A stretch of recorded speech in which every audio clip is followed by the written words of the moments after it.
Chapter 315. Xiaoro stared at the embarrassed robot. She had a feeling that this robot was different from all the robots she had seen in her life. Perhaps the robots she had seen were more perfect and elegant in appearance, but this robot gave her a very strange feeling. How should she put it? Aside from the fact that it looked like a robot, it seemed to possess a human soul. If it weren't for its mechanical body, Xiaoro would have mistaken it for a shy and reserved child who had come to visit a stranger's house. However, just like Sillin, Xiaoro's expression changed when she saw the gifts a moon handed her. If she wasn't mistaken, these so-called gifts were the master's gifts that they saw the mutants showing off in the train carriage on their way back. Those mutants were definitely not good people. They were born in the gray world of the civilian district and worked for the slave masters in the city cluster. They had to be powerful people. Not to mention, among the gifts was the gemstone that many people in the train coveted. The owner of the gemstone was not easy to deal with. It would take a long time to deal with those people. How did this robot do it? Tang didn't know much about these things. Before he could recover from the shock of Hui Mao and Sillin, this robot that was clearly different from the others gave him these gifts. Tang's hands were shaking like they were cramping. He waved his hands and shook his head. It's okay, it's okay. These are too expensive. There's no need for gifts. A moon shoved the gemstones, bracelets, and rings into Tang's hand and performed an ancient greeting. It was an etiquette from 1,000 years ago. It was a little different from modern etiquette, but those who didn't know anything about etiquette wouldn't be able to tell the difference. Tang didn't know how to react. His palms were sweaty, and his nose was bleeding again. He coughed a few times. As his physical condition worsened, Tang's agitated emotions could easily trigger a series of symptoms. Bleeding and coughing weren't the main problem. In severe cases, he would fall into a deep coma for several days. Xiaoro quickly brought a bottle of liquid medicine to Tang. Only after he drank 2 mouthfuls did Tang calm down. Eat this. Sillin tossed a small bottle of medicine over. This medicine was much better than the one Tang was taking. Originally, Sillin was going to give it to Tang and the others after they were taken away for treatment. After all, they had just met, and the other party would definitely be on guard.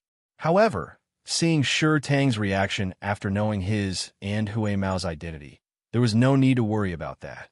Tang didn't care about the gifts in his hands. He placed them on the table and took the medicine bottle from Sillin with trembling hands. Then, he drank the water Xiaoro gave him without any hesitation. Not to mention taking medicine. Even if Sillin asked Tang to pack up and leave right now, Tang wouldn't say a word. In fact, even Sillin himself did not know that his name had unknowingly become the religion of many people, such as Tang. Sillin wasn't the best academician in the entire Mist Bodhisattva Empire, nor was he the most authoritative person in the world of academia. However, he was definitely one of the most influential people in the entire empire. There weren't many people in the world who didn't know Sillin's name by now. The younger generation, the lower generation, was also going to rise to power in the near future. A famous historian of the Mist Bodhisattva Empire once said in an influential magazine that Sillin would play an important role in the history of academia. He was the person who would lead the academic world to a turning point. However, at this moment, the man who played an important role in the turning point of history was covering his face with his hands. He was speechless at the shy Ayu who was introducing himself to Tang and Xiaoro. As expected, Ayu was a troublemaker.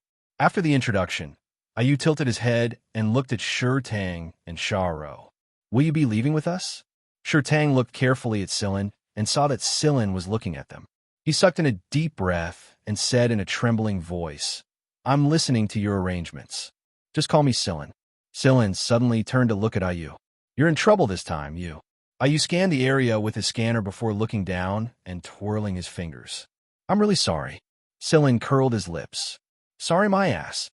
Keep pretending, keep pretending. Hui Mao had just finished arguing with a couple of old guys in the forum and logged out of the forum. He was about to greet you when his ears suddenly pricked up and his mouth cracked into a smile. He jumped on his Sillin's shoulder and said, Are we going to fight this time? Xiaoro was confused by their reaction at first, but her eyes suddenly focused and she said to Tang, Big bro, You go inside first. What's wrong? Tang looked confused, but he quickly went back to his room and grabbed a couple of modified guns.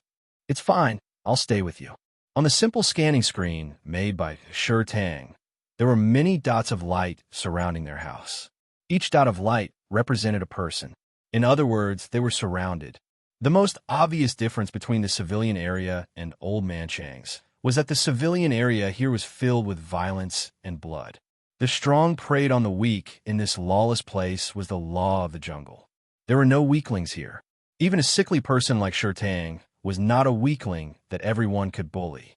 He had taken human lives, but he was nowhere near as good as Tang handed the gun barrel to and said to Silin, "You can hide in the house for now. There's an energy shield over there.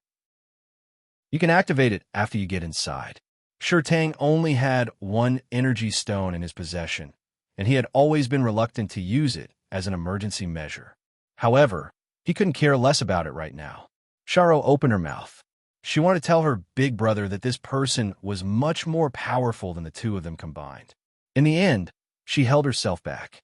In the eyes of the public, how powerful could an academic be? Generally, scholars would be accompanied by a large number of guards when they went out. Therefore, no one thought that an academic could be powerful.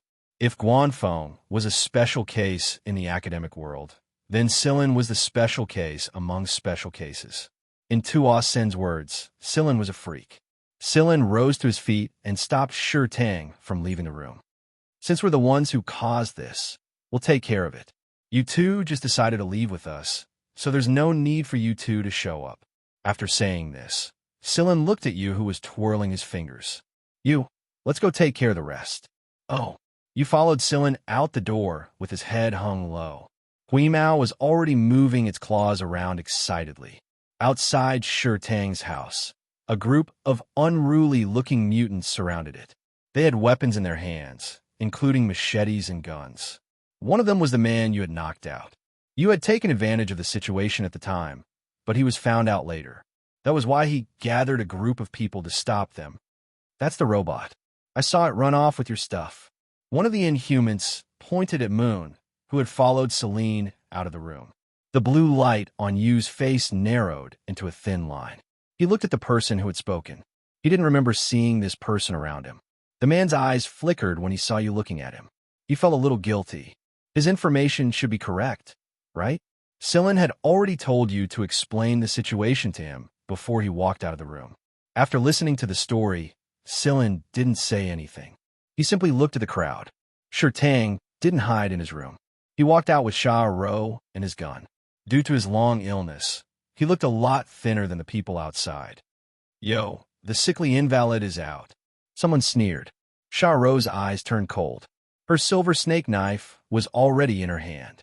If she had to fight later, the first person she would kill would be this person. "What are you guys trying to do?" Tang raised his gun and stood in front of Silin. Ro stood close to Tang and looked at Silin. She relaxed a little when she saw Silin's calm demeanor. This person was much stronger than she thought. "What are we trying to do?" We'll have to ask it. Does it think it can get out of here alive after stealing our stuff?" "Oh wait, I forgot it's a robot. It doesn't have to live or die," one of the aliens yelled. He raised the machete in his hand and pointed the tip of the machete in Celine's direction in a show of force. Tang was about to ask what it was, but Ro nudged him with her elbow. She didn't want him to ask. Silin took 2 steps forward. The moment he moved, Tang tensed up. He couldn't let this person get hurt here. Otherwise, Tang would feel like a sinner in the academic world. Some of the people in the circle were already pointing their guns at Silin. If Silin made a move, they would open fire. Pushing aside Tang, who was blocking his way nervously, Silin bent down and reached a hand to the ground. There was a metal plate buried into the ground, and only a small part of its edge was visible. Tang and Ro had tried to flatten the area as much as possible because they couldn't pull out the metal plate that was buried deep into the ground. But now, Silin stretched out his hand and easily poked his fingers into the sturdy ground. He grabbed the metal plate, raised his arm, and pulled. Tang watched as Silin easily pulled out the metal plate that he and Ro couldn't even pull out with their combined strength. The metal plate was 7 or 8 centimeters thick, nearly 1 meter wide, and more than 7 meters long. Moreover, its density and hardness were relatively high. This kind of metal was not very valuable. It could be seen in many places in the civilian area. Most of them were buried in the ground as a foundation, so everyone knew very well how difficult it was to pull this metal plate out. However, this seemingly useless young man pulled it out with one hand without panting. It was as easy as pulling a carrot. This was only the beginning. Sillin pulled the metal plate out and looked at it. Then, he placed both hands on the metal plate and folded it into a simple stool. This series of actions made everyone's eyelids twitch. Tang and Xiaorou's hands trembled. They suddenly felt very weak. Sillin swept the dust off the stool and sat down calmly. He crossed his legs and placed his fingers on his knees. Are you going to apologize? You heard Sillin's words, but his head was still lowered. He clenched his fists tightly. He looked very nervous. Tang couldn't bear to see him like this. Xiaorou liked this weird little robot, but she knew that a person who could steal something from those people was no ordinary person. Under the watchful eyes of the crowd, Yu inched closer to the encirclement and said timidly, "All right, I sincerely apologize." As soon as he finished speaking, an arc of white light shot toward the ground. 2 steps away from the encirclement formed by these ill-intentioned mutants, there was a deep arc-shaped depression on the ground. Moreover, the depression was still emitting smoke. The soil and metal buried there were instantly burned into smoke. A timid and slightly innocent voice asked again, do you accept my apology?" Everyone, accept? How could they not? What the fuck? You even took out a weapon like this. What can we say? If this kind of attack was used on a human, not even their bones would be left. The faces of the people who were holding their knives and guns just a moment ago twisted. If Sillin's action earlier was only enough to make their eyelids twitch, then Yu's behavior right now was enough to make their livers twitch. Tang's jaw almost dropped to the ground. As expected, Sillin's pets and robots were different from everyone else's. No one dared to say anything. Some of the people who had formed the encirclement already planned to retreat. They had nothing better to do, so they came to have some fun. Who would want to risk their lives against these people? It was obvious what kind of equipment they had. Going up against them would be suicide. They wouldn't do something so stupid. Then, what kind of explanation do you want for this? If you want it, I'll give it to you, Yu said innocently. No one answered. What kind of explanation? Who would dare? Perhaps the next explanation would cost them their lives. Yu looked around. Some people's legs trembled when they saw the mechanical face with the blue stripes. They couldn't help but back away. We can't retreat. Someone in the encirclement suddenly shouted. It was the person who pointed out Yu. He avoided everyone's eyes when they looked at him, but he still stubbornly said, "Don't be afraid of them. My boss will be here soon. You'll get what you deserve." Yu looked at the person and asked, "Who's your boss?" "My boss is Splat, blood splattered." The person was cut in half at the waist. Useless. A person with a water pattern tattoo on his face appeared behind the person. Blood dripped from the blade in his hand, but it didn't leave any marks. The people who had been running away retreated when they saw this person. Some started to run, but they only got a few steps before blood splattered everywhere. People appeared one after another. They were all wearing cloaking devices that could make them invisible. Those people didn't see anyone when they ran, so they didn't even see the person who wanted to kill them. They're from Myriad Seas City. Xiaorou recognized one of them. He was one of the most powerful assassins in the city. The people who had come before were more or less the same, and they knew each other's strength. However, these were assassins from Myriad Seas City who had come prepared. Even Xiaorou had no chance of winning against any of them. Xiaorou's face turned as white as a sheet when she saw these people. In the past, these people were only after money. But now, these people were executioners. Xiaorou didn't even have the courage to take a single step forward. Her legs felt like they were frozen in place. "I'm sorry," Xiaorou said in a low voice. She was talking to Tang and Sillin. She must have killed the 3 people from Myriad Seas City that attracted the attention of these people. She didn't expect them to send out such powerful assassins. Could it be that the three people in Myriad Sea City were much more important than what Parker said? They're not here for you, Sillin said. Their target is me. You? Xiaorou looked at Sillin in confusion. Because they're the ones who've been watching you. Xiaorou and Shi Tang felt a chill run down their spines. Had these people been watching them all this time? Clap, clap, clap, clap. Applause rang out. A figure appeared on the stage. It was just an image projected by the projector. This person must be watching them from somewhere. The person in the image looked a little frail. If it weren't for the twisted smile on his face, he might even look like a scholar. As expected, of one of the top 5 most influential people in the world of academia. It's a pleasure to meet you, Sillin, the person said. Sillin glanced at him, but didn't say anything. The person wasn't angry at Sillin's silent response. He continued, if I didn't happen to have some free time today, I wouldn't have noticed that an honorary scholar of the Royal Academy of Sciences would show up in a small place like this. You've been watching us? Shi Tang asked. Shi Tang was having a hard time holding back this question. Shi Tang's first impression of the person in the image was disgust. I've been watching you? You're not worthy. It's just that one of my subordinates discovered your talent by accident. So, I secretly helped you out. But from the looks of it, you didn't even get the final results. It sounded like his subordinates saw a stray dog on the side of the road and threw a few leftover bones at it from time to time. Shi Tang trembled in anger. It had to be said that the person's help did help Shi Tang's research to a certain extent.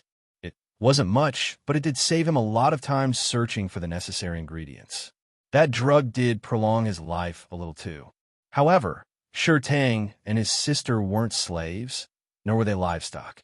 The way the person spoke and looked at them made Shi Tang want to beat the crap out of him. Celine was still sitting in the same posture as before. She said in a calm tone, it seems that you're also a member of the academic world. Your secret charity is just for Shi Tang's research. Moreover, although Shi Tang did not completely succeed in obtaining the results, didn't you steal some of the research results at some stages? So, in reality, he doesn't owe you anything.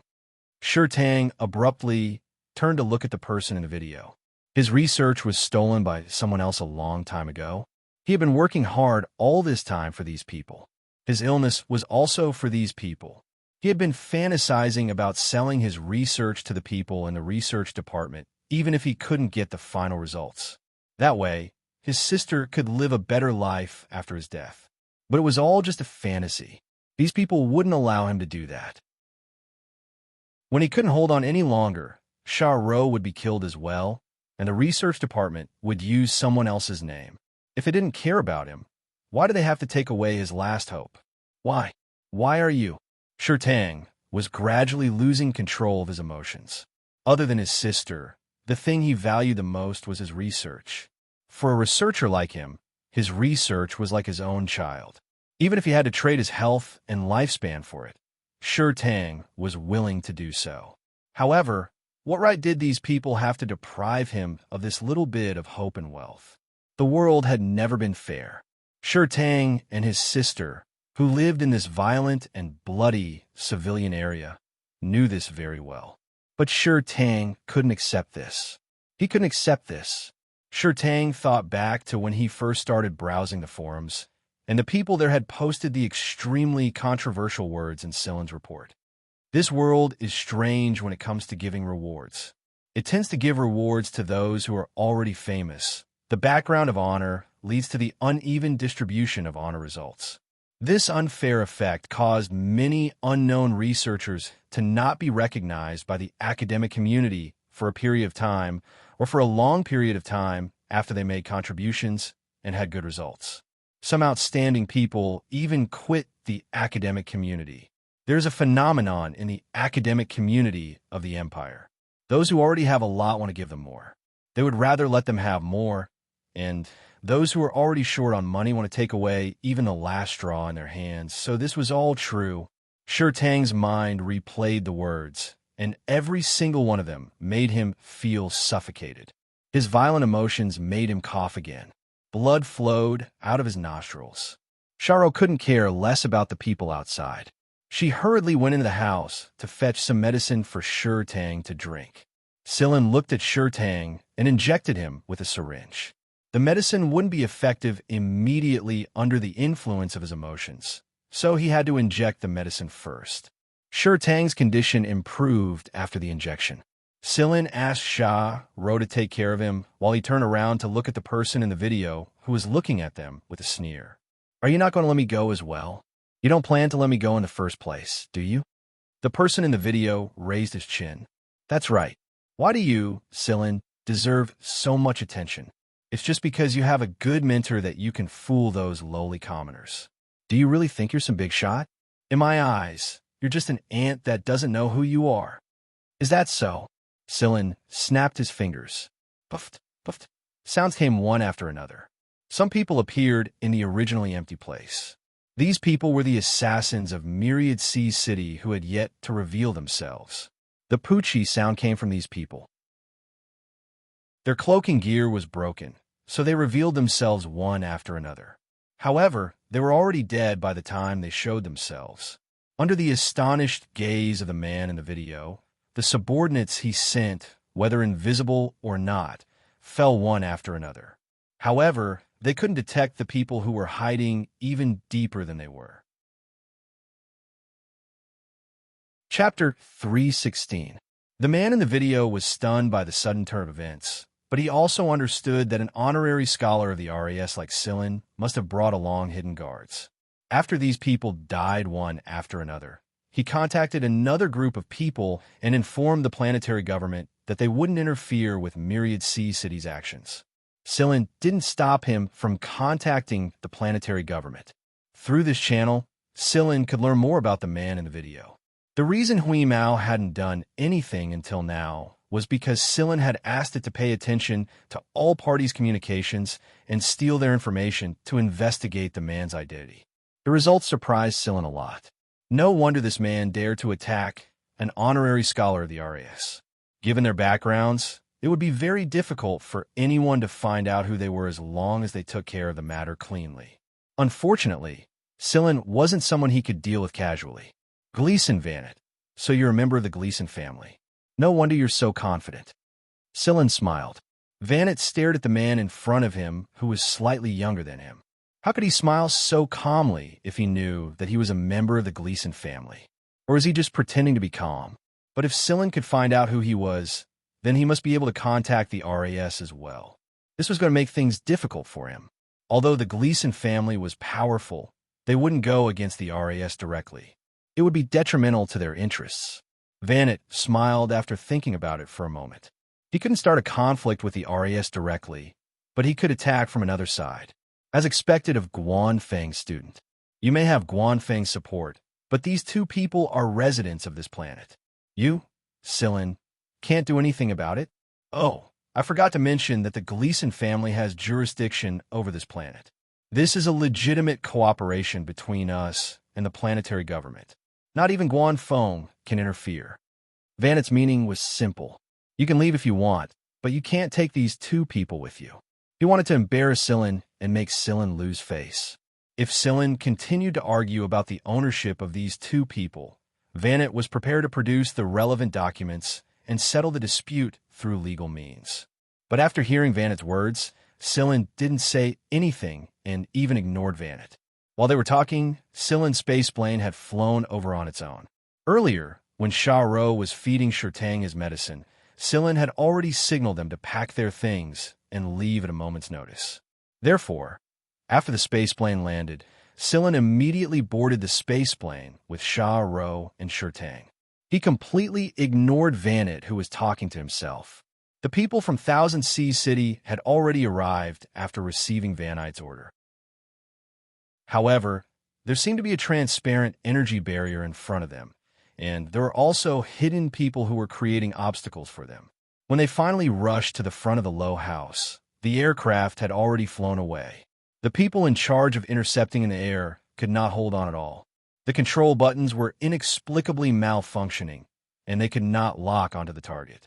Moreover, the defense network on the periphery of the planet was also frequently malfunctioning. When everything was finally restored, there was not even a trace of the aircraft. Bang! Inside a research base on a certain planet, Vanet was so angry that he smashed the screen in front of him. The glance Scylla gave him before he left made Vanet feel like Scylla was mocking and looking down on him. "Boss!" A guard wearing the Gleason family emblem opened the door and walked in. "What is it?" Vanet roared without looking back. Vanet was furious right now, and he was contacting some people to cause trouble for Scylla. It would be best if they could destroy the space plane without anyone noticing. So what if Guanfeng was Guanfeng? He couldn't possibly go against the great Gleason family, could he?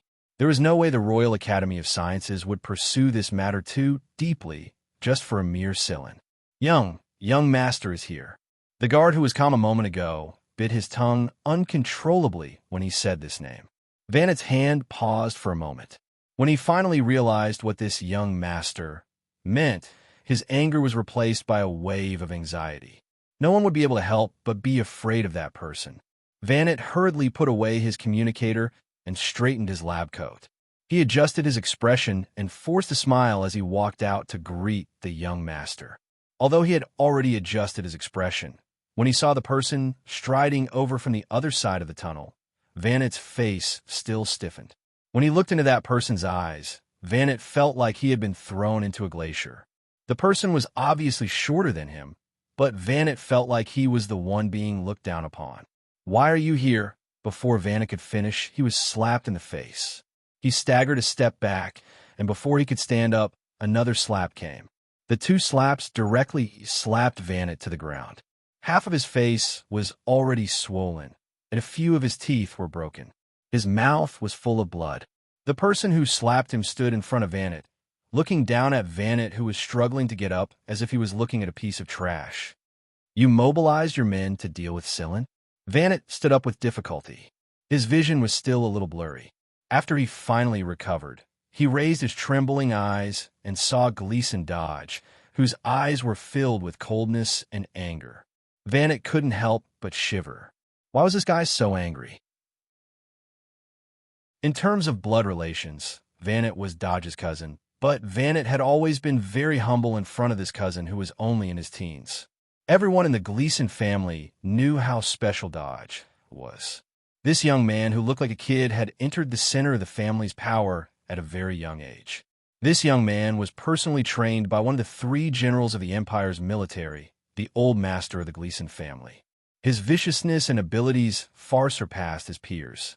Even some of the elders of the Gleason family had to think twice before talking to Dodge, not to mention Vanet, who hadn't officially become a member of the family yet. He definitely wouldn't dare to disobey Dodge, even if he was slapped twice in the face the moment they met. Vanet panicked when he saw Dodge's slightly narrowed eyes flash with killing intent. This killing intent was clearly directed at him, not Scylla. Why? Scylla is just lucky enough to become a member of the RAS because he has Guanfeng support. Why should the Gleason family be afraid of him? Vanet tried his best to defend himself. The Gleason family couldn't afford to lose, and they couldn't afford to lose. Who else did they need to be afraid of other than the Emperor and the 3 kings? So what if they were from the RAS? Guanfeng's words weren't the law there, and there were plenty of people who didn't like Guanfeng. Dodge grabbed Vanet's neck. His hand wasn't big, but it was as hard as steel. Vanet couldn't break it no matter how hard he tried. "If you didn't have some value, I would have removed your head from your body already. I'm telling you, I'll only say it once. Don't provoke Scylla. If I find out you're up to no good again, you and your subordinates will disappear."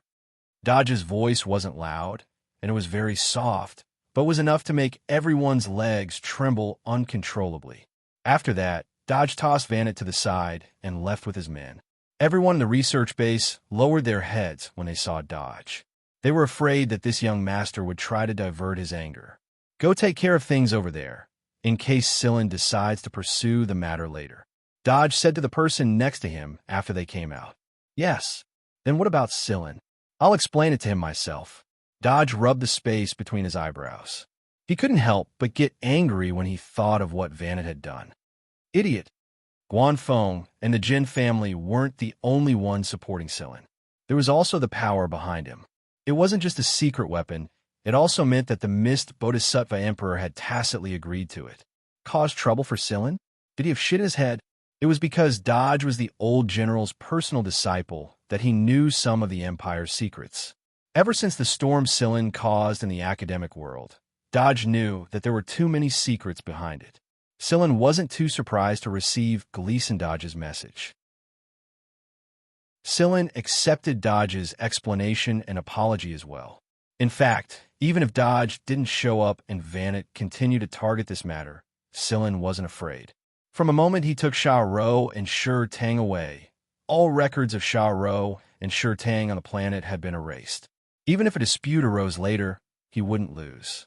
Of course, since Gleason Dodge had personally come forward to settle this matter, Sillin would give him face. Gleason Dodge was a man of maturity and experience that did not match his age, and he was not lacking in ruthlessness. Gleason believed that he would be able to take over this great noble in the future, and perhaps even further. Sillin sent a robot to move Sha Rou and Shi Tang to a space fortress Shikai mentioned. Shi Tang could receive the most professional treatment there, and there was a well-equipped laboratory for him. Apart from Shi Tang, Sillin found a few more people along the planned route and sent them to the space fortress. Shikai was personally in charge, so there shouldn't be any problems. These people only knew that Sillin had provided them with the data. They didn't think that it was Black Viper. While Sillin was searching for the black box, the experiments on the Battlestar Bastion had begun as well. Xianxia told Sillin about the location, and Sillin did some calculations and marked out the most likely planet. They started their search from there. Every planet had its own characteristics and rhythm of life. Because there were a few unknown secondary education schools on this planet, the people on the planet were relatively more civilized.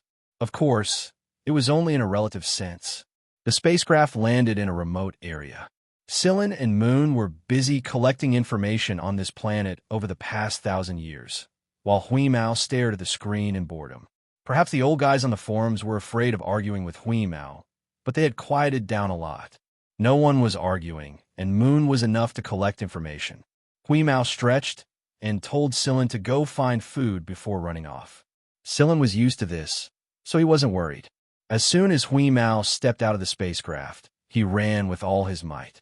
It was uncomfortable being cooped up in the ship, and Sillin said that Hui Mao was getting fatter and fatter. He told Hui Mao to exercise more. They ran through a forest and were near the edge of town. With Hui Mao's hearing, he could hear the sounds of people and machines. Hui Mao wasn't planning on going into town. He'd just catch a few small animals in the forest for a change. But as he ran, Hui Mao's nose twitched, and he made a sharp turn in the direction the smell was coming from.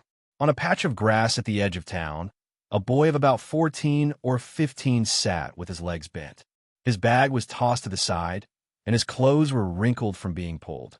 There were a few footprints on his clothes, and it was obvious he'd just gotten into a fight. At this moment, the young man was holding a light-heated lunchbox and eating the fish balls inside. This was his lunch. As he ate, the boy felt a weight on his wrist, and he found 2 fat cat paws on it. The fish ball on the fork fell because of this sudden movement, but it was swallowed by the cat's mouth before it fell to the ground. The boy maintained his previous action and stared at the fat cat that appeared without a sound. Was it because he was too engrossed in his thoughts and didn't pay attention to the movements around him? The boy stared at the cat, and the cat stared back at the boy with its round eyes, the fish balls in the lunchbox. "You want to eat?" Hui Mao nodded. "Isn't this nonsense? Why would I come here if I didn't want to eat?" The boy thought about it, and just when Hui Mao thought the person would hand him the lunchbox, he suddenly sped up and shoved a few fish balls into his mouth. Hui Mao. But before Hui Mao got mad, the boy placed the lunchbox in front of Hui Mao. There were 3 fish balls left inside. "This is my lunch. You can't let me starve, right?" the boy said while chewing the fish balls in his mouth. "That's more like it," Hui Mao muttered. Puff, the boy spat out the fish ball he was chewing in his mouth. "You can talk. This cat can talk. It should be a high-class breed. I heard that only rich people can afford to raise them." Hui Mao flicked his ears and ignored the boy's meaningless time-wasting question. He concentrated on eating the fish balls in the lunchbox. The boy wiped his mouth and observed the fat cat that was eating his lunch in front of him. There was no sign, no locator. How could he find the owner if the cat ran out? Was a locator implanted under the skin? After Hui Mao finished eating, he looked at the boy again. It was too little, just enough to fill the gap between his teeth. No, that's all I have. The boy spread his hands, then lay down and looked at the sky with his arms as a pillow. No more? Hui Mao licked his mouth, walked to the boy's bag, and lifted his paw to open it. Hey, it's impolite to rummage through other people's bags. What is polite? Hui Mao continued to rummage. The boy, intermediate school curriculum. Aha, you're skipping class. Hui Mao looked as if he had caught the boy's weak point and proudly wagged his tail. The boy curled his lips. What is skipping class? Hui Mao's whiskers trembled. This boy actually used this trick. He looked at the bag again. There was really nothing to eat.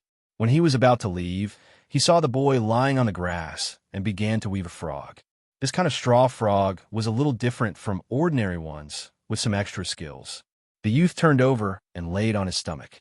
Facing a tree not far away, he pressed the grass-knitted frog behind him. When he released it, the grass-knitted frog would jump high and rush towards the tree. After hitting the tree, the grass-knitted frog would bounce back and land right beside the youth's hand. This movement looked very familiar. The boy must have come here often to do this. Looking at the jumping straw frog, Hui Mao rubbed his paw. His paw was itchy. The boy pressed the straw frog that bounced back and let it continue to jump toward the tree. A fat figure appeared in the air and slapped the straw frog that was about to hit the tree. The boy's eyes twitched.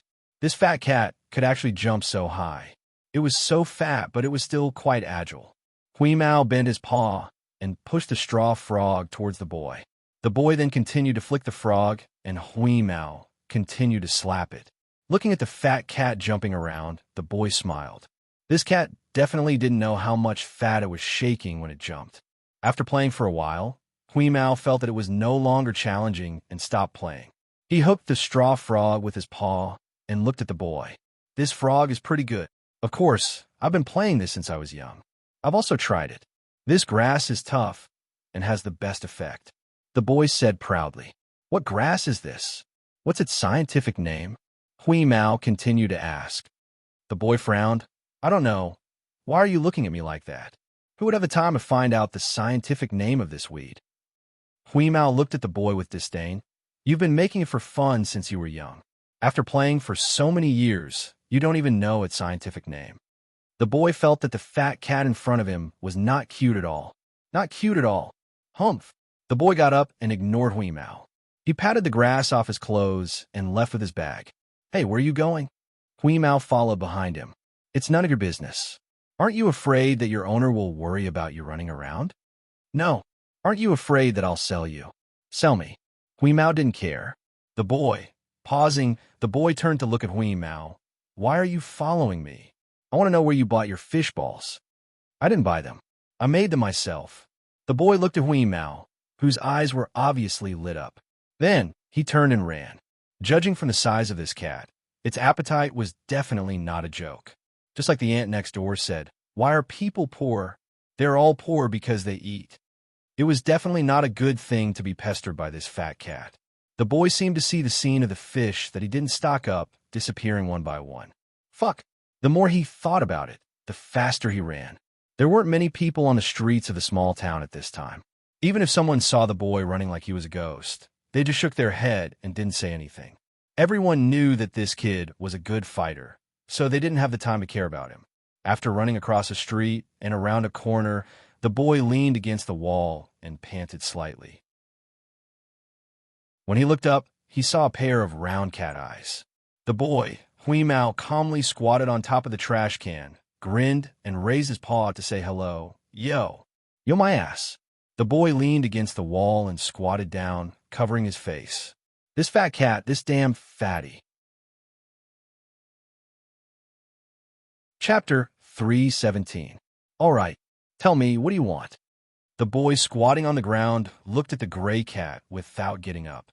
I'm going to your house for fish balls. Hui Mao's tone sounded like it was perfectly reasonable. The boy really wanted to shove the cat into the trash can. You want to freeload at my house? I'm sorry, but I'm poor. You'll have to pay if you really want to go, said the boy. Weeze's ears twitched when he heard that he had to pay. How much? Depends on how much you eat. I'll give you a discount. $1 for one fishball. What do you think? Hui Mao compared the difference between the fish balls and the fish biscuits he'd eaten before and decided that it was a good deal. Fine. Someone will come and pay for it later. The boy looked at Hui Mao's determined expression and shook his head. He was probably waiting for the cat's owner to pay. He stood up helplessly and asked, "What's your name?" If no one came to pay at that time, they could just send out a notice and forget about it. "My name is Hugh." Hui Mao was about to tell the boy his real name when he suddenly remembered that Silin had told him that he should keep a low profile now that he was a celebrity in the industry. Hui Mao paused for a moment before continuing, "My nickname is Wheeze. What about you?" The boy glanced at the fat cat in front of him. A cat even has a nickname. "I'm Tesoro." Tesoro grabbed his bag and walked back to his house. Hui Mao bounced along behind him. On the other side, Silin and Moon had collected some information and done a general scan of the planet. They did find some residue on the black box, but it was very small and was located near the town. They didn't find anything else. Silin finally managed to collect some of the residue, but it was so old that he could only gather limited information. The only thing he knew was that the black box wasn't on the planet. But Silin had a feeling that the planet would give him a key piece of information if he wanted to find the black box. As for what that key piece of information was, Silin hadn't figured it out yet. The time when these remnants left the black box is not fixed. Some are from 700 to 800 years ago, while others are from less than 100 years ago. Moreover, the amount was different. There was more residue from more than 700 years ago, but because the residue was too little, it was still uncertain what was going on. Oh, I also detected some extremely weak signals. I need time to further analyze the location. You sent the information to Silin and said. Silin rubbed his chin as he stared at the statistics displayed on the screen. Although he still couldn't understand why this was happening, it was a good sign to be able to detect the residue that had fallen off the black box. At the very least, it could be considered a clue. If he could find the black box, he could save more time. Otherwise, if he were to rely solely on those people's research, even if he could return to the League of Stars, he would be too old. Silin was deep in thought when he suddenly received a message from Hui Mao. "Silin, someone invited me to eat fish balls. I won't go over for now." Based on Silin's understanding of Hui Mao, it wasn't easy to tell how trustworthy the word invite was.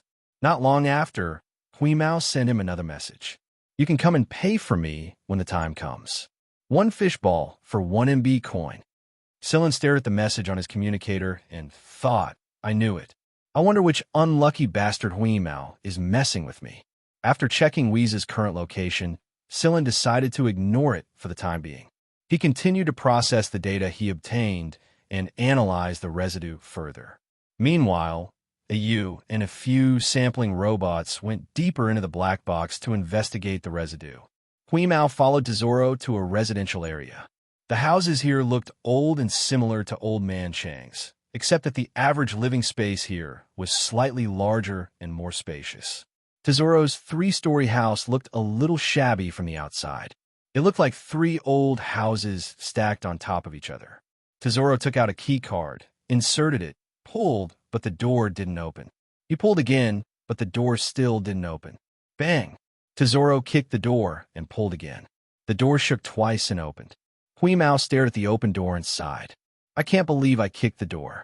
But before Hui Mao could express his thoughts, a rotten smell hit Hui Mao's face and almost made him collapse on the floor. "Hey, old man, did you lose control of your bowels?" Tesoro shouted while covering his nose. "Shut up. I'm making pickles." A hoarse voice came from the kitchen. The words weren't clear, and it sounded like the person was holding something in his mouth. "Who still eats that stuff these days?" Tesoro said disdainfully. A broken shoe flew at him. "Go do the laundry." Tesoro calmly dodged the shoe. "Didn't you say you'd fix the washing machine when you have time?" "I don't have time. Don't disturb my pickles. Also, treat your wounds after the fight. It'll be a waste of money if you get infected and have to go to the hospital again." Strangely enough, the person knew that Tesoro had fought without coming out to check. "Got it. Go ahead and pickle the vegetables," Tesoro said impatiently as he headed upstairs. The kitchen door opened, and a rather unkempt middle-aged man with unkempt hair and an apron with suspicious yellow stains stood at the kitchen door. He had a cigarette in his mouth, so his words weren't very clear. The middle-aged man frowned when he saw Tesoro going upstairs. "Why are you playing truant again? I'm paying you to go to school, not to play truant." "Huh? Where did this fat cat come from? This meat can be sold for a lot of money. Go do your pickles. I'm going to use the kitchen later," Tesoro said without looking back. The middle-aged man sized up Hui Mao and snorted. He then went back to pickling. Hui Mao followed Tesoro upstairs to Tesoro's room. The room wasn't big, but it was clean and tidy. Unlike the man's usual style, everything was neatly arranged. After entering the room, Tesoro skillfully treated his wounds. They were only superficial wounds. His lungs and bones weren't hurt. Tesoro lay down on the bed right after he was done. Hui Mao couldn't help but ask, "How much longer do we have to wait?" "We have to wait for that old man to finish pickling his vegetables. Do you want to eat fish balls with pickled vegetables?" Hui Mao shook his head hard. "Then let's wait. It won't be too long. I just need a nap." Tesoro closed his eyes and rested. He really didn't want to go to school. Those people wouldn't let him have a peaceful time. They would always find excuses to fight him. Fighting was one thing, but he hated it when people called him a bastard or a bastard. Tesoro couldn't help but beat them up. Besides, what did commoners like them need education for? Only those who wanted to be slaves to nobles would go to school. Commoners living in this area wouldn't waste time and money to send their children to school. Tesoro was annoyed when he thought about it. He rested his head on his arm and tried to forget about it so he could have a good sleep. Wheeze was crouching on top of the cabinet. It had slept for a long time on the space plane, and it couldn't sleep right now. But it was also bored, so it went to Tesoro's room to look for something to play with and pass the time. Tesoro felt someone poking him in the face. Tesoro was usually on high alert when he was outside, but he would only relax when he was home. Tesoro's current state was that of being at home, so he didn't make any reflex attacks. When he opened his eyes, he saw the fat cat slapping his face with its paw. "What's up?" Tesoro yawned. Something was wrong. He looked again and saw a 1-meter-long square box behind Hui Mao. The box was already open. Tesoro sat up straight and took the box. He checked its contents and heaved a sigh of relief when he found that it wasn't damaged or missing. "You're not allowed to play with this," Tesoro said and tried to hide the box. "Don't hide it. I have a question for you." Hui Mao stopped Tesoro from closing the box and pointed at a knife inside. "Is this yours?" The box was filled with miniaturized weapons. There were knives, spears, sticks, but they were different from ordinary weapons. "It's just a toy model. Why are you asking?" Tesoro was puzzled. Hui Mao pointed at the khaki-colored folding knife again. "Did you buy it, or was it a gift?" "None of your business." Tesoro snapped, but he sounded a little weak. Ignoring the fat cat, Tesoro closed the box and was about to hide it again when he paused and looked at Hui Mao. "Why are you interested in it? I can make one for you if you like it, but the price will be different." "Why would I want a model? It's not as good as a real knife." Hui Mao thought for a moment and said, "There's a scratch on your model." "A scratch?" Tesoro opened the box again. "Where?" Hui Mao pointed at a spot on the khaki-colored knife. "Here." "Oh, it's already here." Tesoro was relieved that Hui Mao was only pointing at a spot that looked like a scratch on the knife. Hui Mao pestered Tesoro with more questions about the model. Eventually, Tesoro was annoyed and told him that the model was made by his father as a toy when he was young. Tesoro lied to his father and told him that he had thrown them away, which made his father so angry that he beat him up. In fact, Tesoro had been hiding the model all this time. Tesoro hid the box and threatened Hui Mao not to tell anyone about it. If he did, he wouldn't give Hui Mao any fish balls. Hui Mao lowered his head and curled his tail in an arc. He slowly swung it back and forth. If Silin had seen Hui Mao's reaction, he would have known that the cat was plotting against him again. When Tesoro's sloppy father was finally done with the pickling, Tesoro took out the leftover fish balls he had made 2 days ago. He counted 10 fish balls, put them on a plate, and handed them to Hui Mao, who was squatting next to the table. It was almost dinner time. Tesoro made some simple preparations for dinner and put on the table. His father was already sitting calmly with his legs crossed, waiting for dinner. At dinner time, Hui Mao was eating his third plate of fish balls. Every now and then, Hui Mao would poke Tesoro's sloppy father. Although the pickling was done, the man still smelled sour and rotten. But that wasn't what Hui Mao was paying attention to. While Hui Mao was poking Tesoro's sloppy father, both Tesoro and his father were staring at Hui Mao. They didn't expect such a small cat to eat so much. What kind of stomach did he have? "What are you looking at, little fat cat? Keep staring, and I'll sell you," said the sloppy father as he picked his teeth. After finishing the last fishball on his plate, Hui Mao licked his paws and wiped his mouth. He then looked at his father. "Were you a soldier?" The man who was picking his teeth absent-mindedly paused and narrowed his eyes. Although there was still a hint of a smile on his face, Tesoro knew that his father's knife was about to reach out to him. Ignoring Tesoro's look, Hui Mao continued licking his paws. "You know Tu Ba? Xing." 5 knife-like fingers pressed against Hui Mao. Those were the special bones on Tesoro's father's fingers. He was a half-mutant. Tesoro, on the other hand, had a quarter of mutant blood in him.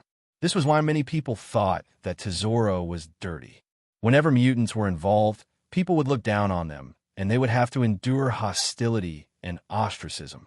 It only took a moment for the 5 special bones to press against Hui Mao's round head. It was clear that this man wasn't as sloppy as he looked. Right now, the man's eyes were filled with murderous intent, as if he would kill Hui Mao again if he said anything. If this person was like a sloppy were a moment ago, then he was like a lion that was about to start hunting. He was still the same man who smelled like pickles, but anyone who stood in front of him would feel the bloodthirst and murderous aura. However, Hui Mao calmly licked his paws as if he didn't see it. He had seen Tu Ba's folding knife before. The scratches on the knife were actually Tu Ba's personal markings. If he hadn't met Tu Ba at Black Viper's test site, Hui Mao wouldn't have known about this. Shusag stared at the cat who was still licking its paws calmly. He didn't know if the cat was calm or slow. But after waiting for a long time, the cat was still licking its paws and wiping its face, completely ignoring him. Shusag couldn't wait any longer. How would he know Tu Ba? Shusag's 5 special bones were still pressed against Hui Mao, and his other hand was secretly signing to Tesoro in a language that only he and Tesoro could understand. Tesoro had mixed feelings when he saw Shusag's secret code, but he still backed away obediently and left the matter to his father to handle. He didn't expect to bring back not only a glutton, but also a huge problem. Chapter 3:18. Hui Mao licked his paws. The man in front of him must know Tu Ba, and they should be on good terms. But why was he reacting so strongly? "Are you Tu Ba's comrades in arms?" Hui Mao cocked his head at Tu Ba, as if he couldn't sense Tu Ba's hostility. Shusag didn't say anything. What happened back then was too much of a blow for him to handle, so he didn't dare say anything before he got to the bottom of things. "Fine, another question." Hui Mao's tail twitched as he pondered what to ask. There were some things he couldn't say, but he had to get to the bottom of this man's background. Hui Mao didn't plan on contacting Sillin. He wanted to get to the bottom of this on his own. Sillin and Moon proved that he was a thoughtful cat. "I know Tu Ba. We were teammates before, but that kid isn't strong enough. He's barely holding us back." Weeze's words caused Shusag's face to twitch abruptly. "Tu Ba isn't strong enough? Who are you kidding? Back in the day, Tu Ba was the only person in the company who could hold his own for a while. Plus, after so many years, Shusag knew that Tu Ba could only be stronger than he was now. Shusag carefully observed Hui Mao's eyes as he spoke and moved his finger knife away. "How is he now? Don't you know that Tu Ba was sent to the Imperial prison?" "Prison? How?" Shusag couldn't believe it. "I think he was sent to the Imperial prison for treason, and it's a life sentence." Hui Mao didn't say anything about Black Viper. The man in front of him wouldn't contact Tu Ba anyway. Plus, he was telling the truth. If Tu Ba hadn't been dragged into Black Viper, he would still be in the Imperial prison. Bang! Shusag's finger knife sliced the table into several pieces. Shusag slowly took out a cigarette with his non-specialized hand. His hand was shaking uncontrollably. One could only imagine how intense a person like him must be feeling right now.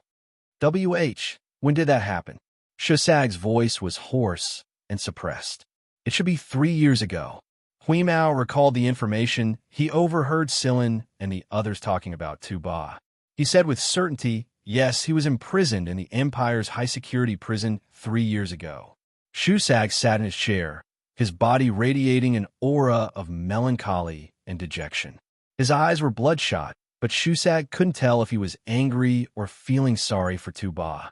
At the very least, Hui Mao couldn't understand what was going on. Human emotions were too complicated, and Hui Mao couldn't tell them apart. Just then, the doorbell rang. Shusag didn't move.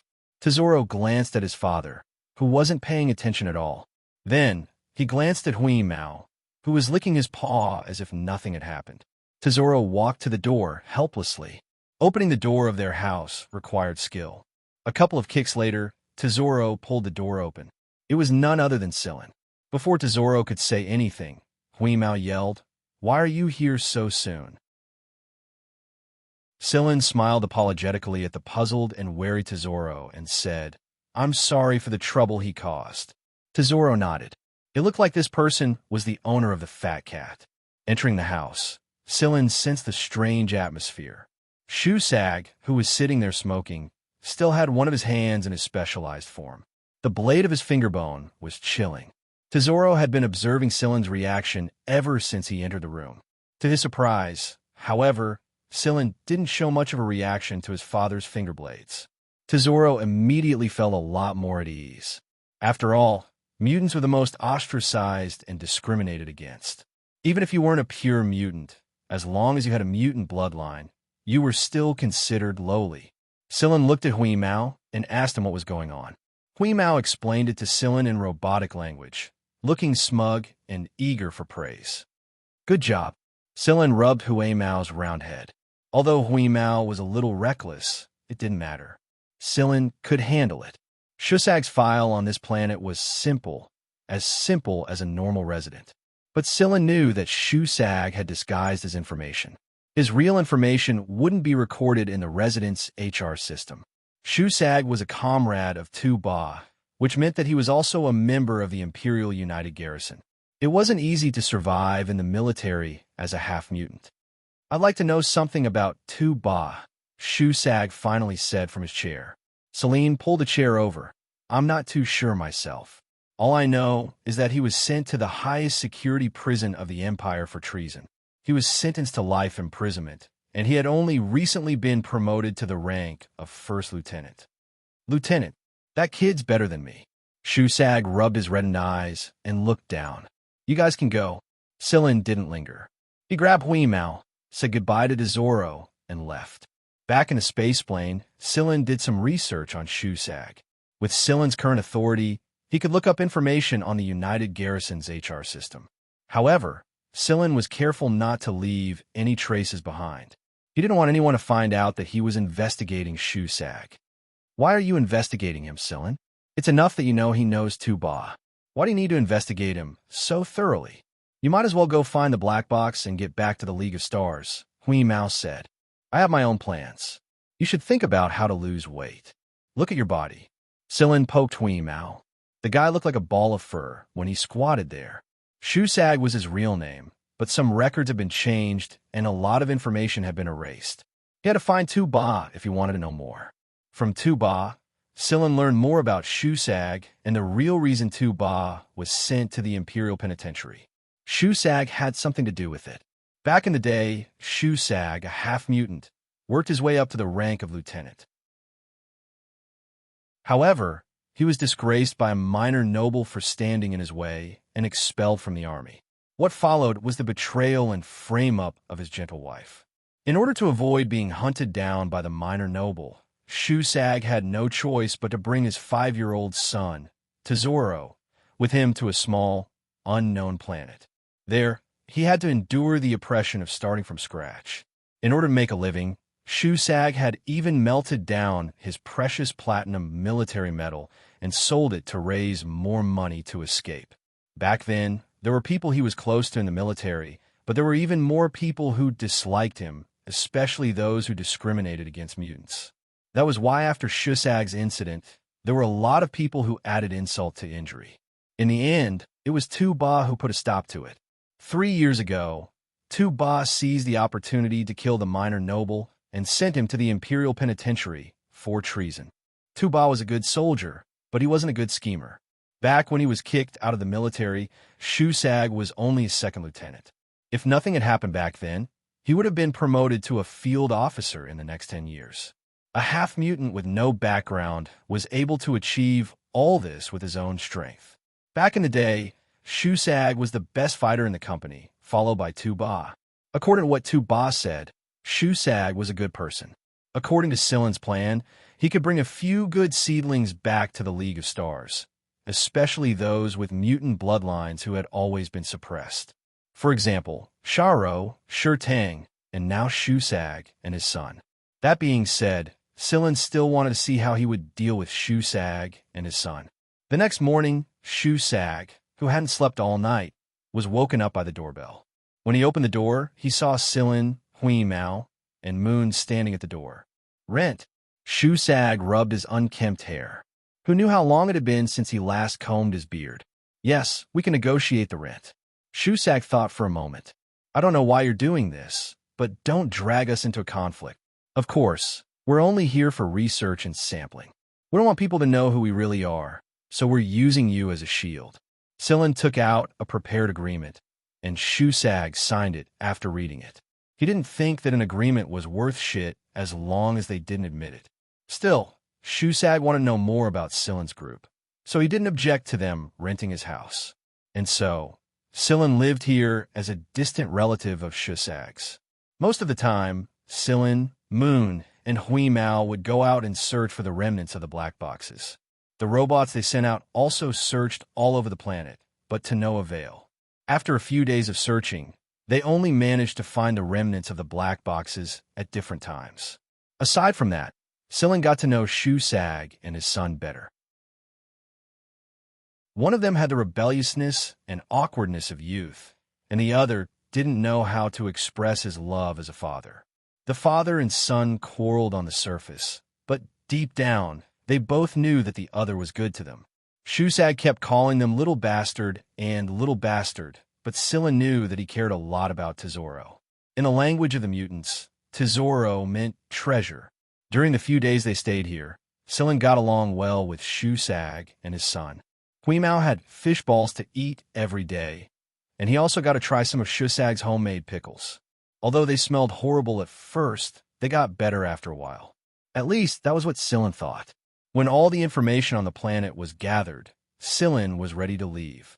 Before he left, Silen told Tu Ba to contact Shu Sag. Of course, he didn't tell him about Black Viper and left out some of the key details. Shu Sag didn't press the issue. Now that he knew Silen was doing well, he felt less guilty and slept better. His attitude towards Silen was a lot more sincere. That night, Shu Sag prepared a sumptuous dinner. Silen decided to leave the next day, so the dinner was his farewell. It happened to be the day when Tesoro returned from his vacation. Tesoro came back with a piece of news. I heard there's going to be a meteor shower tonight. You guys can watch it. A lot of people at school are talking about it. A lot of people are even using the meteor shower as an excuse to date, Tesoro said. Then why didn't you invite a daughter-in-law for me? Shu Sag didn't hold back. Tesoro curled his lips, but didn't say anything. At school, the way the girls looked at him made him want to rush up and slap them. He knew what they were saying behind his back. Once, when he skipped class to sleep by the flower bed, he heard them talking behind his back. Tesoro remembered very clearly that those people had said that even his blood was dirty. Because of Tesoro's notoriety, some people didn't dare say it to his face, but they did whisper behind his back. Tesoro had long since lost all hope in his so-called schoolmates. He had always been a lone ranger at school. Realizing something, Shu Sag stopped asking questions. For a moment, neither father nor son said anything. Seeing this, Silen broke the awkward atmosphere and asked Tesoro, "Where can we see the meteor shower?" "We can see it from this area. Of course, we can go to the grassland further away. It'll be quieter there. There will probably be a lot of people watching the meteor shower in town. It'll be noisy." Silen nodded. "Let's go check it out tonight then. There's nothing to do anyway." Okay. Tesoro was overjoyed. Compared to Tesoro's excitement, Huimao didn't feel anything. It was just a meteor shower. What was there to see? He might as well sleep at home. That being said, Huimao followed Silin and the others to the grassland further away from town, where he first encountered Tesoro. The meteor shower arrived in the wee hours of the morning.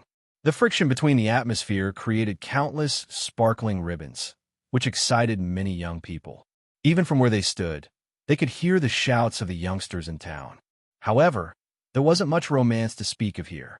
All they did was take care of Tesoro's curiosity. Beep, beep, beep, beep. The urgent notification surprised Silin, but his expression changed when he saw the data sent back by the probe robots scattered around the area. Moon also noticed that something was wrong. As the meteor shower arrived, he detected the signal of residual matter. Although the signal wasn't obvious, it was definitely the signal of residual matter. The residual matter really came from outside the planet and came with the meteor shower. Meteor shower. Looking at the bright lights streaking across the sky like raindrops, Silin shuddered. He turned to Huimao, who was yawning, and Moon, who was counting the signal points, and said, "Check the comets orbiting this star region." Seeing that Silin and the others were suddenly busy, Tesoro pushed Shusag in confusion. "Old man, why are they checking the comets?" "How would I know? I'm not educated." "Aren't you from an intermediate school?" "Tesoro." "Celine, this is the result of our investigation." Moon projected the results in front of him. The image showed all the periodic comets in this star region, their orbits, and the places the planet had passed. "Don't call back the probes. Let them continue to collect the residual matter that came with the meteor shower. Let's go back to the space plane." Silin said to Moon, "We're leaving." "Oh, right." Silin paused and looked back at the father and son. "Maybe I'll contact you again soon. Don't move." After that, Silin turned around and ran to the space plane parked in the woods with Moon and Huimao. The fundamental cause of these meteor showers was the comet's fragmentation, and the leftover material might have come from the comet's debris. If everything was as Silin had guessed, then the black box might very well be on the comet's orbit. Chapter 319. After returning to the space plane, Silin, Huimao, and Moon analyzed the information and found the comet in the meteor shower. Then, Silin sent out several trackers to track the comet to see if there was any signal from the black box. Silin did some calculations. The location and time when Xianxia encountered the unstable wormhole happened to be very close to the target comet. Perhaps for some reason, the black box on the comet reacted and triggered a wormhole that led to the League of Stars. After that, the comet moved away and the wormhole became unstable, closing the passage. The whole process didn't last long, and Xianxia wasn't that close to the planet, so it didn't attract much attention. According to the information Silin had gathered, although some people had noticed an abnormal energy and spatial fluctuation at a place a certain distance away from the planet, the signal and communication equipment had been disrupted at the time, and it hadn't lasted for a long time. There were many different opinions after the incident, and no conclusion could be drawn. Although there was evidence from various incidents, it was all speculation before a definite conclusion was reached. Silin, Huimao, and Moon stared at the signals sent back by the trackers on the screen. The trackers were getting closer and closer to the comet, and when the light that represented the signal intensity on the screen grew brighter and brighter, Silin knew his speculation was confirmed. "It's really there." Moon was so happy that he spun in circles like a top. Just like Sigma, they liked to swing their arms when they were happy. "Hurry up and find it. We can go back when we find it, right, Silin?" Huimao looked at Silin expectantly. "I think so. Let's see what's going on with the black box first." Silin was calmer than the others, but he was also excited. Although he had made some preparations, finding the black box would save him a lot of time. From the analysis of the trackers, he could see the general location of the black box on the comet, but it would take a lot of effort to get it out. Silin was going to contact Shikai and ask him to send a robot to solve the problem, but Moon stopped him. He wanted to get the black box himself. Perhaps Moon no longer trusted the Shi family the most. He was afraid that the Shi family would do something to harm him and Sigma, such as tossing the black box into a research lab. Although Moon and the other Origin robots looked ancient, they were made of the best materials available. Plus, Moon had upgraded himself several times before he sent Moon to retrieve the black box from the comet. That was why Scylla decided to send Moon to retrieve the black box. Moon was very satisfied with Scylla's behavior because Scylla's first concern was his safety, not whether he could take out the black box. Seeing that he was going to help, Huimao also expressed his willingness to help. The black box was too important for Huimao, and he was tired of living in the mist Bodhisattva Empire. Everything he did was restricted, and although he was a bit more lenient when it came to foreign beasts, he wasn't as free as he was when he was a hunter regiment. After all, this wasn't his territory. Not even Huimao would feel at ease if he sent another robot to retrieve the black box from the comet. To him, no robot was better than himself and Moon. There were a lot of floating debris in space when they approached the comet's orbit. Scylla first cleared away these obstacles and then found the safest time to release Whis and Moon out of the comet. They were robots after all, so they weren't as restricted by the same conditions as humans. Huimao grabbed Moon and had him take it to the comet. Moon knew the black box better than Moon, so he knew how to remove it from the dirty Xianxia without damaging it. Huimao assisted him from his side. As for Scylla stayed on the space plane to provide some extra support. If anything happened on the comet, Scylla would teleport them back to the comet using fixed-point teleportation. Even if the comet's environment wasn't suitable for fixed-point teleportation, he would still do his best to ensure the accuracy of the teleportation. Scylla had made a lot of preparations, but to his surprise, the process of removing the black box from the comet was smoother than expected. Moon had done everything perfectly, and he had even considered some of the details beforehand. Just as Chip had said, Moon was the smartest among the 5 robots. He was also the one who knew how to play dumb the most. The black box wasn't as big as Scylla thought. It was only 2 meters long, but it contained the crystallization of the Shi family's wisdom at its peak. After being buried for nearly 1,000 years, the mysterious and extraordinary look on the surface of the black box made everyone who saw it feel an inexplicable excitement. Some peripherals were needed to activate the black box, and these could all be prepared according to the black box. Scylla wasn't worried. Considering the capabilities of the people left behind on the research bastion, this shouldn't be a big problem. Carefully packing the black box, Huimao didn't even log on to the forum. Instead, he squatted next to Moon, fearing that something might go wrong. Seeing Huimao like this, Scylla smiled. It seemed that the robot was eager to return. No wonder we couldn't find it. It was on the comet. It's been orbiting the comet. It's no longer where it used to be, Moon said. The blue light on a U's face curved into 2 curves, showing that a U was in a good mood. Scylla nodded when he heard Moon's words. It was a matter of luck. Those people wouldn't have thought that the black box was on a comet, would they? Otherwise, they wouldn't have been able to find it. Scylla was thankful that the black box was on a periodic comet, not a non-periodic one. Otherwise, he wouldn't have known where to start looking. When Shikai learned that Scylla had found the black box, he felt conflicted. On one hand, he was happy that he'd found it. After all, he'd be able to see what the Shi family's original home looked like. He'd also be able to meet the mysterious original robot, Sigma. On the other hand, he felt helpless. How did Scylla find it so quickly? Didn't the Shi family send people to look for it? Was this another way of saying that the Shi family weren't as good as Scylla? Now it was obvious that Moon was closer to Scylla and distant from the Shi family. This made Shikai's heart sour. Though his thoughts were conflicted, he knew what he needed to do. Scylla had already told him about the resources he needed in advance. The researchers who stayed in the space fortress were easier to control. They weren't as scheming as Scylla had suggested. After Scylla delivered the black box, the researchers got to work under Moon's direction. Seeing how familiar Moon was with the black box, Scylla knew that he hadn't been telling the truth. Perhaps he didn't know everything about the technology, but he knew far more than anyone else. It wasn't like he said he didn't know anything. This little fellow's guard was quite heavy, but it was understandable. If it weren't for that, Moon would have been sent to the lab and become a second chip. The researchers, including Tang, were very excited. Being able to participate in this project and understand this technology was a great gift to them. These people almost worked day and night to prepare and process the peripherals under the guidance of a U. But every once in a while, a U would ask them to stop and rest. After all, these people were not robots, and there was a limit to their energy.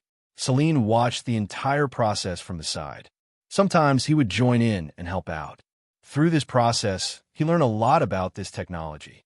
In his heart, Celine was also planning when he would have the opportunity to create a second black box. However, this was not something he could easily do alone. When the peripherals were finished, Celine had a chat with Moon. All that was left to do was debug and check. Moon was the only one who could do this. He had set up a very complicated password for the black box. There were a few things Celine needed to take care of before he returned to the League of Stars. Also, Huimao had been eyeing the fish biscuits produced in the Mist Bodhisattva Empire, and he had to bring gifts to Xianxia and the Miantuan. Moon didn't mind. He waved a hand and told Celine and Huimao to get to work. No one would be able to activate the black box in advance with him around. When he said this, Yu deliberately looked at Shikai next to him. Shikai felt like he was stuck on a fishbone. After Celine and the others left, he returned to the Shi family's electronic planet and chatted with Chip for the entire day. It was true that not every Origin robot was as easy to talk to as Chip. Shikai needed Chip to teach him how to get along with the Origin robot better. What if Sigma ignored him, a true descendant of the Shi family, just like Moon did? His ancestors would probably kill him in his dreams if that happened. Celine actually had a lot of things to do right now. AF1's classes, the RES project, Guanfeng's project, and the problems he had to deal with as one of the 3 people in charge of Black Viper. However, these weren't the most important things to Celine right now. He could apply to suspend AF1's classes, and there were plenty of people willing to take over the RES project. Guanfeng wouldn't be affected too much even without him. As for Black Viper, he could let it go for a while. In the past, Guanfeng had always been a hands-off boss. Right now, Celine's top priority was to talk to Xianxia. When Celine arrived at the courtyard next to the artificial sea, Xianxia was sitting on a recliner under a tree. "Master!" Celine stood beside the deck chair and said softly. Xianxia opened his eyes. He wasn't smiling like he used to when he saw Celine. Although he was smiling now, Celine sensed a hint of melancholy in Xianxia's eyes. Xianxia's health had been improving ever since he returned to the Gen family. Just like Xianxia said, the Fuji tree had some sort of healing effect on the Gen family. Right now, Xianxia still looked old on the outside, but his bodily functions were almost the same as a middle-aged man's. The only difference was that Xianxia had gone through so much and experienced so much. "Have you found a way to return?" Xianxia asked. Judging from his calm tone, Celine knew that Xianxia was mentally prepared for this. Celine nodded. "Yes." Xianxia let out a long sigh. "Celine, there's something I'd like to talk to you about in private." What he meant was that he didn't want anyone around him, not even Huimao. Huimao had already gone off to chat with Blueskin. After all, he wouldn't be back for a long time after he left. The guards around the yard were sent away, and Celine soundproofed the area. Although they were still here, no one could hear their conversation from 2 meters away. It was impossible to guess what they were talking about based on the movement of their lips. After everything was done, Celine stood there quietly and waited for Xianxia to continue. Ever since Celine could understand things, he knew that his master wasn't happy at all. Hina said that it was because Xianxia was missing someone.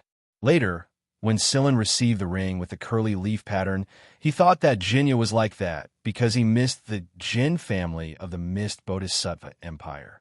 But after returning to the Gen family, Celine realized that wasn't entirely the case. Celine didn't know who Xianxia was missing, and he didn't ask about it. Knowing Xianxia's temper, it was impossible to pry the answer out of him if he didn't want to tell anyone. After a long period of silence, Xianxia finally spoke. "I've been thinking about it since the last time you came to ask me those questions." Xianxia said slowly, "I left behind a logbook in the League of Stars, but I didn't carry it with me later on. It's a record of my daily life in the League of Stars, and I left it somewhere before I left for Planet Brown Earth." Xianxia had created a partial star map, and it was necessary to compare it with the League of Stars' star map in order to find the place. However, The League of Stars wasn't the mist Bodhisattva Empire, and the League of Stars didn't have a complete star map. Go there and find a man named Hara. Tell him to take back the things I left with him, and he'll give you the record book.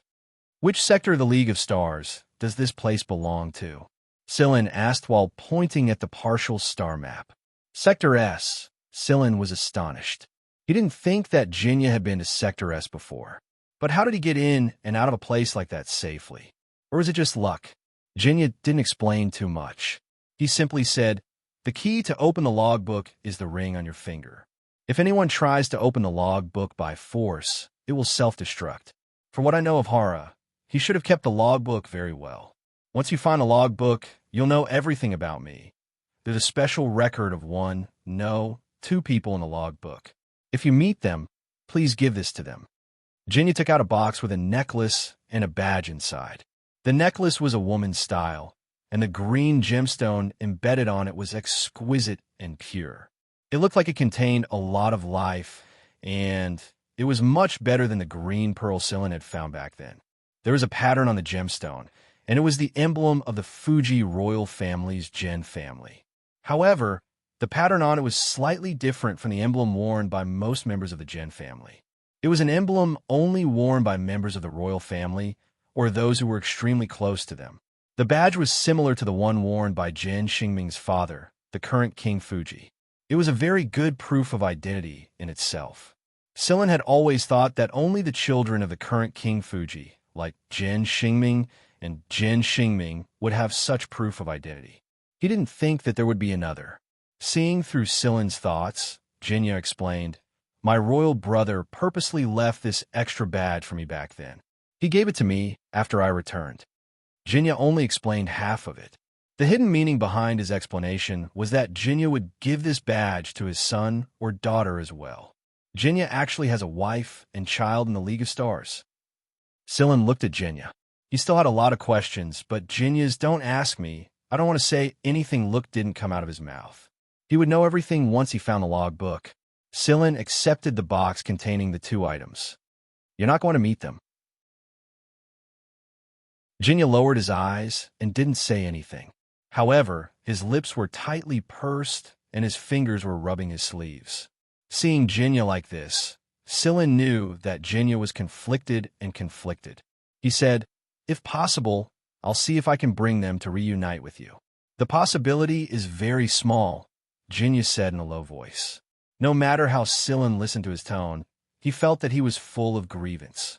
Sillin glanced at Xianxia with an odd expression. He didn't know that his master had such a side to him. I understand. If everything goes smoothly, I'll bring you to meet them when I return, Sillin answered. Xianxia turned his head to the side and didn't say anything. Sillin took this as a tacit agreement. Before leaving, Xianxia told Sillin, don't worry, I'll take care of things here. As for you, be careful when you return to the other side. Your safety is the most important. Yes, master. I know what to do. Don't worry. Sillin gave Xianxia a hug before leaving the courtyard. He brought Hui Mao to buy the fish biscuits and gifts it had been longing for. Sillin rubbed his forehead when he saw Hui Mao's list. It's not like we're not coming back. Why do you need to buy so many things? Hui Mao thought for a moment and realized that Qin Lai was right. Therefore, he circled some of the important items with his paw. Then I'll buy these first. I can't go any lower. All right, but you need to lose weight, glutton.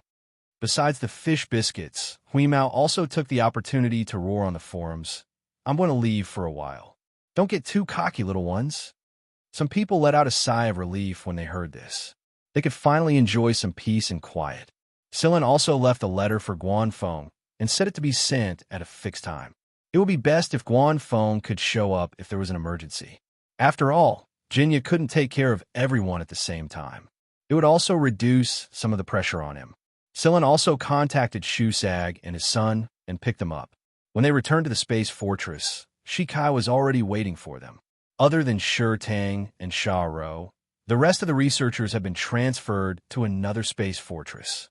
This one had already completed a round of modifications. Are you ready? You moved a finger in front of the black box. Then let's begin. Chapter 320. Moon activated the black box, and with the help of the peripherals, a vortex began to form in front of the bastion. The edges of the vortex were dotted with nebulae, but the center of the vortex was pitch black. As the vortex grew larger and larger, the bastion looked like an ant in the face of it. The area they'd chosen was remote, with no habitable planets nearby. They didn't have to worry about being discovered. This vortex was much larger than the wormhole Xianxia had encountered all those years ago. Perhaps it was because this was the real thing, and the wormhole was just a trigger. As the vortex formed, Sillin and the others took their seats. They activated their shields and safety equipment, just in case something happened to them before or after passing through the wormhole. Sillin had fainted for a long time when he was forcibly transported here. Even Huimao couldn't avoid it. "All right, let's go," Moon ordered, steering the bastion forward. This bastion had been built on Shi Kai's electronic planet, and Chip was in charge of it. Every part and interface was intricate and precise. Normal humans would need at least 10 people to safely operate this thing, but for Moon, Chip alone was enough. In other words, the entire bastion was under Moon's control. This was the decision Shi Kai made after his conversation with Chip. Chip told Shi Kai before he left, "No matter what, we 5 original robots will never betray the Shi family." That was the reason Shi Kai was willing to hand over control of the bastion to Moon. Perhaps Shi Kai didn't trust Moon, but he trusted Chip. Right now, there were only a handful of people inside the space fortress. Sillin, Whis, the Sure siblings, Shusag and his son, Shi Kai, and so on. The rest of the researchers had been evacuated a long time ago, and only the robots remained. These robots wouldn't move until Shi Kai gave them the order. The bastion headed toward the center of the vortex. As it got closer and closer to the wormhole, Shusag and the others couldn't stop their hearts from racing. When Sillin went to find Shusag, the guy was still asleep. When Sillin told him about his plan, Shusag's first reaction was that he was still dreaming. After all, someone suddenly said, "Let's go. I'll take you to another galaxy to live the life you want." For someone who'd been through so much and dreamed of breaking free from the shackles of nobility, Sillin's words were like seeing holy light. After slapping himself a few times, Shusag circled around the house and confirmed with Sillin. Then, he summoned Tesoro, who was still in class at school, back to his room. Shusag was very interested in the world of hunters Sillin spoke of, and Sillin needed a few helpers. Shusag and his son were without a doubt the perfect candidates. When Shusag notified Tesoro, his teachers and classmates weren't surprised by his abrupt departure from class. But they didn't know that Tesoro was really going to leave this time. Shurtang and Sha Ro were looking forward to a new life. Although they didn't know what the situation was like on the other side, they were certain that it was better than the one they'd been in. On the other side of GL, Sigma was staying on the Rank D planet where Sillin had disappeared. It was the only one left on the planet, along with the instruments and equipment on the planet. Back in the underground base, he had Lovag's guardian beasts to keep him company. Now, even the Lovag beasts were gone. Ever since Sillin and Huimao left, he was the only one left on the planet. Sigma tried to repair the equipment, but found that it couldn't be fixed in a short amount of time. All the settings were messed up, so he had to repair them to kill time. His heart of glass had shattered a long time ago. At the time, the underground tunnel was almost completely drained of energy, and the connection nodes were in serious disarray. The machine language radiation caused by Huimao before he was sucked into the tunnel had nearly paralyzed all the electronic equipment inside the tunnel. Come to think of it, Huimao was the main culprit. Of course, no one else knew about it. Today, Sigma was quietly repairing its equipment and playing some cheerful music. Otherwise, it would have felt lonely since it was the only person on the planet. Suddenly, Sigma sensed a familiar signal. The music stopped abruptly, and Sigma confirmed the signal's authenticity. Then it screamed and ran out of the underground tunnel, arms waving. When Sigma saw the space-time vortex forming in the sky, the familiar signal grew even stronger. It knew who the signal belonged to. It would never forget it, even after 1,000 years. You? The blue band on Sigma's face flickered like an expectant heartbeat. When the space-time vortex had expanded to a certain size, a space bastion emerged from it and slowly approached the planet. Once the bastion was out of the vortex began to fade away. Wheeze! Sigma cried out in pleasant surprise. In addition to Yu's signal, it received Huimao's signal as well. This was a great surprise for Sigma. Sigma, I'm here to pick you up, Yu said excitedly. Yu! Sigma's thrusters roared to life, and an opening opened in the bastion's hull for Sigma to enter. The two brothers who had only met each other after 1,000 years were waving their arms and circling around each other. Shikai felt like crying when he saw the robot fly into the bastion. This was Sigma.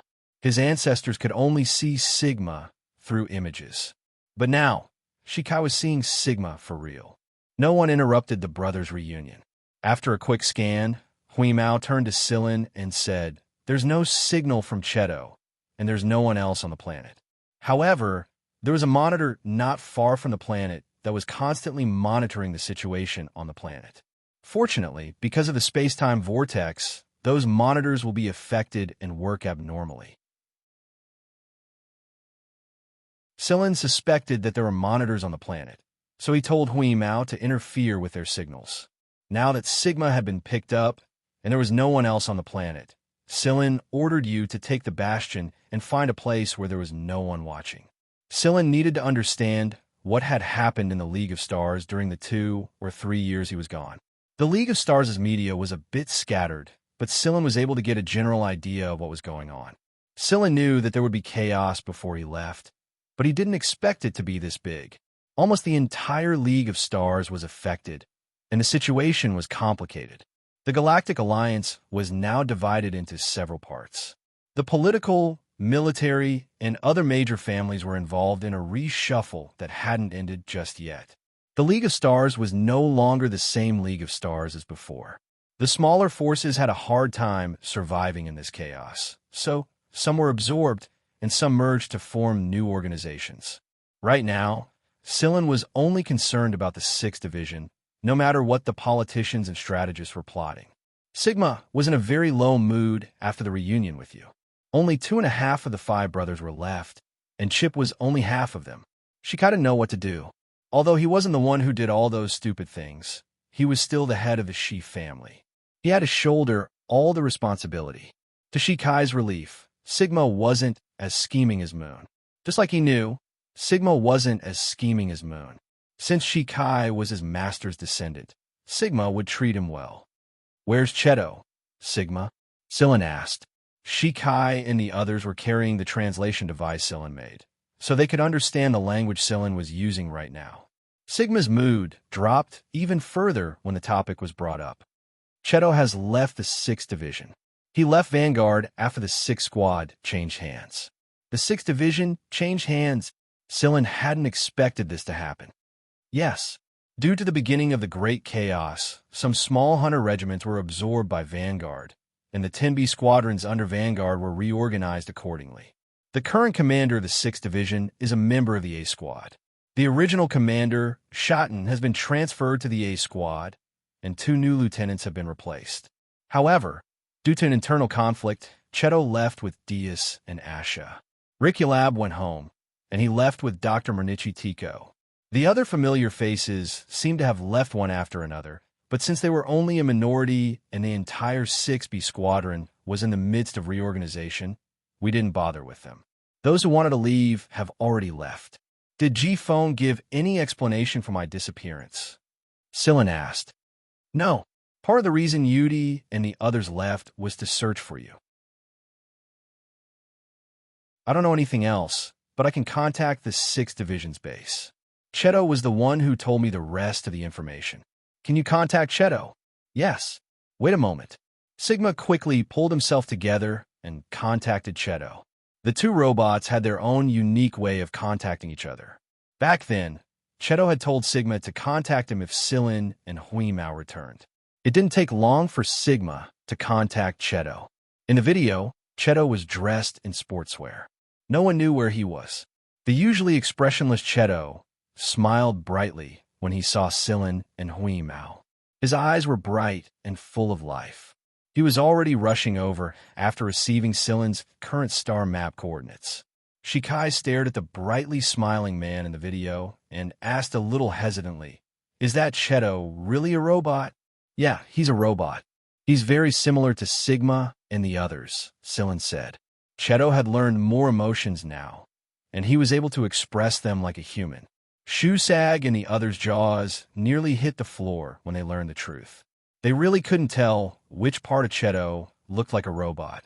Moreover, when Silen and the others were talking to Cheto, it didn't feel like they were talking to a robot at all. It was like they were old friends. "What do you plan to do next, Silen?" Sigma asked. Sigma and Moon shared the same thought when they learned that their master was long gone, and that their brothers and sisters were either dead or crippled. They would stay here and observe the situation for now. If Silen and the others were to return to the Mist Bodhisattva Empire, they would follow them.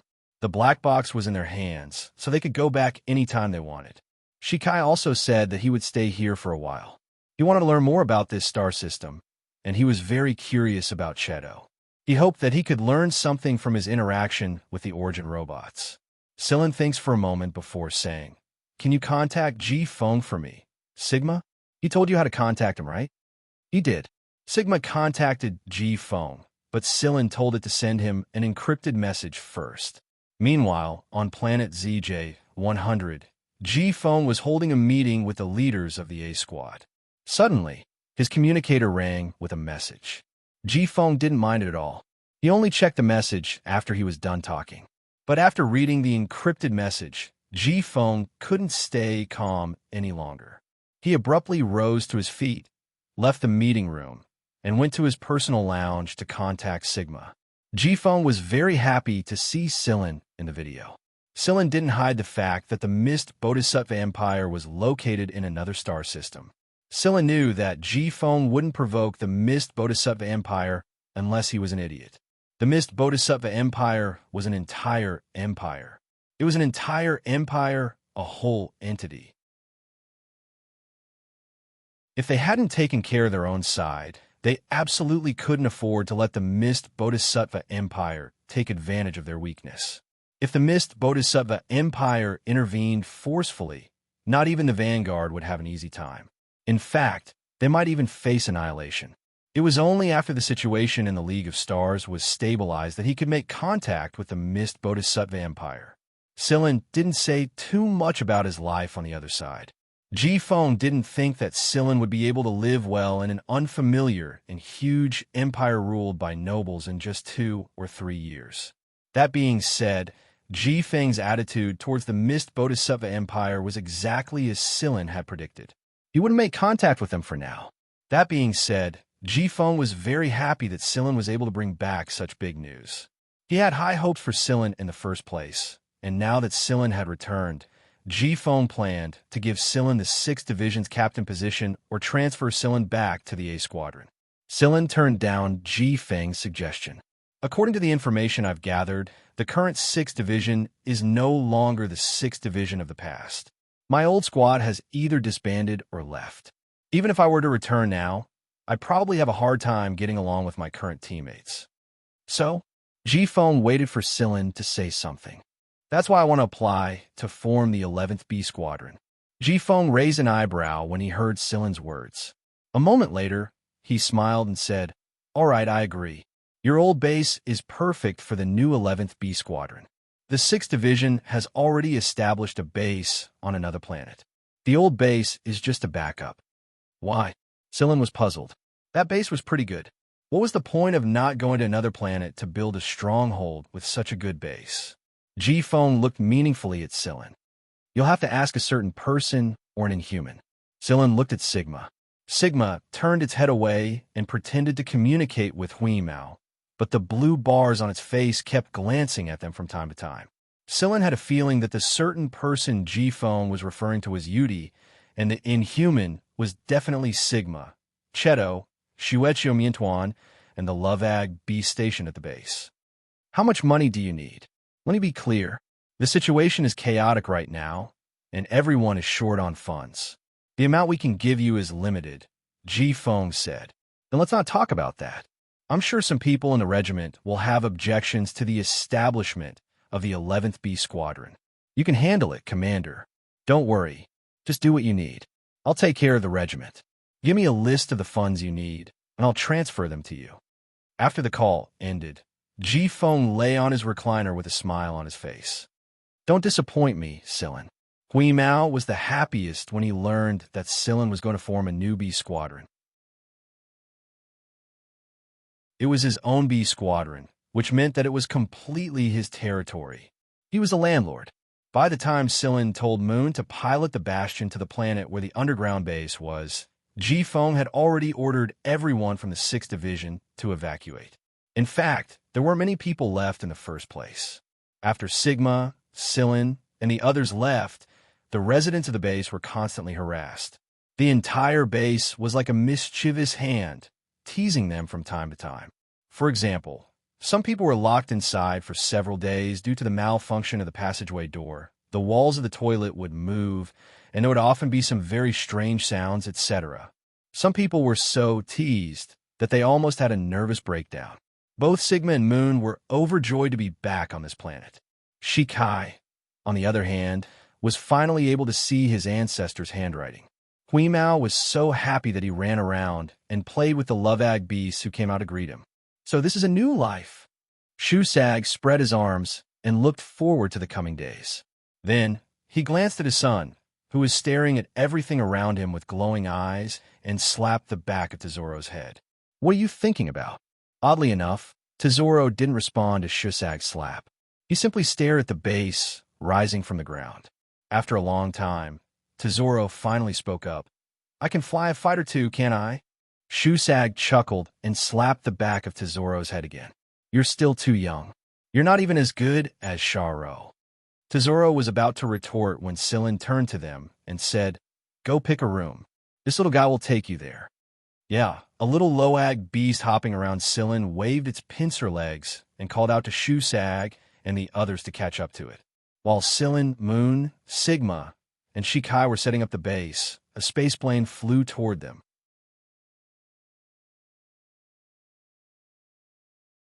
Chapter 321. It's Cheto, Hui Mao, who was rolling around in the middle of a herd of Lovag beasts, ran toward him. The incoming space plane wasn't small, but Cheto was the only one inside. The cabin door opened, and Cheto walked out in his sportswear. He looked like a free traveler returning to his hometown. Cheto smiled when he saw Hui Mao, who was a lot fatter than he remembered. Long time no see, Cheto. Hui Mao jumped onto Cheto's shoulder and patted him with his paw. Not bad. Did you level up? Amen. I modified it by absorbing a couple of rare metals. Cheto scratched Hui Mao's chin. Hui Mao tilted his chin and allowed Cheto to scratch it. Then, he pointed at the space plane behind Cheto and asked, Where did you get this? I robbed it, Sillin answered calmly. Cheto was driving a small space plane when he left the 6th Division, but he ran into some well-equipped robbers along the way. That was why he robbed them without hesitation. All right, this is for you. Cheto took off the ring on his finger. It was the ring Hui Mao and Sillin had given him before they left. It was the one he got from Osculos. No need. Sillin said he'd keep this for you. Meow, meow. At first, Hui Mao was going to give the subspace ring to Cheto. He often traveled with Sillin, so he could just use Sillin's ring. However, Hui Mao's tongue twitched when he saw it. The ring was filled with precious metals, energy blocks, and fish biscuits of Hui Mao's favorite flavors. It was obvious that Cheto had collected the rare metals and minerals over the past 2 or 3 years. The fish biscuits were bought while he was wandering around. You really are my blood brother, Cheto. Hui Mao laughed foolishly while holding the ring. Cheto, blood brother? Sillin and Sigma, who were setting up the base, walked out of the building. When they saw Hui Mao squatting on Cheto's shoulder and laughing like a fool, Sillin turned to Cheto and said, Welcome back. Sigma also rushed over and gave Cheto a hug. For the past 2 days, Sigma's mood had skyrocketed, and the waves on its face hadn't stopped for a single moment. It even hummed a little tune from time to time. Not far away, Shikai's eyes lit up when he saw Sillin high-fiving Cheto in a very natural manner. This robot was a bona fide original robot. It was a robot that was very close to a human. However, Shikai had no idea how far this robot's mind could stretch. He would slowly figure it out as he spent more time with it. Staying here was indeed the right choice. There were some rare metals on Cheto's spaceplane. Sillin needed to build a starship, and there were a lot of materials in the base. But no one would complain about having too many rare minerals. Before this, Sillin hadn't made a move because the higher-ups of Vanguard hadn't officially agreed to form a new B squadron. It was only yesterday that Sillin finally received Ji Feng's official notice and was ready to officially summon the people who had left. Cheto had returned just in time, and he knew how to contact Yudi and the others. It saved Sillin a lot of trouble. Beaver and Yudi had been guests of the 3rd B Squadron all this time. In fact, they had been guests of the 3rd B Squadron for almost 2 years now.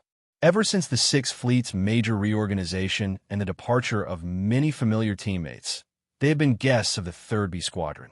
However, they were quite popular in the 3rd B Squadron because they were both technical talents. Falvey, the commander of the 3rd B Squadron, had expressed the intention of recruiting them into the squadron, but the duo had never expressed anything about it. After receiving Sillin's message, the two of them immediately packed up and left. Their departure was swift and decisive. Falvey laughed in exasperation when he saw the situation. The 3rd B Squadron was one of the strongest B Squadrons in Vanguard, and the conditions they had offered the duo were good enough. Who would have thought that they couldn't even compare to Sillin's words? After Sillin contacted the people, Yudi and Beaver were the first to arrive, followed by Carrie, Ba Dao, and Xiaoxiang. Meichi Tico had returned alone. Lycrabe, no, the 4th young master of the Shi family, Shi Huajing, hadn't returned with them. Lycrabe has some family matters to attend to, so he can't join the construction of this fleet, Tico said with a smile. While speaking, she took out the little rabbit from her pocket and allowed it to play with Hui Mao and the others. The little rabbit hadn't changed at all after almost 3 years. It was just as small as before, but everyone knew that it was special, so they didn't pay it any mind. I learned from Cheto that he's the 4th young master of the Shi family right now. It's a rare opportunity to take back his power during this time of chaos. Later on, Sillin secretly communicated with Shi Huajing and established a partnership. After all, no one could stand alone in this situation. Isolation would only make one situation worse. Adding a partner was like adding a helping hand, a bargaining chip to gain a firm foothold. The last to arrive were Diaz and the others. After the 6th Division was reorganized, Diaz, Asha, his newborn son, Tang Xiuqiu, Chifeng, and Xueqiu left the 6th Division together.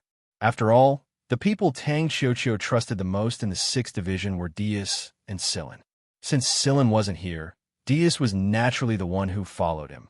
After their spaceplane landed, the first person to rush out was a ball-like fatty with a fair complexion. These gluttons have all grown fat. This was Sillin's first thought after he returned. Xueqiu had grown a lot. In the past, he could be carried on Tang Xiuqiu's back, but now he was almost as tall as Sillin when he stood up. After he rushed out the hatch, he rolled into a ball and rolled back to where Sillin and the others were. It didn't take long for him to join Hui Mao and the Miantuan.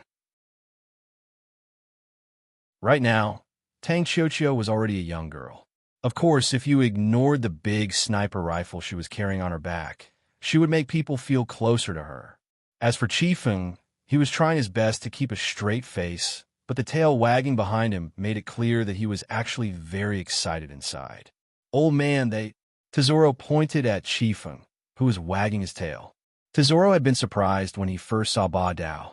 Then, one by one, they appeared out of nowhere. Now this kid who was wagging his tail so blatantly, Tesoro still wasn't used to it. After all, in the past, everyone was busy hiding their differences, afraid that they would be treated as an anomaly. But after he came with Sillin, he realized that there was no need to hide anything. It didn't matter what you looked like, as long as you had the ability. This was a place where strength spoke. "Call me father." Shusag slapped Tesoro on the head. Shusag had trimmed his beard and hair, and he wasn't dressed as sloppily as before. Shusag didn't look much older than Diaz now. Right now, they still had to rely on the translator to communicate with these people. That being said, They were confident that they would be able to truly integrate into this group. The more people there were, the livelier it was.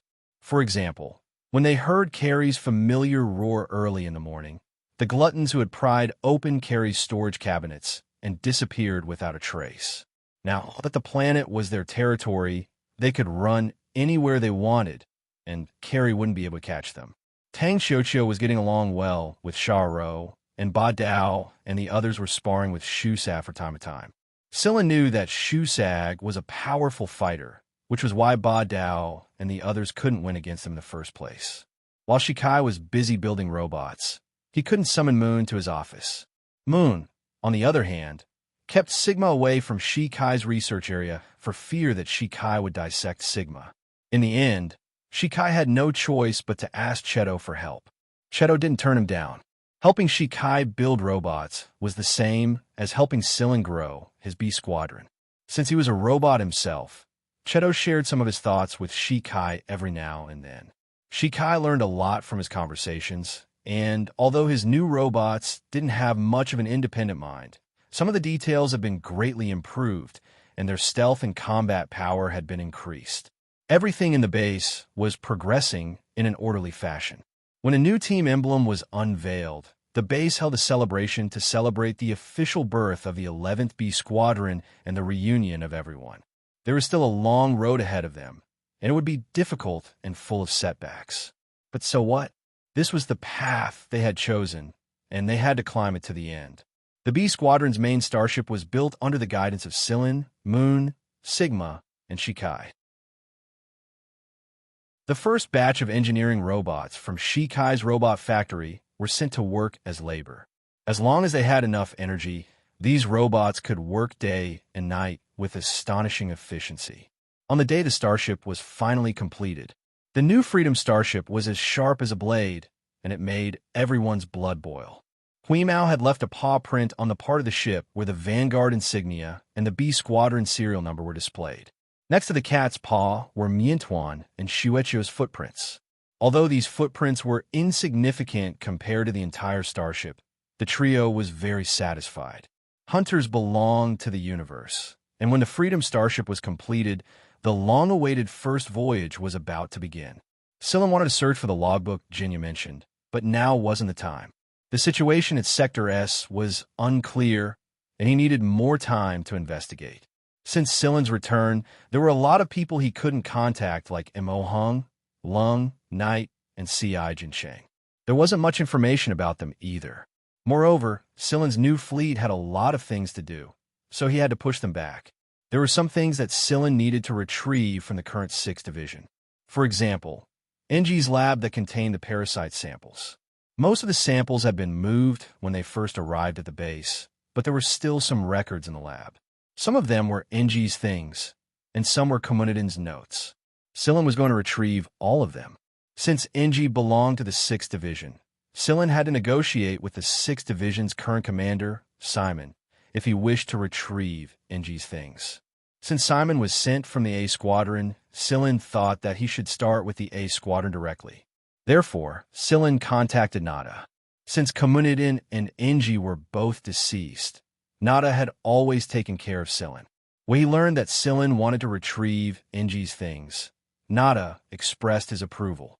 In Nada's mind, the only person who could perfect Komunidin's parasitic code was Sillin. When he contacted Nada, Nada told Sillin that the current 6th Division commander, Simon, was someone the A Squadron had sent to train. He probably wouldn't be easy to talk to, so Nada told Sillin to be prepared. To be honest, Sillin knew that a person who grew up in the A Squadron would always have a sense of superiority when they stood in the B Squadrons. It was unavoidable for them to be arrogant. Sillin contacted Simon and informed him beforehand, but he didn't say what he was going to do. All he said was that he was going to the 6th Division starship to retrieve the things he left there. "I don't like that guy no matter how I look at him," Huimao said after Sillin and Simon ended the call. Simon's attitude, as if he was giving Sillin face even if he said one more word, made Huimao very unhappy. Sillin flicked Huimao's ear but didn't explain. "Pack up and get ready to depart." "Got it." Huimao ran out of the B Squadron to notify the others. In reality, He was mainly there to notify the Miantuan and Xianxia to bring the food. The current commander of the 11th B Squadron was Silin, and the vice commander was Yudi. Due to the small number of people, there was only one vice commander. When the time came to recruit more people, the vice commander position would increase as well. There were robots guarding the base, and the base itself was a gigantic mechanical intelligence entity. There was no need for anyone to supervise it all the time, so everyone boarded the starship. Moon and Sigma chose their own resting spots, and Tang, Tico, and Shikai each had their own laboratory. The starship was equipped with molecular synthesizers, medical devices, and more. Silin thought that these were all things that he couldn't live without. Many of the warehouses on the starship were empty, but hunters could easily fill them up after going out for a stroll. Silin, Moon, and Sigma were responsible for piloting the starship. In fact, either Moon or Sigma could pilot the starship on autopilot. They just didn't want to stay here alone. Silin sat in the cockpit, reading a book and skimming through the League of Stars' media outlets. There were some limitations, but it was enough to get a general idea. When the starship set sail, a wave of cheers erupted inside the starship. This was their first voyage as a new team, so Carrie and Xiaoshang ran around the starship like lunatics. During the voyage, Shusag sparred with Carrie and gave the others some pointers. Everyone shared their experiences with one another, and as a result, they learned a lot of practical combat techniques from each other. Tang's body was much better now that he had been treated. His hair was growing again, and he didn't look as sickly as before. Sometimes, Tang would learn a thing or two from Shusag when he sparred with Carrie and the others. Right now, Sector Z's forces were all over the place. Silin's group did run into people from other forces during the voyage, but they all laughed when they heard that it was Vanguard's 11th B Squadron. Everyone in the League of Stars knew that Vanguard had 10 B squadrons, not 11. So what was up with this 11th B Squadron? It had to be a disguise. That was why no one thought much of it. If it was any other B Squadron in Vanguard, they might be a little nervous, but not this one. It was a lone starship, and it was marked with Vanguard's insignia 11. Wasn't that bullshit? Therefore, everyone thought of it as a joke. Vanguard's 11th B Squadron only had one starship. When the joke got out, some people were hoping to see Vanguard's reaction, but no one from Vanguard made a move. Every B Squadron in Vanguard had been notified of the new 11th B Squadron's existence. Therefore, even though they thought it was ridiculous and that this so-called 11th B Squadron was a disgrace to Vanguard, no one dared to voice it out in public. Right now, the 6th Division was occupying a rank A planet.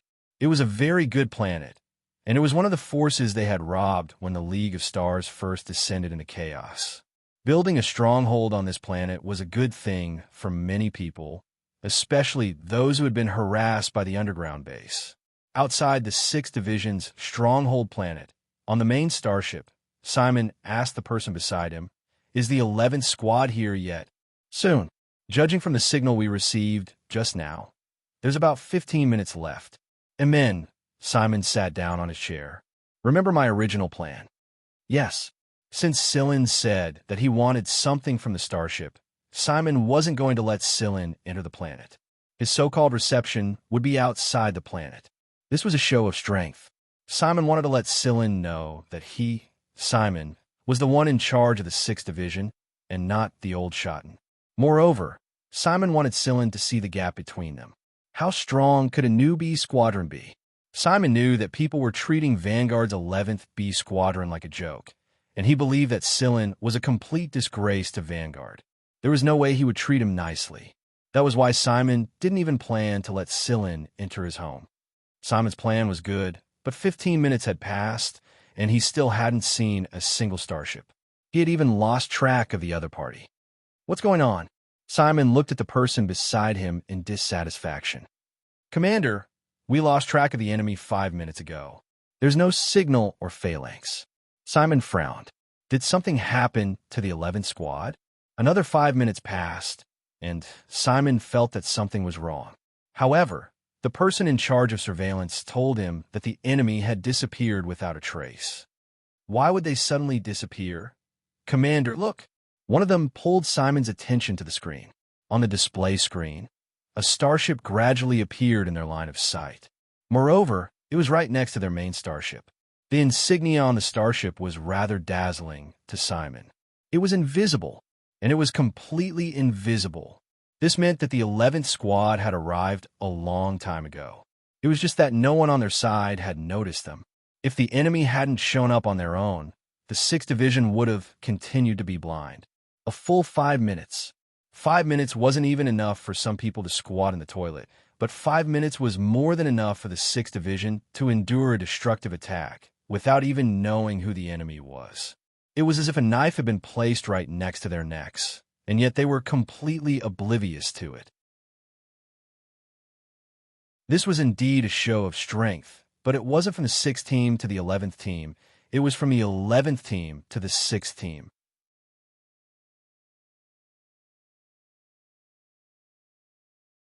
Chapter 322. Sorry for the long wait. It's been a long journey, so we only rested for 5 minutes after we arrived. I'm sure Captain Simon will understand, right? Silen's voice entered his ears. Around my ass. Simon looked like he was constipated. It wasn't just because the enemy had stayed right next to their starship for 5 minutes without being noticed, or because Silen's words made Simon want to flip the table. It was because the voice had come from their starship's communicator. Most importantly, none of the technicians had connected to the communicator until Simon had given the order. So, how did this voice come from his communicator?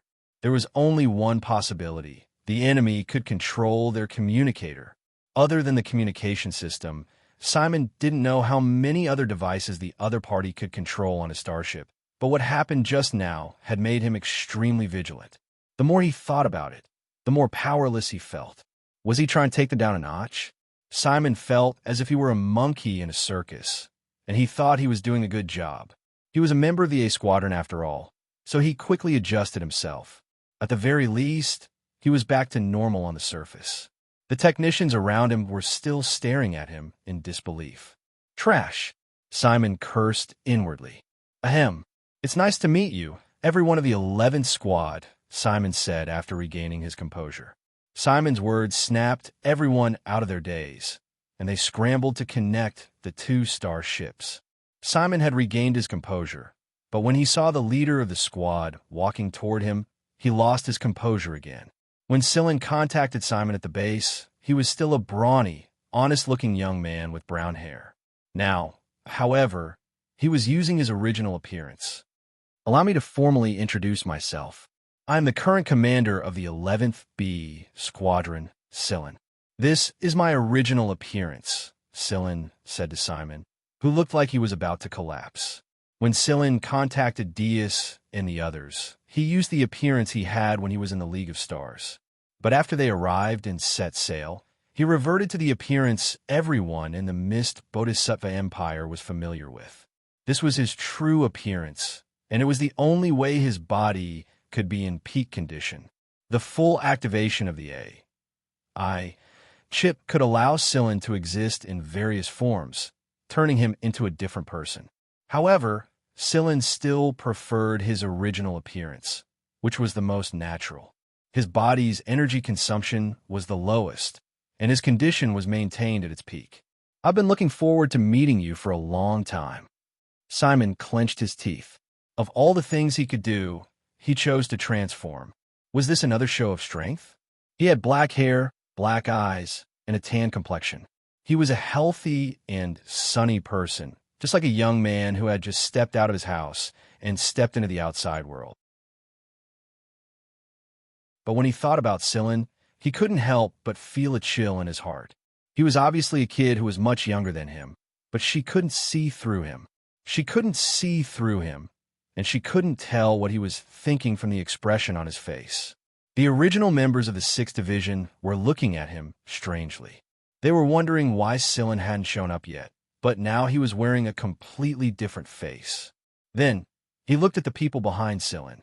Asha was the only one who had stayed behind to take care of the children, and everyone else had come out with him. Simon scanned the group and noticed that half of them were people he knew, but the ones he didn't look like they were ordinary people.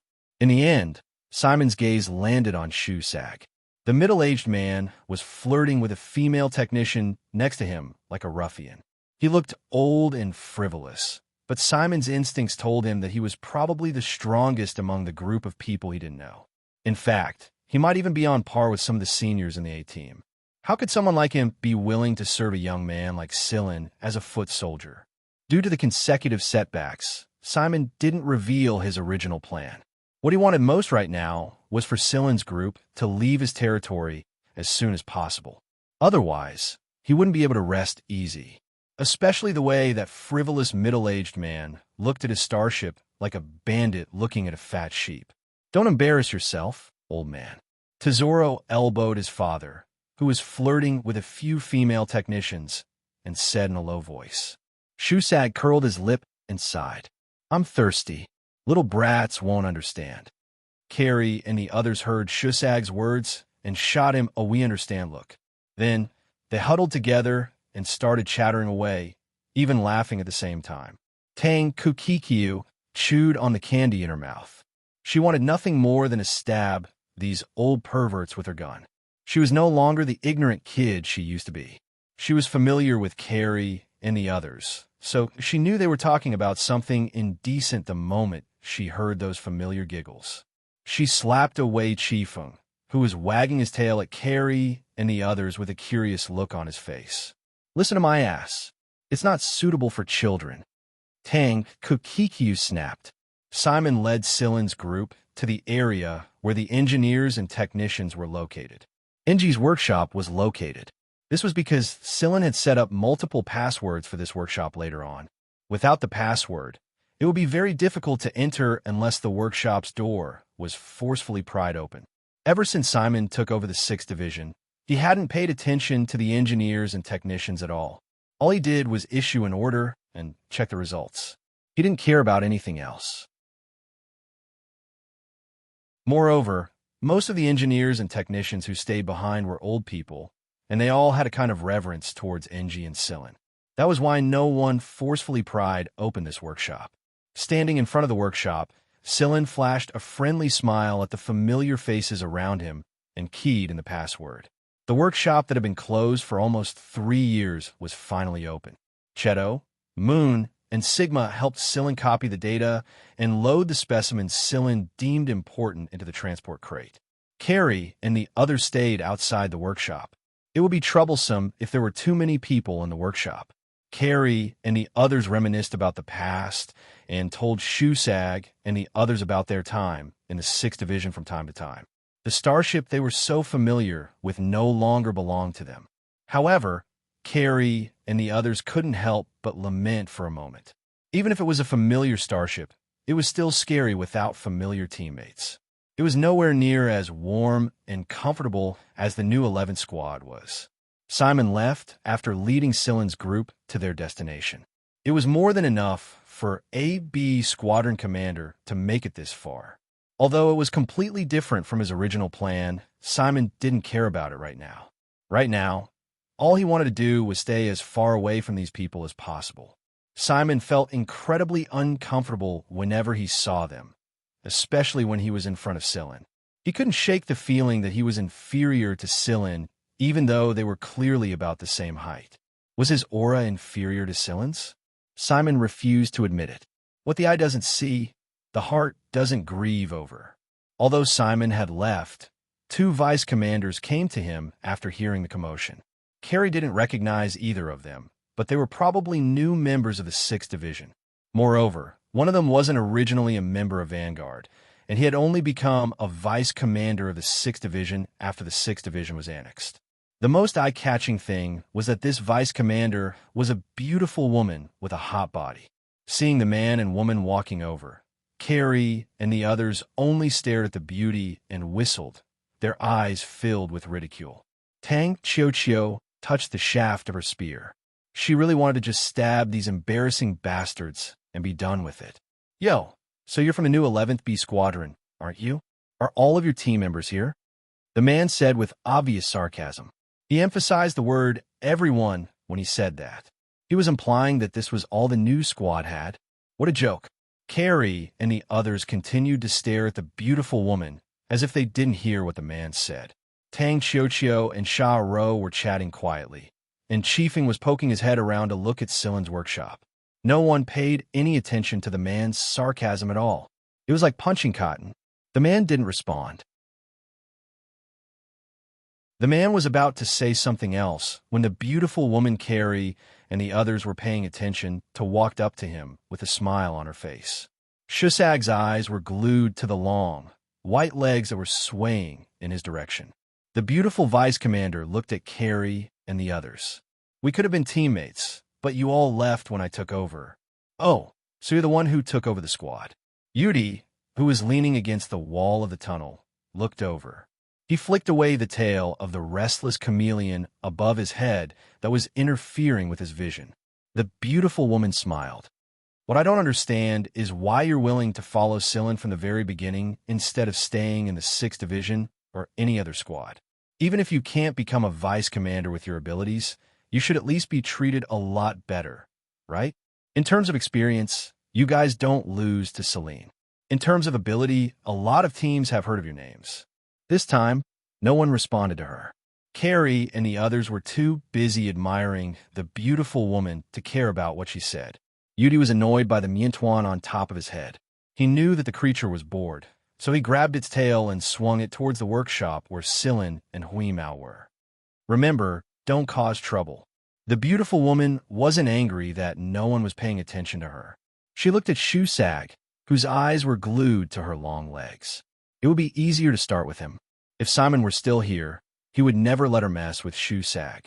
After all, she wasn't as observant as Simon. Is this a newcomer? The beautiful vice captain walked toward Shusag with a perfect smile on her face. But before she could even take her first step, she stiffened and froze.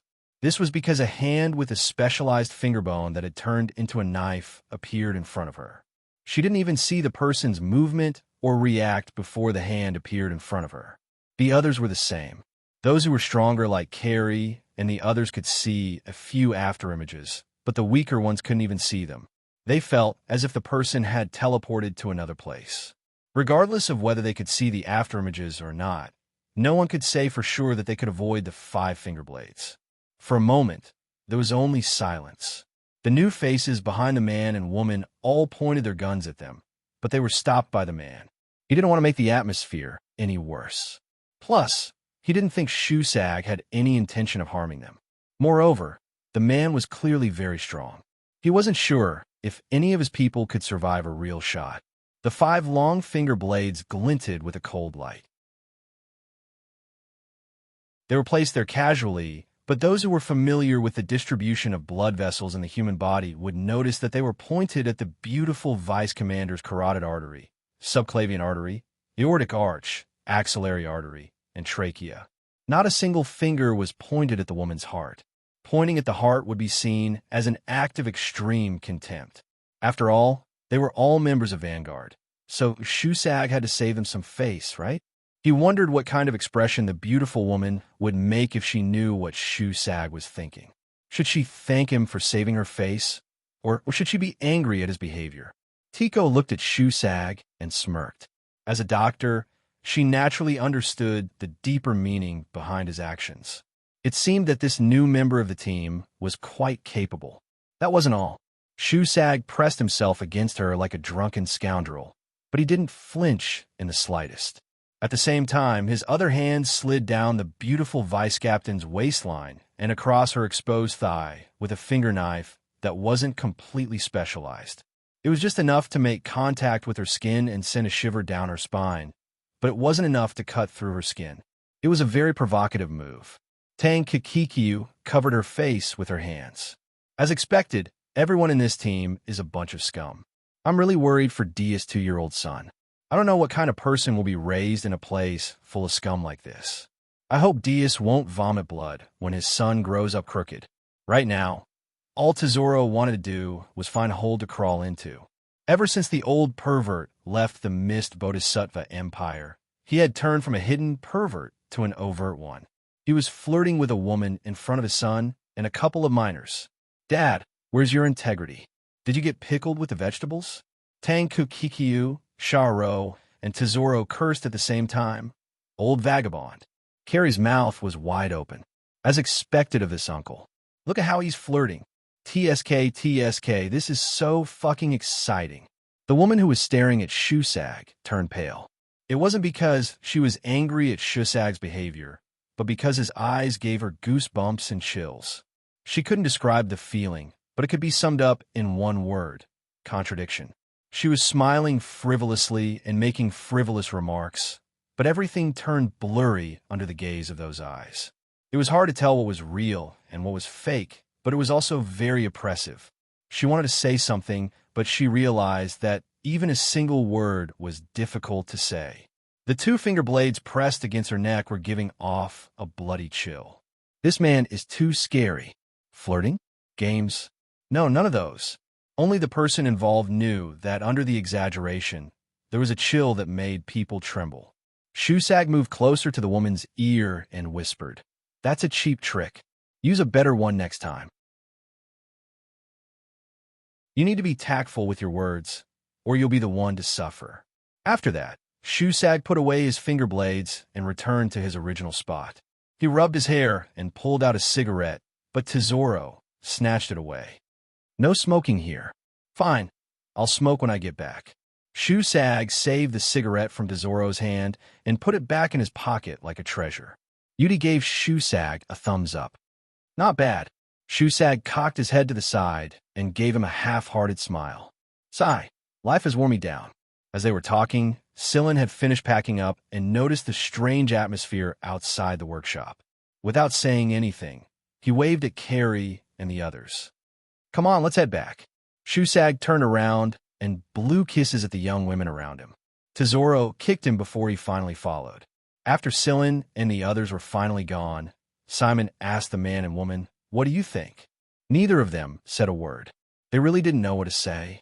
They hadn't even tested the other party's true strength yet, let alone Sillin.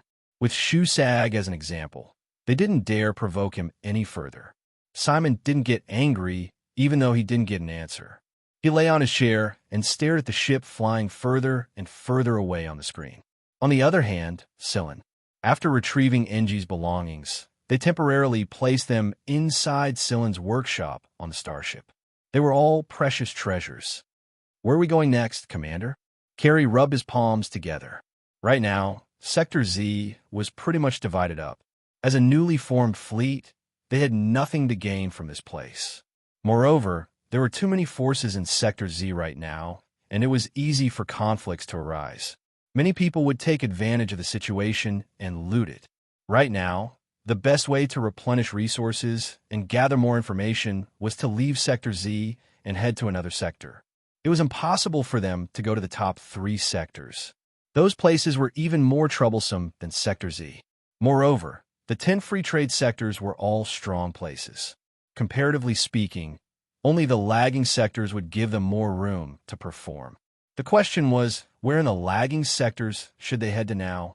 Sector S used to be a prison sector, but now there were basically no prisons left. The great upheaval had caused the people inside the high-level prisons to become incredibly popular. Right now, the 3 major black forces were fighting each other, so it was inconvenient to interfere. They couldn't search for Jinya's logbook either. Right now, Sector V was clamoring for independence, and they were clamoring to form some Freedom Alliance or something. It would be asking for trouble if they went there. After a brief discussion, everyone agreed to head to Sector T. It was also the place where Sillin first encountered Weimao. Sector T was full of alien beasts, so they went there to stock up on meat and make some money while they were at it. However, when they just entered Sector T, Sillin's group ran into a transport ship. The transport ship was parked quietly, and the only sound it emitted was an intermittent distress signal from time to time. Other than that, there was no other activity. "What's going on?" Sillin asked Ayu. Ayu spread his hands. "The ship isn't responding to our communication signal, and there's something wrong with the ship's power system. I can't get any more information, but there's one thing I'm sure of.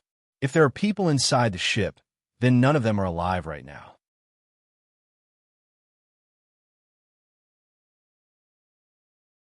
Chapter 3:23. Not a single person is alive. Sillin asked with a frown. The gravity inside the transport ship is currently 0, and the oxygen content is extremely low. The energy fluctuation detection in the engine compartment shows that it is in a closed state. As for the life signal, I haven't detected any signal activity yet. Of course, there might be survivors, but the chances are very low, Moon replied. Also, the power system and main control system are all shut down, so I can't get more information. If we can enter the transport ship, I might be able to get more information. Shall we go? Sillin thinks for a moment before walking out of the control room. Me, Cheto, Shusag, and Moon will go check it out first. Carrie, get ready. I'll contact you if I need you. Roger that. Shusag walked into the equipment room and took out a protective suit, a breathing mask, a gun, a wrist blade, and a pair of gravity boots. Although some of the equipment wasn't exactly the same as the ones he used in the military, they were more or less the same. Hey, old man, be careful. Don't embarrass yourself too much, Tesoro said from a short distance away. Shusag put on the gravity boots and shot Tesoro a glance. You think I'm as weak as you? After putting on his equipment, Shusag reached out and rubbed Tesoro's hair until it was a mess. Then, he ran away before Tesoro could lose his temper. Asha couldn't help but shake her head. What an awkward father-son relationship. Both Sillin and Shusag had to wear protective gear, but Cheto and Moon didn't have to. Moon looked very excited. Unlike Sigma, he wasn't someone who could stay put for long. He loved adventures and trying new things. As the starship approached the transport ship, Sillin, Cheto, and Shusag stood on the bridge of the starship. Moon had already flown out and was standing right next to the transport ship's cabin door. The blue strip on his face flashed as he tried to decode the door's controls. Screech. Very soon, the door opened. Just as Moon had said, the power system inside the transport ship had either malfunctioned or been shut down. Everything was dark. Sillin made a gesture, and the three of them jumped into the open hatch of the transport ship. The gravity boots stuck to the floor of the transport ship, allowing them to stand steadily. Holding back Hui Mao, who was about to rush inside, Sillin said, "Don't move. Stay here." Hui Mao flicked his ears and reluctantly squatted on Sillin's shoulder. He looked left and right while observing the situation inside. "We'll go in first," Sillin said to Yudi, and then walked inside. "There's so many dead people inside," Hui Mao said. It had already detected the situation at the entrance of the passage not far away. "Sillin, do you want me to hack into the main power system and turn on the power?" Moon asked. "No, don't turn on the power first. Check to see what's wrong with the power system. Don't leave any traces." Sillin's intention was to let you see if the power system malfunction was accidental or man-made, but he couldn't leave any traces of intrusion. "Got it." He was very confident in his abilities. As they walked deeper into the passage, they saw the things Hui Mao was talking about. The dead bodies, blood clots, and spurting blood inside the passage were all floating in the air due to the weightlessness. There were also some blood stains and bloody handprints on the walls of the passage. They were all left behind by the dead. "Who are they?" Shusag asked. "They look like normal employees." "I don't know." Sillin looked at the attire of these people. He didn't find anything iconic on their clothes, but judging from the material of their sailor suits, the forces behind them weren't small. "Try not to touch the blood droplets and blood clots. Keep them in their original state," Sillin said to Shusag and Cheto. A pause later, he turned to Hui Mao and emphasized, "Don't leave any claw marks." "All right." Hui Mao retracted his claws and raised his front paw to show Sillin the little pads on it. "Is this okay?" "These people..." Shusag glanced at the floating body next to him and pointed at a knife wound. "It's a very professional knife wound." It was easy to tell how skilled a person was with a knife just by looking at the cut. Judging from the dead body in front of him, Shusag could tell that the person who killed them was a professional. There was no hesitation in their movements. After walking deeper into the passage, Ayu opened a door and entered the control room of the main cabin. There were even more dead bodies floating here, and some of them looked like they were in shock and disbelief. Perhaps they hadn't reacted in time to the slaughter at all. Most of them weren't holding any weapons, and, judging from the genetic analysis, they were all ordinary people. What do you see? Sillin asked Shusag. It was a one-sided massacre. I can see that the Slayers are a well-trained and well-equipped team. They didn't even leave any obvious traces behind. Plus, Shusag pointed at a person floating not far away. That person should be someone powerful, right? Sillin looked at the direction Shusag was pointing at and saw a person floating there. However, the fatal wound on this person wasn't a knife wound, but a gun wound. The genetic analysis showed that this person was a rank 8 genotype. The League of Stars used gene rank as the standard of measurement, so they couldn't let their guard down against a rank 8 genotype, even if they hadn't gone through any professional training. That was why the killers didn't engage in melee combat. Instead, they used a sniper's bullet to end this person's life. The bullet's penetrative power was so strong that it almost blew the person's heart out of his chest. However, the bullet didn't have any other distinguishing features. They couldn't tell what kind of gun it was, so it was obviously disguised. They were all wearing the same flight suits, but the Slayers were able to tell which of them had A-rank genotypes. This proved that the Slayers were very familiar with the distribution of the people on this transport ship. They knew which ones were stronger and which ones were weaker. Then, they came up with the most labor-saving and time-saving plan. Do you know how to write a report? Sillin looked at Shusag. I'm good. I used to write a summary report after a mission in the army. Let's go back and sum it up. Sure. After walking around the ship, they saw that the storage of the transport ship had been emptied. Judging from the residue, the storage was filled with high-quality energy blocks, some rare metal ores, and some high-end equipment. Anyone would be pissed if they lost something this valuable. I wonder who the unlucky bastard is, Huimao said slowly. He was prepared to come here to get some benefits and save up some money, but he didn't get anything at all. How disappointing. The problem is, for something this valuable, they would definitely send strong guards to escort it, right? Were they? Shusag looked around and didn't see any guards around. Most of the people hovering outside were normal employees. There were a few decent ones, but they were the minority and didn't seem to be part of the security force. There's one over there. Cheto pointed at a passage. He could tell that the person there was much stronger than the people in front of them. The passage Cheto pointed at was connected to the storage, and there was a spiral staircase at the turning point that led to the next floor. The turning point led to the control cabin and the storage and the bathroom. Other than the guard in the passageway, there were 2 other guards floating at the turning point. Their bodies were also riddled with gunshot wounds, killed in one shot. Do you need reinforcements, Commander? Carrie asked through the communicator. Not yet. Sillin was afraid that more people would leave more traces. He didn't want anyone to know that they were here. The guard rest area should be up there. Cheto stopped Shusag just as he was about to walk up. It's poisonous. What? Shusag pulled his foot back. There's very little of it here, but the higher we go, the thicker it gets, Cheto said. It is. It's fatal to the human body once it reaches a certain concentration, Moon confirmed. Sillin and Shusag checked their protective suits before unfolding their breathing masks to cover their entire heads. There were no gaps between them at all. Let's go. The higher they went, the thicker the poisonous gas became. When they went up the stairs, they discovered that the door was closed.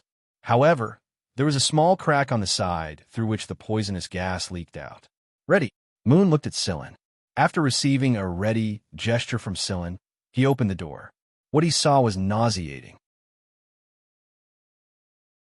Due to the erosion of this atomized poisonous gas, those who inhaled it or came into contact with it through their skin would have their nerves rapidly necrotic. This necrotic phenomenon would gradually spread throughout the body, and the muscles and fat on the body would expand like bubbles, making the whole person look like a malignant tumor. This room was so full of tumors that it was impossible to tell a person apart.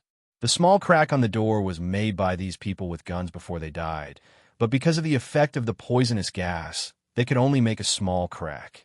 They could not persevere at all. The 2 who died at the turning point must have escaped the poisonous gas by going to the bathroom. They didn't know that a sniper was waiting for them there.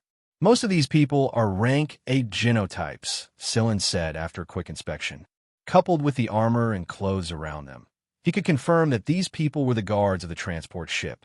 But why were all the guards gathered here? Can you find the leader of these people, Moon? Sillin asked. I don't know, but I'll try to restore their communication records. There are a lot of tampered records in this transport ship.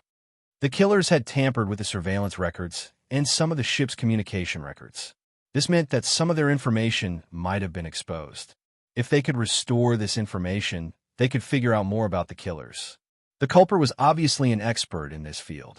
With the combined efforts of Moon and Hui Mao, they were able to restore most of the information, but some had been erased too thoroughly and couldn't be recovered. Still, with these restored records, they could learn more about the inside story. Judging from the communication records, these guards have been summoned. The person who could summon them must be the person in charge of the guards or the captain of the transport ship. The person who summoned them was notified through the communicator in the control room, Moon said. But when we came from the control room, there was no one there at all. Shusag remembered this very clearly. He was still puzzled at the time. Sillin thinks for a moment. Let's go back and take a look. Moon, continue to restore other information with Wheeze. Also, give me the list of the people on this transport ship. Can you get that? If not, I'll do it myself. Of course we can. Hui Mao and Moon answered in unison. After closing the door at the top of the stairs again, Sillin returned to the control room and found the control room. Logically speaking, the captain should be here, but he wasn't. He didn't see anyone who looked like the captain anywhere else. Sillin didn't look for any of the more secluded corners. Could the captain have hidden himself somewhere? No, he's here. Cheto drew a circle in the air with his finger. He should be here. However, he's been decomposed. The elemental ratio here is obviously different from the outside world. I compared the elemental types and amounts in a human body, and it's very close to the amount of 2 people. Shusag felt a chill run down his spine. What kind of person could be so ruthless? Not only was he slaughtered, he didn't even leave their corpses intact. 2 people? If one of them is the captain, then who is the other? Why would they go to such great lengths to make these 2 disappear? Sillin was puzzled. It just so happened that Moon and Hui Mao had recovered some of the deleted and altered member records. Here, this is the captain you've been talking about. A picture and some words appeared on Moon's projection. Sillin didn't recognize the person in the projection, and Cheto didn't have any information about him. Show me the others' profiles, Sillin said. Moon switched the projection, and the images swayed one after another. Wait, Sillin suddenly said. Move 2 to the front. Yes, this is the one. The person in the projection was the captain of the transport ship's escort team. He looked pretty ordinary, and he didn't stand out in a crowd. But Sillin remembered him. It had been a few years, but Sillin still remembered him. The first time Sillin met Aflon Dance and accepted his first mission as a hunter of Vanguard Division 6. He had fought 2 of Aflon's bodyguards. The person in the projection was the one Sillin had sent flying. In other words, this transport ship was actually the Duance family's cargo. However, the cargo was hidden very well, and it was obvious from the crew's attire that they didn't intend to expose themselves at all. If someone else had come here, they definitely wouldn't have known that this was the Aflon family's cargo. Robbing the Aflon family's cargo? Which side did they belong to? If one of the people who were dismembered was the captain, then the other person had to be this bodyguard. Do you know them?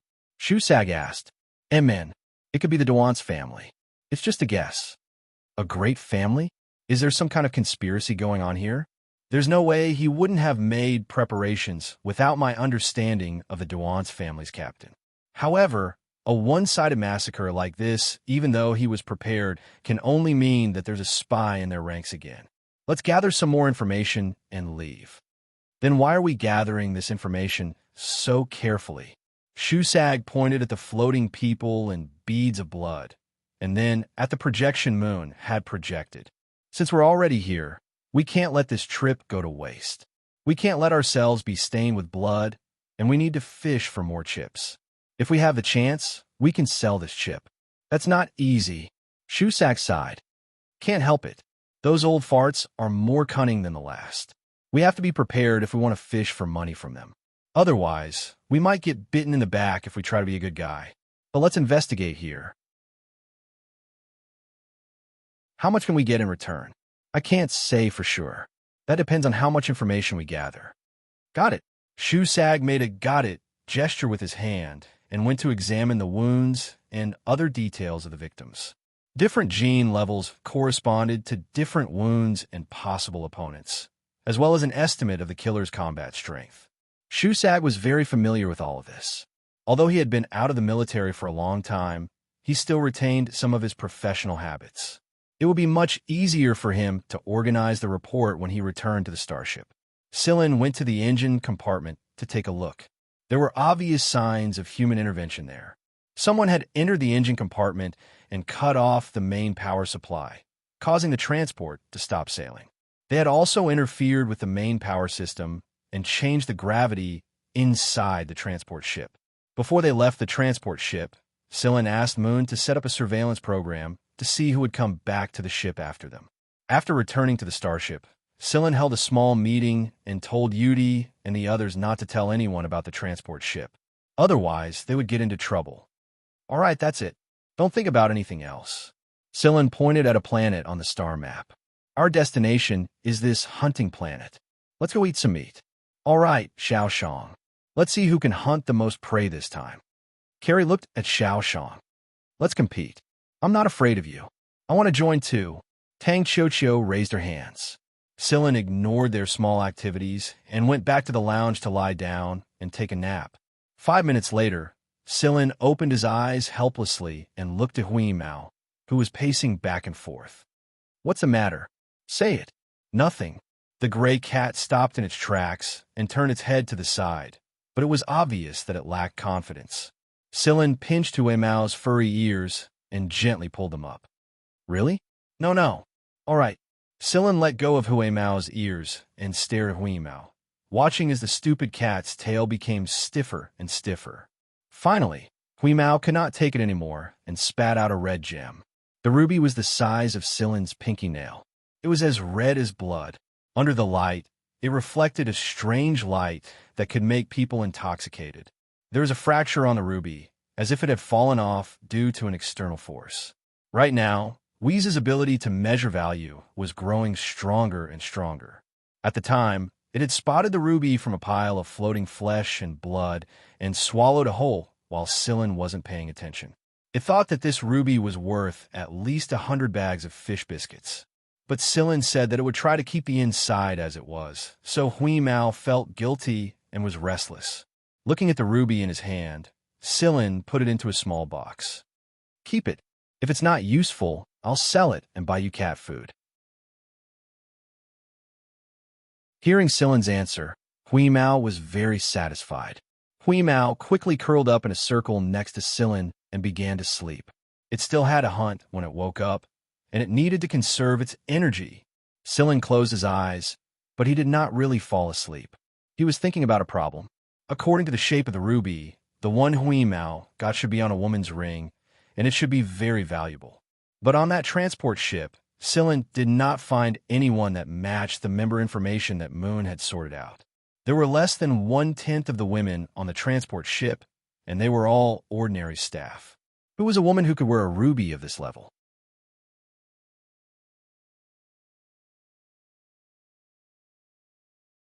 Chapter 324. Following Diaz and Carrie's suggestion, Sillin selected 3 hunting planets. They were more familiar with hunting planets, and they knew which planets were more suitable for the squad's current situation. When the time came, they would choose the most suitable planet according to the current situation. There were 3 purposes for going hunting. 1 was to stock up on food, 2 was to get some good stuff to sell for money, and 3 was for everyone to get some exercise and practice. Due to the current situation, the main targets of hunting had changed a little. In the past, they mainly went for rare species, but now they mainly hunted for meat. After all, not many people like to eat nutrient pills and drink nutrient fluids all day long. Due to the current situation, the meat produced by the farms of the large financial groups was more expensive. Even so, the supply still couldn't meet the demand. Armies from all sides needed it. Hunters, on the other hand, were more inclined to solve the food problem themselves. Because of this, fights between hunters often broke out on hunting planets after the situation became chaotic. Many people never returned from hunting planets. Some of them were killed by exotic beasts while hunting, while others were killed by other hunters. Before they left for the hunting planet, Scylla had asked Carrie to explain the situation of the hunting star zone to the newbies and the things they needed to pay attention to once they arrived. During the hunt, not only would they have to face alien beasts that were more cunning than normal beasts, they would also have to be on guard against other hunters that were hiding in the dark. Since there weren't many people in the team, the demand for food wasn't high. Therefore, they chose a hunting planet with commercial value. Some of the exotic beasts that were more difficult to hunt, but their value was also much higher. Now that there were fewer people hunting these exotic beasts, their prices were gradually rising. For Hui Mao, this was undoubtedly a good opportunity to make some money.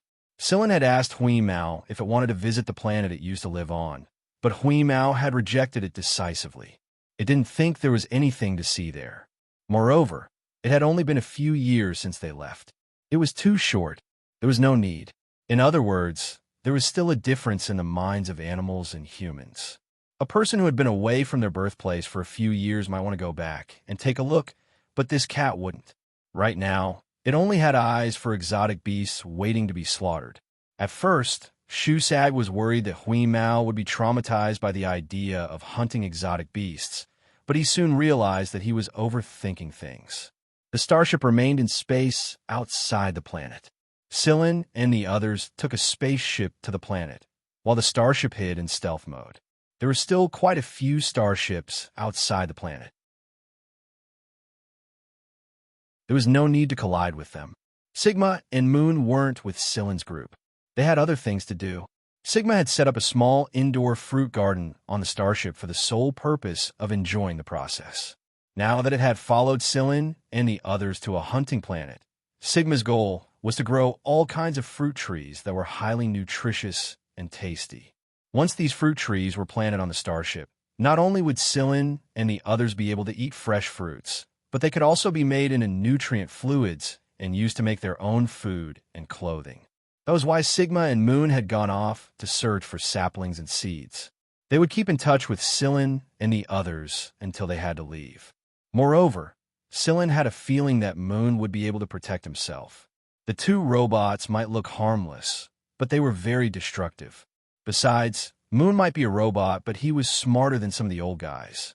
Scylla wasn't worried that they would be tricked. After collecting their equipment, Scylla and the others entered the forest. The exotic beasts they were looking for weren't here. Instead, they had to pass through the forest to reach the rocky area. The reason they started in the forest was because they were looking for meat in the forest. It was also a warm-up activity. Scylla's group was spread out in a specific formation. They would form groups of 2 or 3, and there was a certain distance between each group. However, if a group were to meet with an accident, the others would be able to rush over to their rescue. Moreover, this formation could also warn each other and form a relatively safe area.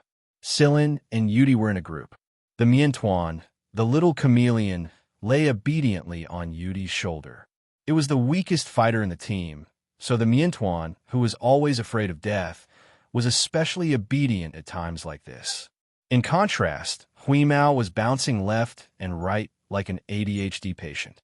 Scylla told it not to run around and disturb the prey, so Hui Mao could only jump around Scylla's area, roll around, and chew on some grass. If it sensed prey, it wouldn't need Scylla or Yudi to do anything. The others had already started hunting. What Scylla could hear wasn't the sound of gunshots, but the soft sound of bullets hitting the bones of the prey. The bullets and firearms used for hunting were different from the ones they usually used. The firearms were well silenced. There were transport robots transporting the prey onto the spaceplane, so all they had to do was hunt. What do you think about that incident? Yudi asked Scylla in a low voice. Knowing that Yudi was talking about the transport ship they encountered not long ago, Scylla answered, "I'm not sure yet. The transport ship should belong to the Duans family, but we have no clue who the killers are. After all, it's possible that anyone could have done it given the current situation. Those lunatics at Sector V, do you think it's possible?" Yudi asked again. Among Silen's suspects, the people at Sector V were also at the top of his list. They were a bunch of lunatics. It was fine if you didn't mess with them, but once you did, it was very difficult to shake them off. Moreover, those people were bloodthirsty. They enjoyed the pleasure of killing. Judging from the terrible state of the transport ship, it was possible that they were the culprits. Ever since Silen killed the lone hunter Osculos, the people who were once suppressed by Osculos were now venting their bloodlust all over the League of Stars. According to Silen's information, similar incidents had happened many times in the League of Stars already. However, Silen rejected this speculation later on. They're organized and planned. Also, they made the transport ship's captain and the escort captain disappear to cover up their tracks. If it's those people at Sector V, why would they do that? That's true. Also, the miasma gas doesn't look like something the people at Sector V would use. If it's them, I think it's more likely to be a bomb. It looks like you don't think it's them either. Silen looked at Yudi. Yudi sighed. Right now, the entire League of Stars is like a shroud of mist. Some people look like they're getting along well on the surface, but who knows how many times they've fought each other behind the scenes. The military, the government, and the big families all have their own trump cards. The chaos might look sudden, but in reality, all parties were prepared for it since a long time ago. The signs were there even before you went missing, and even the tiniest spark could cause a great riot. It was only when Osculos, one of the star-rank hunters, was rumored to be dead that the chaos erupted. Silen suddenly remembered something. Where did the news of Osculo's death come from? I heard that it's from Sector V, or they wouldn't have attacked us so openly and declared that they've established a freedom alliance. Silen remembered that the only people who knew that he killed Osculos were G-Phone, Gaydar, and Azrael. The one who spread the news had to be one of them, or someone else. These people were all hoping to reap enough benefits from the chaos. It could be anyone. What's wrong? Did you think of something? Yudi asked. I'm trying to figure out who spread the news. The person who spread the news must be hoping that the League of Stars will fall into chaos. That's true, and they're using the thugs at Sector V to create chaos. If you were in my shoes, who would you suspect if you had to choose from G-Phone, Gaydar, or Azrael? Silen looked at Yudi. Yudi paused and looked a little serious. Do you know something, Silen? Silen didn't say anything and waited for Yudi's answer. Yudi thought carefully for a moment. He hadn't stopped collecting information since he left the 6th Division, and he had stolen a lot of information from a lot of forces during the chaos. He just hadn't told anyone about it. The news of Osculo's death was leaked by the leader of a violent organization at Sector V, but I don't know who told him. It was a fuse that caused the chaos that had been brewing in the League of Stars for a long time to erupt all at once. As for the people you mentioned, to be honest, any one of them is a possibility. If they really know the truth, they'll spread the news. Yudi didn't hold back just because G-Phone was the regiment commander.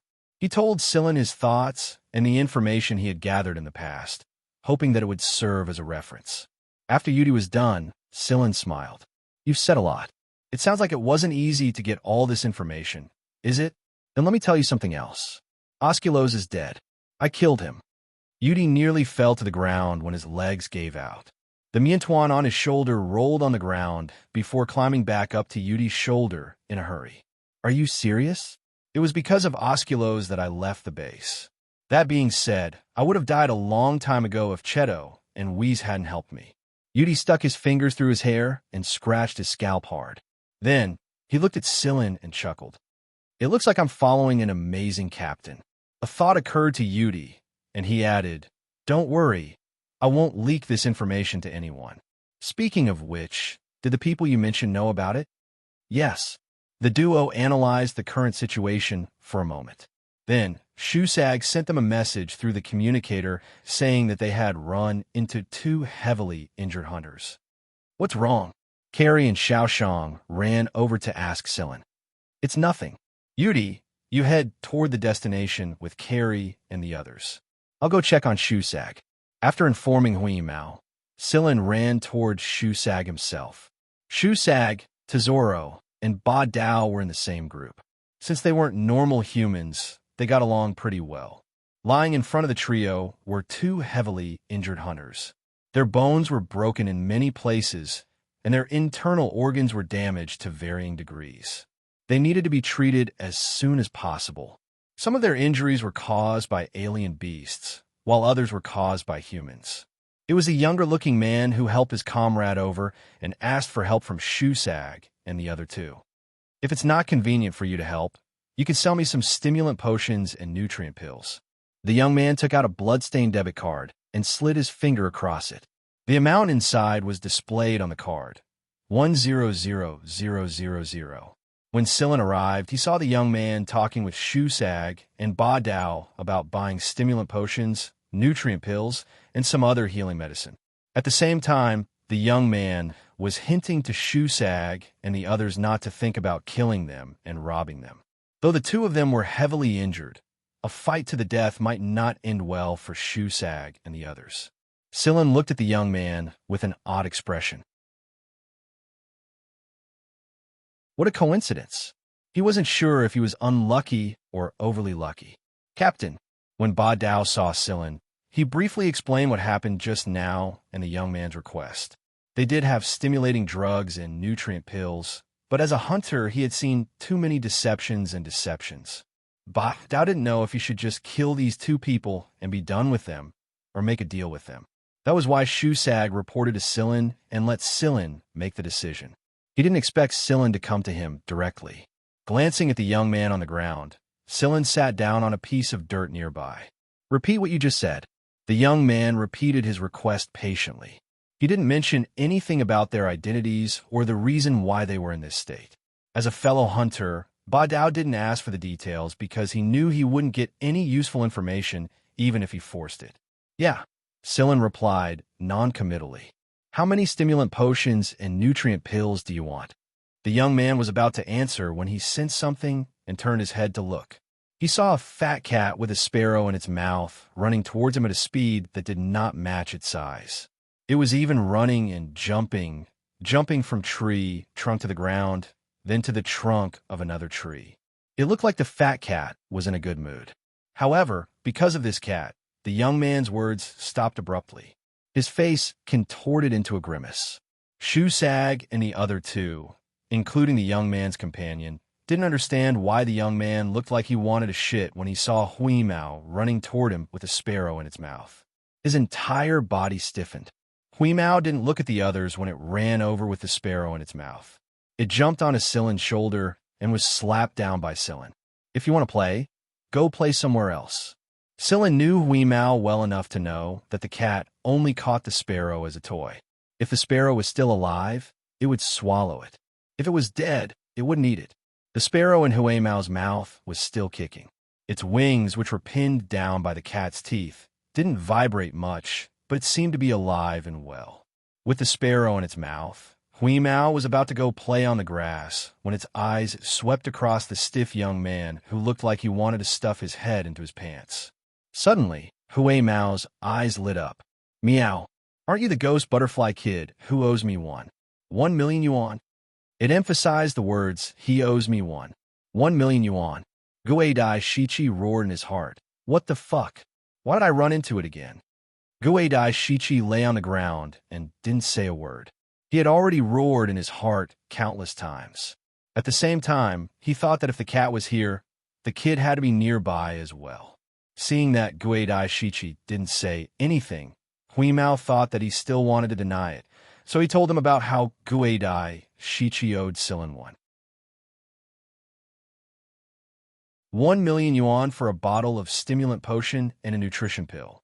In less than 2 minutes, everyone knew that Gui Dai Shichi owed Silin 1,000,000 yuan, and that he'd been tricked.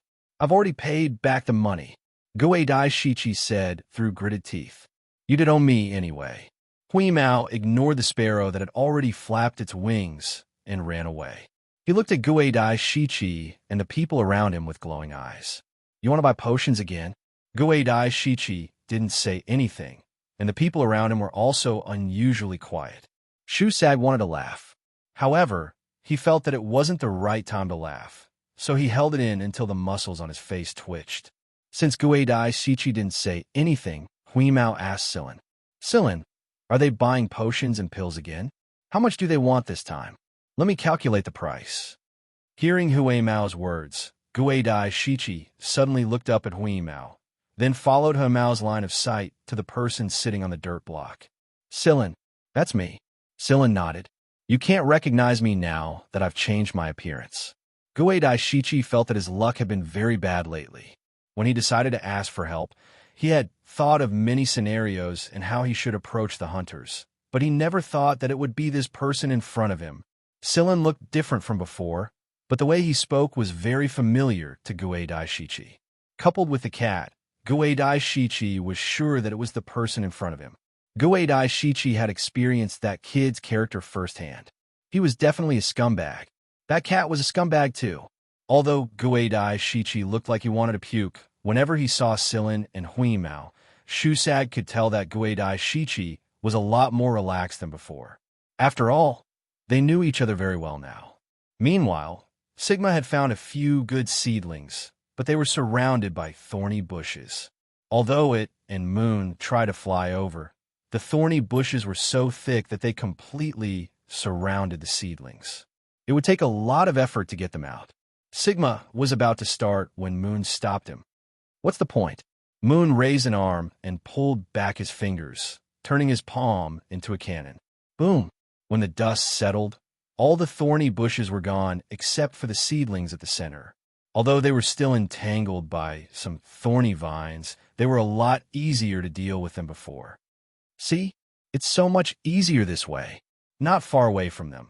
The hunters who thought they had hidden themselves well were also pondering whether they should make a move or not. The two robots before them seemed to be even harder to deal with than those ferocious beasts.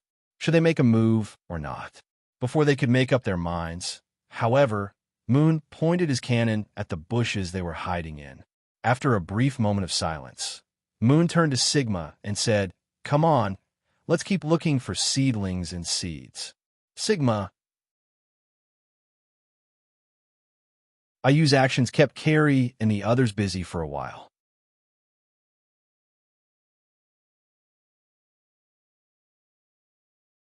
Chapter 325. Gue Dai Shichi was in a bad mood. He had been cheated of another 2 million. 2 million.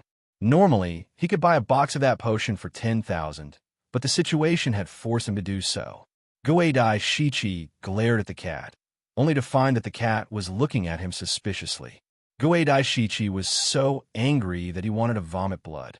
I just didn't write an IOU, right?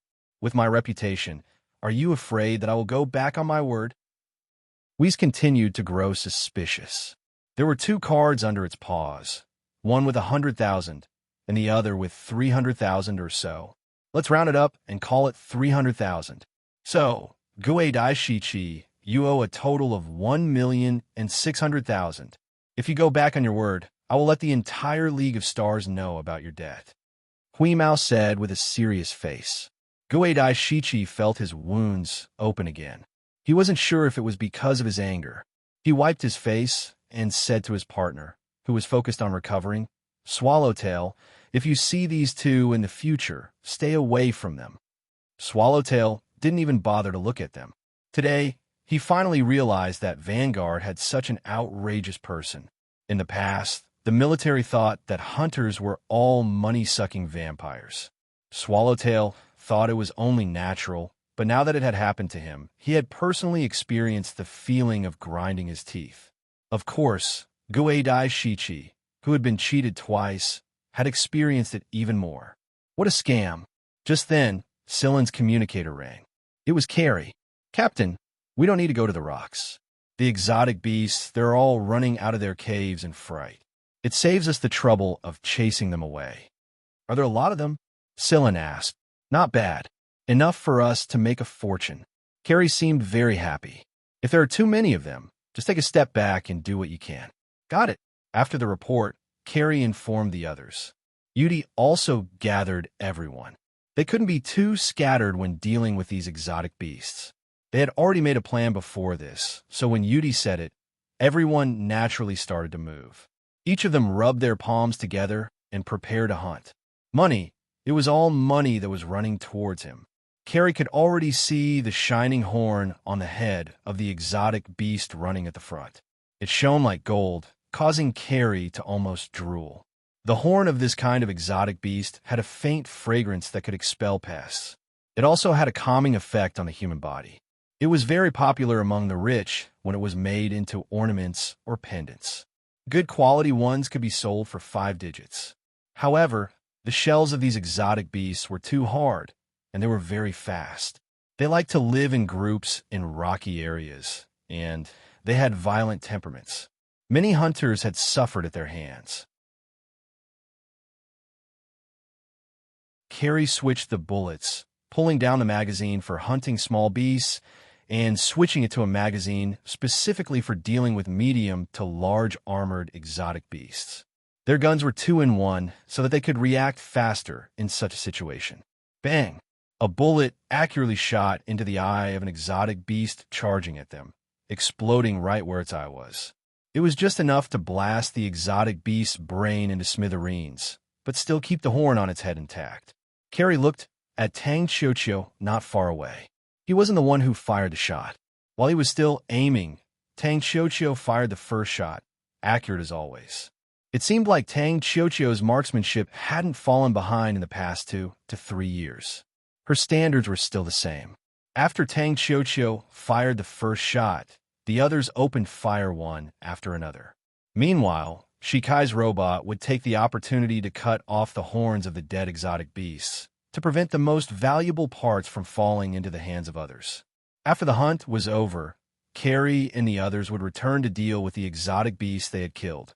After all, they didn't have the time to do such delicate work, and the exotic beasts that kept coming at them with their pincers wouldn't give them the chance to do so, either. Ba Dao knew that the hunt had officially begun, so he couldn't stay there any longer.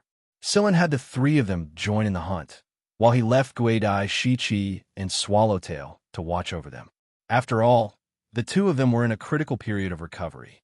If no one was there to watch over them, it would be very easy for them to be ambushed. Even a small exotic beast could take them out. Is that okay? Let's leave Sillin alone, Shusag asked after he left with Ba Dao. Sillin is very strong.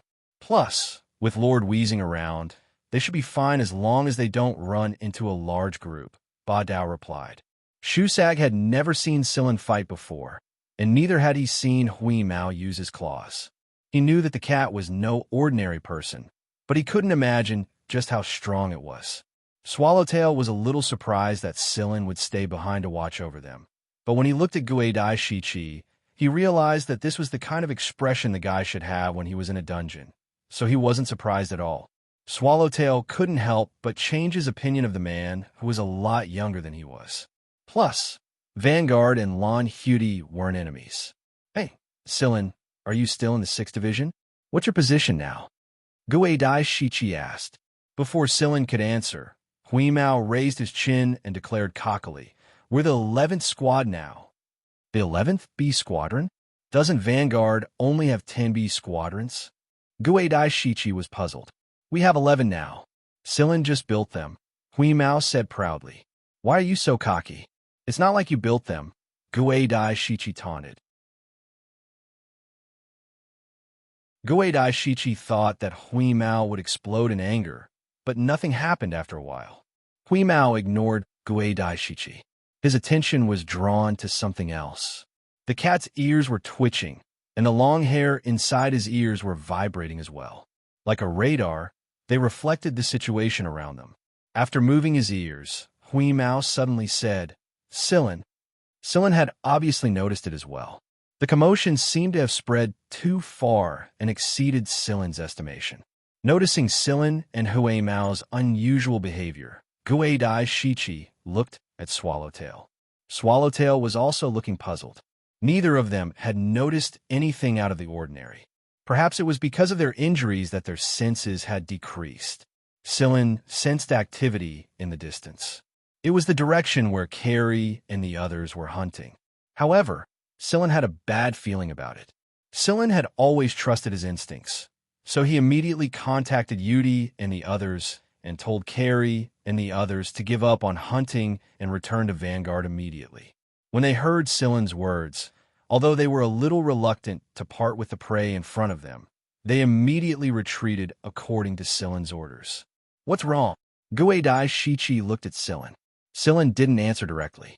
Instead, he injected Guidai Shichi and Swallowtail with 2 potions. Sillin's speed was too fast. Guidai Shichi and Swallowtail had no time to react. Perhaps it was because they had let their guard down in front of Sillin that they couldn't stop Sillin. Swallowtail was shocked. Even though he had let his guard down, Sillin's movements were too fast. Even if he hadn't been injured, he might not have been able to dodge. Without any warning, he couldn't have guessed that Sillin would make such a move. Don't worry, it's just a potion to help you recover faster. It's much more expensive than the ones we gave you before. Swallowtail carefully felt his body. The potion really did make him feel a lot better. Even his breathing was a lot smoother. Guidai Shichi's face twitched. What now? Ask for more money? Boom, boom, boom. There were 3 consecutive noises. The noises didn't come from this direction. Judging from the distance, they were clearly shaking. Guidai Shichi shuddered. An earthquake? Sillin stepped on the trunk of a nearby tree and leaped up to the top. He looked into the distance. A flock of startled birds had already taken to the sky. They were flying in his direction. Sillin turned on his communicator and said to Yudi and the others, "Get back here now. Don't fly. Go straight to the forest." At the same time, Sillin had Shikai send more robots to the area. He didn't want to be delayed if they ran into a beast horde. Realizing the urgency of the situation, everyone sped up. Sillin told Hui Mao to connect to the space plane and wait for Carrie and the others to arrive before leaving. Meanwhile, Moon and Sigma were flying toward the city as well after they received word of what had happened. Was that an earthquake just now, Moon? Sigma asked while flying. I don't know. It didn't look like a natural earthquake. Sigma was puzzled. Before coming to this area, he had studied the map. This wasn't an earthquake zone, so why would an earthquake of this magnitude happen? Even when it fired its cannons earlier, it didn't cause such a huge commotion. The group of people rushing toward the space plane had to avoid small exotic beasts that were running around in panic every now and then. They also had to avoid trees and bushes in the forest. There were no such obstacles in the air, but Sillin had warned them not to run in the air. They couldn't fly even if they were on hoverboards. Therefore, it was really depressing to watch the transport robots fly freely in the air while they had to avoid so many obstacles on the ground. Carrie shot an exotic beast that pounced at him and shouted, "Why are there so many exotic beasts? Did we run into a beast horde? It's a beast horde. Why are they all coming this way?" Yudi looked at the growing number of exotic beasts around them. These were the ones that were lucky. They didn't have much attack power, and there were still large exotic beasts chasing after them. No wonder Sillin had told them to retreat. The epicenter of the earthquake had come from 3 different directions in a triangular formation. If they had been any slower, they would have been surrounded by these beasts, and it would have been a lot more dangerous than it was now. Seriously, why is there an earthquake at a time like this? Xianxia grumbled. Stop complaining and get back to the space plane. Yudi had just finished saying that to Xianxia when he heard 3 pops. One of them was only half a meter away from him, while the other 2 came from Xianxia and Carrie. After the 3 pops, 3 people wearing stealth equipment appeared and fell to the ground. All 3 of them had their heads blown off. Shusag was about to react when he saw a person appear in front of him and Tesoro. A slender blade pierced through his neck, and a figure appeared behind him. The person was holding a blade, and the blade was only 10 centimeters away from him. The blade beside Shusag's neck gave off a hair-raising aura as it pierced through the person's forehead. The person in front of him was none other than Sillin. Sillin and Hui Mao had rushed over as soon as they sensed something was amiss. It was just as he thought. Someone was trying to kill them. Shusag's eyelids twitched uncontrollably. If it weren't for Sillin, either he or Tesoro would have been seriously injured or killed on the spot. These people were just too good at concealment, and the beast stampede had given them the perfect opportunity to conceal their auras. Someone's here. We're under attack. The others reacted quickly. Screech. Shikai released a strong interference electromagnetic signal. This electromagnetic signal could cause the invisibility equipment on those people to malfunction. As a robot maker, he knew stealth equipment all too well, and he carried an anti-stealth device with him out of habit. Thanks to Shi Kai's interference signal, everyone could see the intruders even without the aid of a device. It wasn't very clear, but it was enough. Snowball, who had always looked like a naive bear, swelled to a height of 5 meters, long fangs protruding, and its eyes changed. Its silver pupils were like a world of ice and snow, cold and cruel, making it look very sinister. Tang Xiaoqiu threaded a strap under Snowball's armpit and tied it securely around its shoulder. This way, she could stay on Snowball's shoulder steadily, and at the same time, borrow Snowball's protection to look for opportunities to shoot the figures that appeared due to the interference. Meanwhile, Xiaoqiu was cleaning up the brainless alien beasts around him. He swung his arm and sent a couple of them flying. Judging from his strength, there was no way they could survive. Xiaoqiu might look clumsy, but he wasn't slow in the slightest. Even with his speed, Tang Xiaoqiu was able to find opportunities to shoot at the intruders. Not only that, she was also able to land a headshot on every one of them. This kind of teamwork was probably something they had done many times before. Their teamwork was excellent, and they reacted quickly to the ambush as well. Shu Sag was busy taking care of the assassins around him. He had been careless earlier because he didn't pay attention to the beast horde. At the same time, this experience also made him understand that this was a new world with a new set of rules. Since he had decided to lead a wonderful life in this new world with Tesoro, he had to accept the cruelty of this world as soon as possible and integrate into it. This wasn't the Mist Bodhisattva Empire.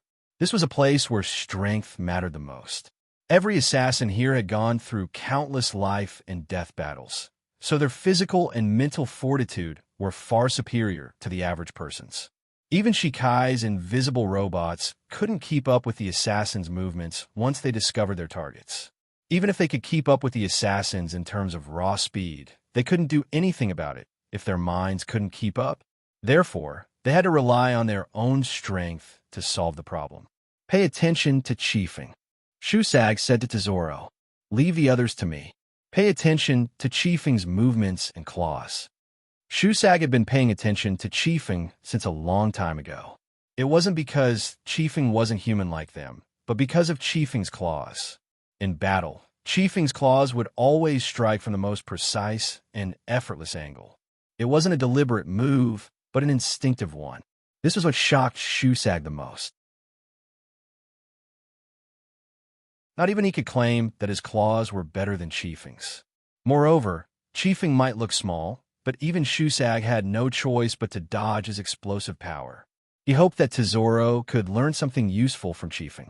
Chiefing aside, Shusag had also paid attention to Tang Xiaoqiu.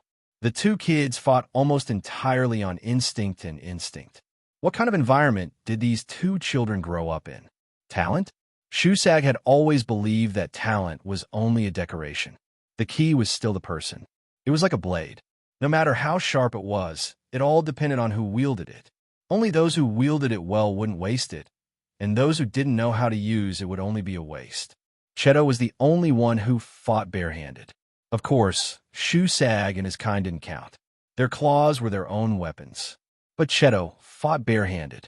When Carrie looked over, he just happened to see Cheto twisting the gun barrel of a killer's hand like a fried dough twist and removing the killer's entire arm. There wasn't a single drop of blood on Cheto. This is too fucking violent. Although Shikai's interference was effective, it was only limited to those who wore stealth equipment. There were also some killers who could turn invisible to begin with, so they wouldn't be affected by the electromagnetic interference. Fortunately, there were only a few of them. After Shikai's interference forced the killers to show themselves, Sillin turned his attention to the invisible people and eliminated them first. Ever since the chip inside his body was fully activated, Sillin's constitution had improved by leaps and bounds.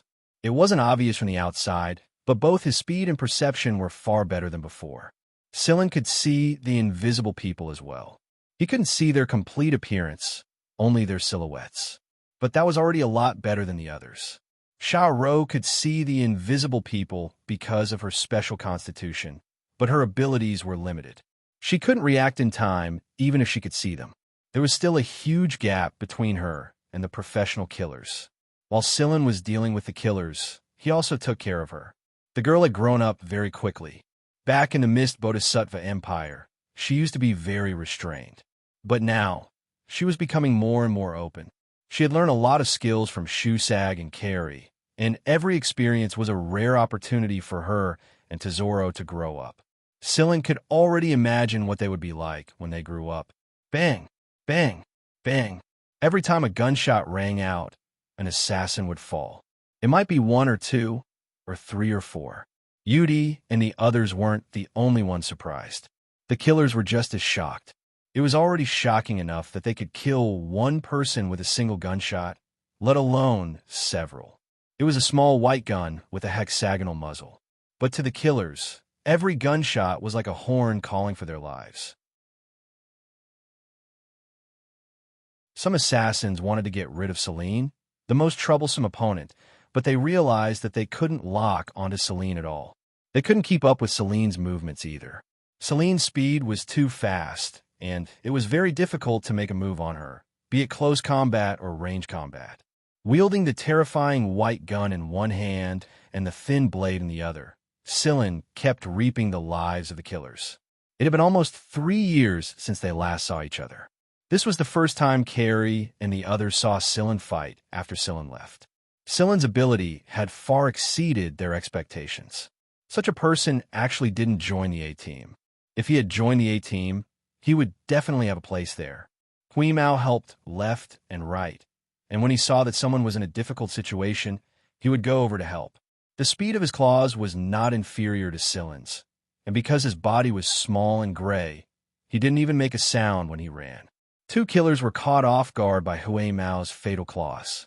The number of beasts increased. Not only Celine and the others, but the killers were also affected. Celine took this opportunity to shoot the remaining killers dead. He turned to Hui Mao and said, "Wheeze, clear the way. Retreat." Celine didn't dare to let everyone fly in the air, because he wasn't sure if there were any killers or other hunters around who wanted to harm them. To be on the safe side, it was better to retreat through the forest. A loud cry resounded through the forest. The birds in the sky that were approaching them were so startled that they lost their formation. Some of them even changed directions and flew in different directions. Within the forest, the exotic beasts ahead seemed to have encountered something terrifying. They retreated one after another, opening up a path. Some of the exotic beasts directly fainted from the shockwave. Shusag really wanted to cheer for the kitten that was responsible for all of this. How domineering, he thought to himself. Now that the killers were no longer a threat and the alien beasts were no longer a hindrance, everyone was able to retreat a lot faster. At the same time, the space plane was also flying toward them. It wasn't until they entered the space plane that everyone relaxed a little. However, they didn't dare to be careless. They weren't out of danger yet. "Moon, Sigma, bring those 2 to me," Celine said through the communicator. After injecting Guidai, Shichi, and Swallowtail with the antidote, Celine had rushed to Yudi's side instead of guarding them. If he hadn't, the situation would have been completely different.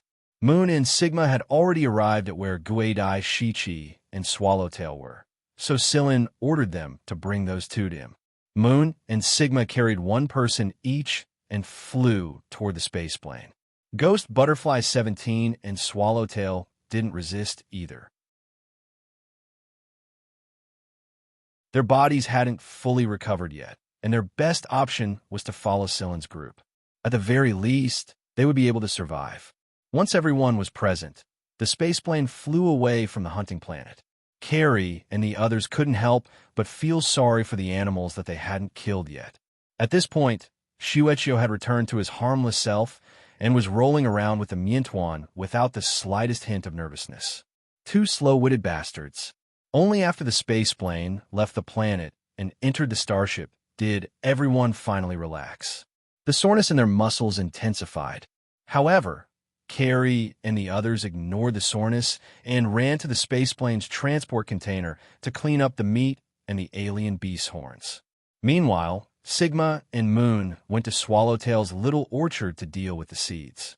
Sillin called Yudi and brought Guadai Shichi and Swallowtail to a meeting room on the starship. Sillin looked at Guadai Shichi and Swallowtail and asked, "Tell me, which side are they on?"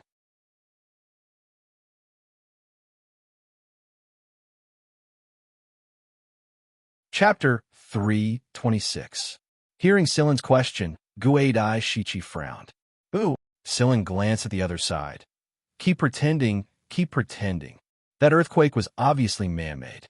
We weren't in a seismic zone, but there was an earthquake, and it happened while we were hunting. It was a three-way earthquake, and it forced the beasts to one side. This is a beast horde that wants to kill us, or take advantage of the chaos to kill us. Those killers were provoked by you, weren't they? Guadai Shichi and Swallowtail glanced at each other. They both saw the confusion in each other's eyes. They weren't faking it. They really hadn't expected it. "You mean those people try to kill you?" Guadai Shichi asked tentatively. Seeing the expressions on Guadai Shichi and Swallowtail's faces, Sillin and Yudi were also surprised. "Yes, they try to kill us," Sillin said with certainty. "Could it be that they want to kill someone on your team?" Guadai Shichi asked again. Sillin thinks about the situation. The first to be attacked were Yudi, Carrie, and Xianxia. They were all old members of the 6th Division, so it was possible. Or maybe we were on their hit list. Yudi, who had been silent all this time, finally spoke up. Guadai Shichi and Swallowtail frowned even harder. They had an idea, but they couldn't confirm it. "All right, stop beating around the bush. Who were those killers?" Sillin asked. Swallowtail looked up at Sillin. "How do you know they were killers and not other hunters?" Professional killers have a different aura than professional hunters. Sillin had met many professional killers before, so he was very sensitive to the aura they exuded. That was why he was able to sense the killer's presence. At the time, Yudi and the others were in the forest. If they had flown into the sky, they would have become live targets for the killers. At least they had some cover in the forest. "You're right. They're from the Hades organization. On the list of killers, only Pluto likes to assassinate invisibly," Guadai Shichi answered. "Pluto?" In the Star Alliance's assassin ranking, the Netherworld King assassin organization was ranked in the top 5. Furthermore, its ranking had soared in the past 2 years, and it was even able to charge into the top 3. It was very difficult to estimate the gap between the top 3 assassin organizations. Thus, the Netherworld King could be considered an upstart among the assassin organizations, and its reputation in the Star Alliance was very resounding. Ghost Butterfly 17 continued. Hades has formed an alliance with Heaven's Birth. As you all know, GL is a place where everyone has to work together to survive. That's why the assassin organizations have started to form alliances. When other hunter groups joined smaller groups, Heaven's Birth, One, Heaven, and God, Heaven's Birth not only recruited smaller hunter groups, but also hooked up with Pluto. That's not the big deal. What's important is that Heaven's Birth and Lon Hudi don't get along. They've already had a few conflicts.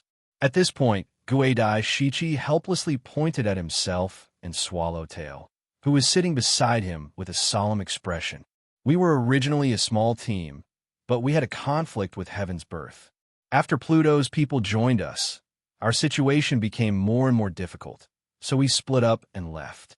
Those killers were probably the group that chased after us. However, after Swallowtail and I left in the aircraft, we found that the aircraft had malfunctioned. We landed on this planet, abandoned the aircraft, and planned to hide and heal while waiting for reinforcements. We didn't expect that there would be so many difficult exotic beasts when we landed, and they made us even more injured. After that, we met your team members. You know what happened next. Lon Hudi's individual strength was strong, but with Heaven's Birth and Pluto working together, it would be difficult for Lon Hudi's small team to resist their combined attack. As for why Pluto's people wanted to kill you, that's what I'm curious about. Their actions showed that they were already going against Lon Hudi. So why would they want to kill you? If you were someone they didn't know, they wouldn't have attacked. But obviously, they must have recognized that you were from Vanguard. They caused the chaos and the beast horde to force us out and kill you at the same time. offending two of the big four at the same time. What were they thinking? Were they fearless? I really don't understand. Guidai Shichi spread his hands. Guidai Shichi and Swallowtail didn't understand, and neither did Sillin and Yudi. Although they weren't part of the A-team, they were still the hunters of Vanguard. Pluto's people actually killed them as soon as they arrived, not leaving any room for negotiation. Yudi shuddered at the thought of the situation. If it wasn't for Sillin's appearance, he might have been seriously injured or even gone to see his ancestors. After all, the information he received was too little. Plus, he had left the League of Stars for almost 3 years. Many things had happened in these 3 years, and even now, Sillin couldn't think of a reason. Do you have any information on Fog and Wuxia? Sillin asked. There's nothing we can do. The assassin organizations on the assassin leaderboard are forming alliances, but the 2 giants outside the leaderboard are excluded. Why would they need to form an alliance? Even if they formed an alliance, they would only look for people at the level of Azrael, right? Or directly form an alliance with some of the core members of the big 400 groups. I can't get any information on people at that level. He wouldn't get as much information as he needed, even if he kept asking. So Sillin gestured for the 2 of them to leave. Guidai Shichi stood up and took 2 steps towards the door, then stopped and turned to look at Sillin. I want to ask, are the assassins that Pluto sent after us still in the forest of that hunting planet? Celine looked at him calmly. He's dead. Guidai Shichi and Swallowtail were speechless. In fact, they were prepared to join forces with the reinforcements from Lon Hudy's hunter group to take revenge after receiving news of the assassins that Pluto had sent after them. Who knew that Sillin's words would make them choke on their words? They're all dead. There were at least 30 assassins in the group that came after them, right? I don't know. Sillin thought for a moment. More than 30 died. I don't know if there are any left. Guidai Shichi's face twitched. He turned around and walked out the door. I'll have Whis give you the bill, Sillin added. Guidai Shichi, who had just walked out of the door, stumbled when he heard this. He knew that Sillin wouldn't ask for nothing after bringing them here and injecting them with high-quality medicine. He hated bills the most. How despicable. After Guidai Shichi and Swallowtail left the meeting room, the 2 of them whispered to each other. Why haven't I heard of such a character in Vanguard before? More than 30 assassins from Pluto were all killed, and this group of people didn't seem to be seriously injured. Other than some fatigue, they didn't seem to be injured at all, Swallowtail said. Guidai Shichi was also at a loss.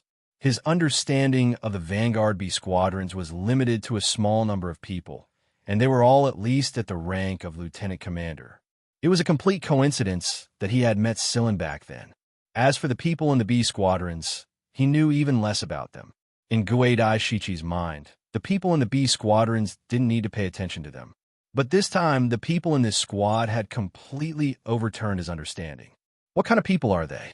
This kind of combat power was more than enough to occupy a spot in the A squadron. The 2 of them didn't walk far before they saw Shusag squatting in a corner and smoking. Guidai Shichi ran over. Shusag was reflecting on his encounter with the assassins. This was the first time he had encountered a team of assassins other than the one sent by that minor noble family to hunt him down. Moreover, the assassins here were much more difficult to deal with than the ones he had encountered back then. What surprised Shusag the most was that Sillin had told him that these assassins were average at best. If an average assassin was enough to nearly kill him, then what about the stronger assassins Sillin mentioned? Wouldn't he be slaughtered if he ran into them? This won't do. I need to train harder. While Shusag was thinking about how to improve his strength, he saw Guidai Shichi walking toward him. Hey bro, how many people are in your B squadron? Shusag blew out a ring of smoke. The fact that the kid called him bro instead of uncle made him feel a lot better. Haven't you seen almost all of our team members? Guidai Shichi opened his mouth, but in the end, he let out a dry chuckle and walked toward the lounge Sillin had arranged for them with Swallowtail. Say, Swallowtail, do you think Arlon Hudy is really the strongest among the 4 great hunter regiments? Swallowtail thought for a moment before answering, We used to be. In other words, he wasn't sure now, and he couldn't be sure in the future either. While Guidai, Shichi, and Swallowtail were surprised to learn that these seemingly unreliable people had slaughtered more than 30 Hades assassins, they also felt relieved. If this squad really was the same size as the other B squadrons in Vanguard, and every member of this squad was as strong as they were, then the 4 Great Hunter Regiments would probably no longer be the 4 Great Hunter Regiments. After Guidai, Shichi, and Swallowtail left, Sillin and Yudi were exchanging their opinions when Beaver told Sillin that he had received a call from the A Squadron. Sillin told him to transfer the call to them directly. A light screen popped up on the conference table in front of Sillin and Carrie. After the call was transferred, a familiar face appeared on the screen. He wore a big black hat that covered almost half of his face, and the sharp eyes under the hat were always enough to make people stop in their tracks. "Senior Somba Leruo," Sillin called out. It was still the same expressionless face, but there was a hint of seriousness in his eyes. "Sillin, the main reason I'm contacting you this time is to inform you of one thing. Not long ago, the 7th B Squadron suffered a joint attack from the Heaven's Birth Hunter Regiments and the Hades Assassin Organization. They suffered great losses, and if the 3rd B Squadron hadn't arrived in time to rescue them, the entire 7th B Squadron would have had to rebuild itself." Sillin and Yudi shuddered when they heard this. It was that serious?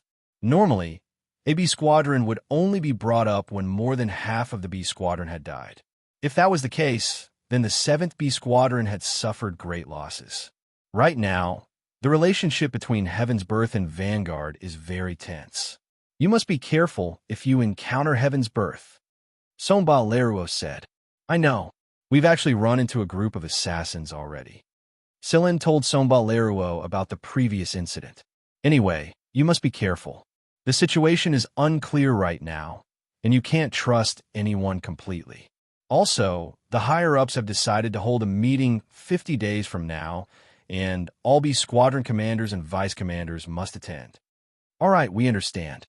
After the conversation with Somba Leruo, Sillin thought that he could contact Moon, but he discovered that he couldn't get in touch with him at all. They were on the same starship, and yet he couldn't get in touch with Moon at all. After failing to get in touch with Moon, Sillin decided to contact Sigma instead. Right now, Sigma was busy working in its indoor orchard. It had discovered a lot of good seedlings on the hunting plan at this time, and it wasn't planning to use genetic engineering to improve them. It preferred naturally occurring species. After Sillin contacted Sigma, the first thing he asked was about the orchard.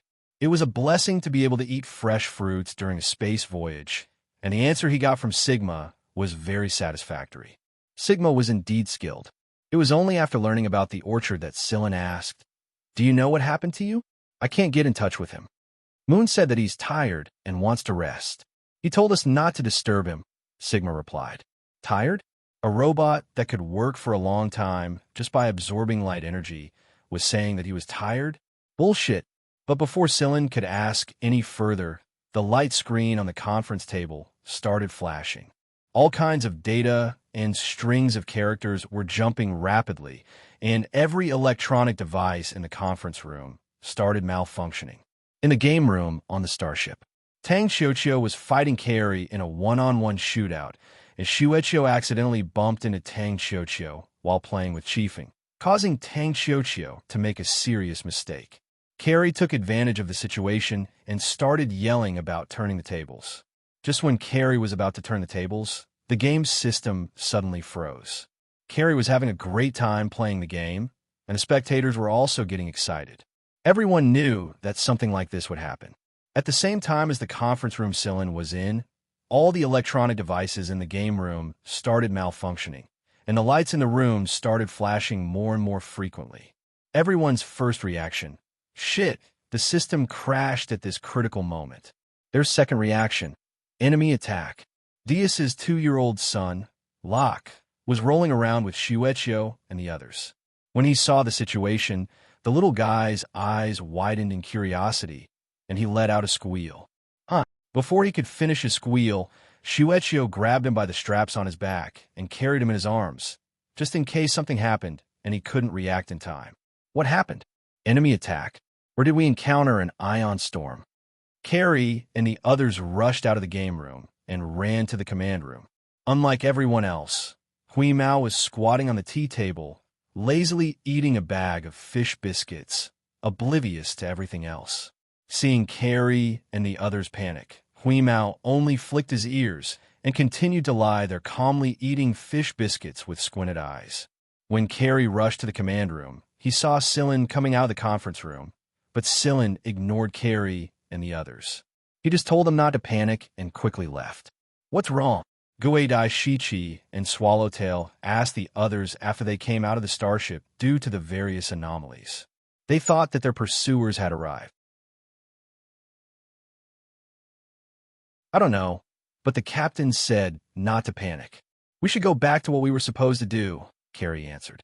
Ignoring everyone's speculations, Sillin went straight to Moon and Sigma's lounge. He pressed the doorbell, but no response. He pressed the doorbell again, but still no response. "What are you doing, Moon?"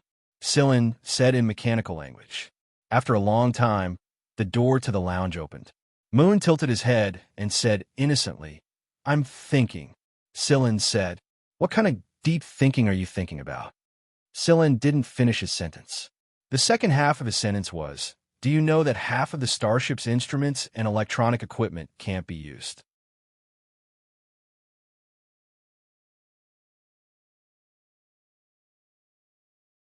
Chapter 327. Something was wrong with Moon ever since he returned. Earlier, Sillin hadn't asked him about it, because he was busy dealing with Guidai Shichi and Swallowtail. They had only delayed for a short period of time, and in the end, this guy had caused such a situation. For robots like Moon, Sigma, and Cheto, the changes in their consciousness would produce a kind of interference. Normally, they would try to suppress the interference, but it was obvious that Moon was too absorbed in his thoughts to do so. Therefore, the interference started spreading from Moon's room to the rest of the world through the communication network and electrical circuits. That was how the phenomenon he had just seen was caused. It was the same as when Hui Mao and Sillin passed through the space-time vortex and released the machine language radiation that caused Sigma's machines to go on strike. Shikai called it machine mind invasion. It was a hurdle that many robot researchers had to face. If they handled it well, they would gain a great deal of help, but if they didn't, they would suffer a backlash. Be it the League of Stars or the Mist Bodhisattva Empire, there had been a lot of robot betrayals that caused a backlash. "What's wrong, Moon?"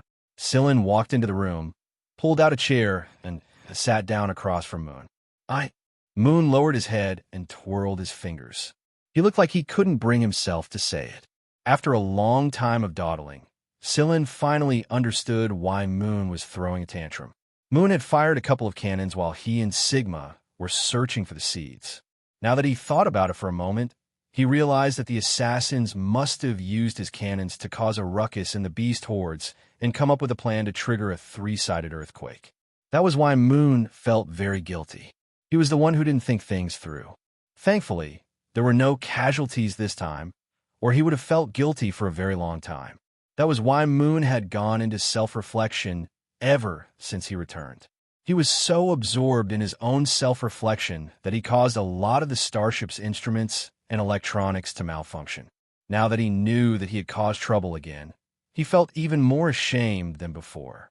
That was why he stood in front of Sillin with his head lowered. Sillin looked at the original robot in front of him. Aside from the fact that it looked like a robot, it had the same personality and thought process as a human. It would be proud, throw a tantrum, and feel guilty. The fact that he felt guilty meant that he actually valued the people in the team very much.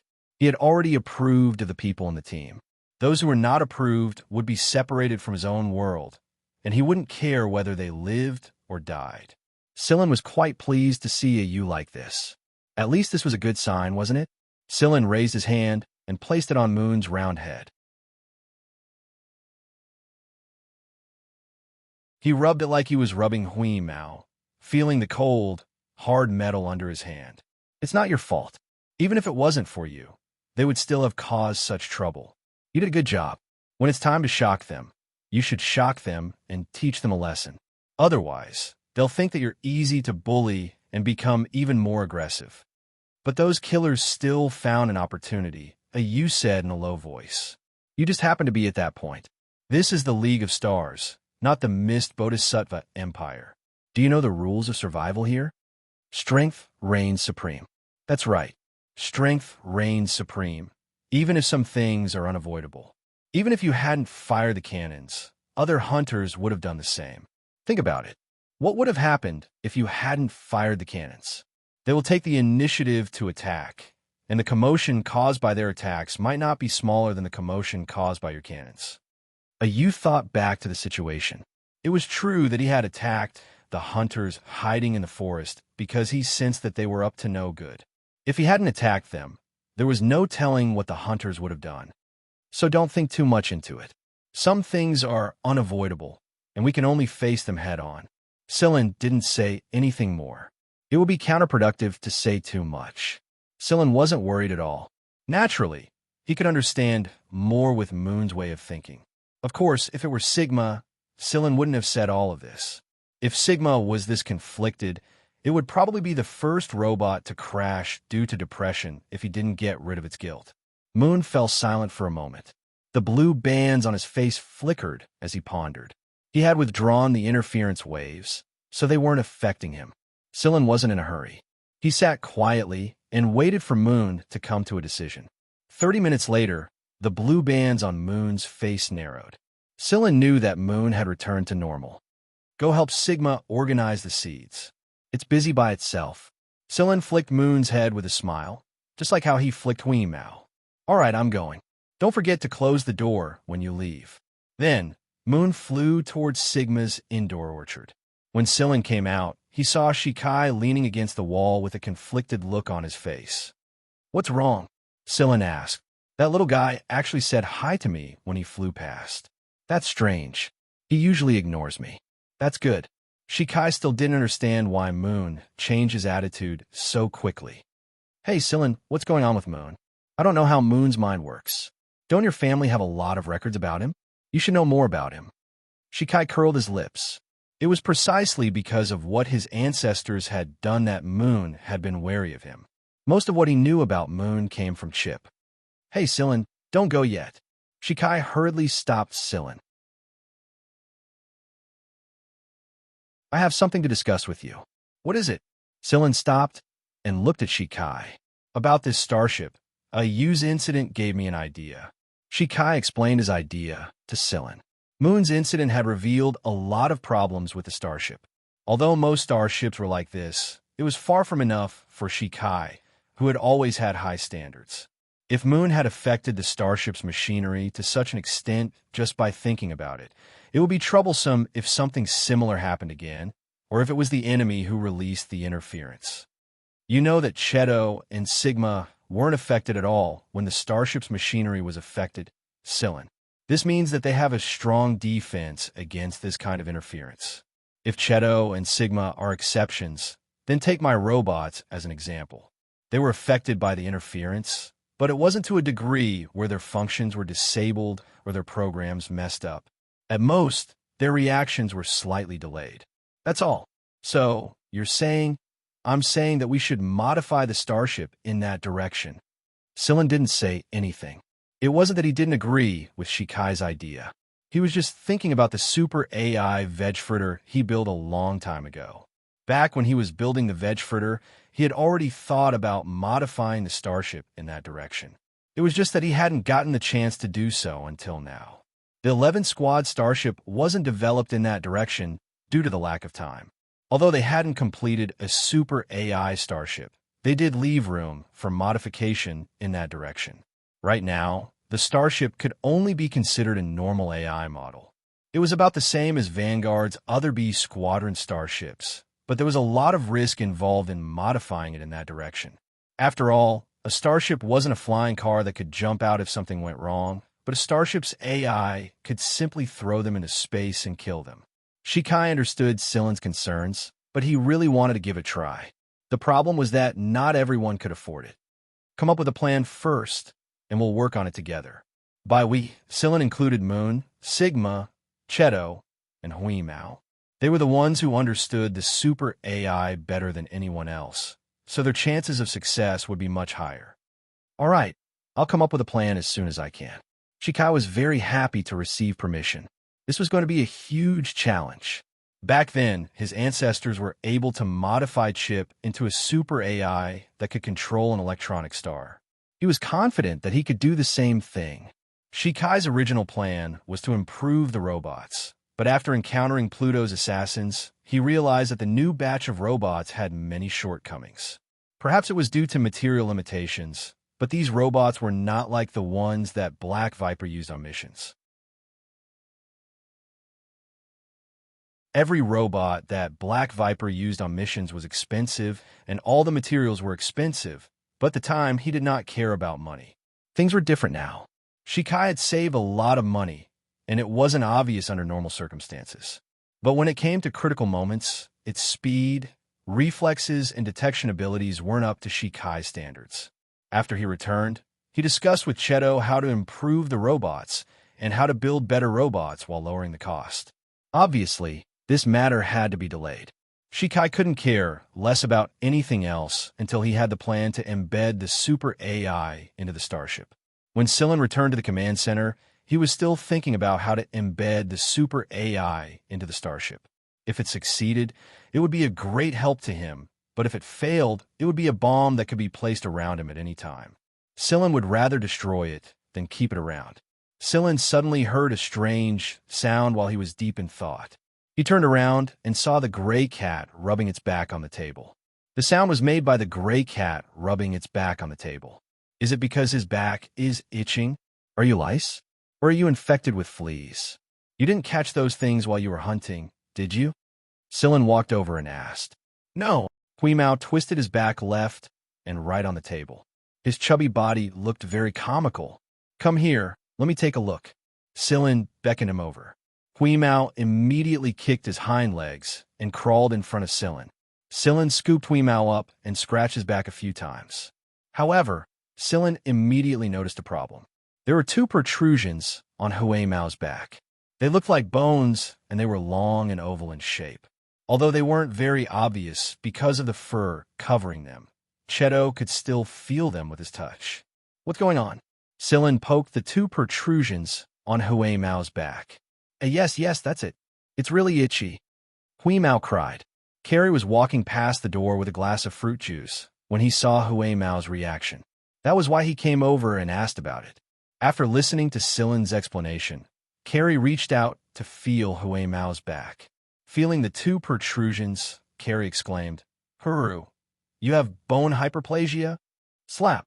As soon as Carrie said this, Tico slapped him on the face. Don't talk nonsense if you don't know anything. That's two different things. Read more medical books and don't make a fool of yourself. Carrie rubbed his head and pursed his lips. He took a step back and let Tico see what was wrong with Huimao. After many tests, Tico couldn't figure it out. Although she wasn't a veterinarian, she knew about the health problems of pets because of her rabbit. She really couldn't understand Huimao's problem. Every test was very different from that of a normal cat. She didn't know what standard to use to identify it. As for the bones, the two protrusions didn't cause any discomfort to the other bones. It's not itchy anymore. Huimao turned over and stood up, shaking his fur. He picked up the unfinished fish biscuits not far away and continued to eat. Could it be because he ate too much? Huru is much fatter than before, Carrie muttered. Sillin shook his head. Let's wait and see. This guy can't be judged by common sense. In fact, the itch on Huimao's back was only intermittent. Apart from the itch, Huimao didn't have any other symptoms. After the itch passed, he would return to normal and was still alive and kicking. He quickly opened the fish biscuits. Sillin had specially prepared a back cushion for Huimao so that it didn't need to lie down when it wanted to rub against the cushion. However, Huimao's appetite had increased a lot recently, and he ate almost nonstop. The results of the hunting on the hunting planet had been checked. Sillin wanted to sell them for some supplies first instead of saving all the money. In such a chaotic situation, it was only reliable to exchange money for supplies. Otherwise, in a crisis, they might not be able to get what they wanted even if they had the money. Diaz and the others knew the contact information of some of their old customers. They used to sell their items to them after hunting.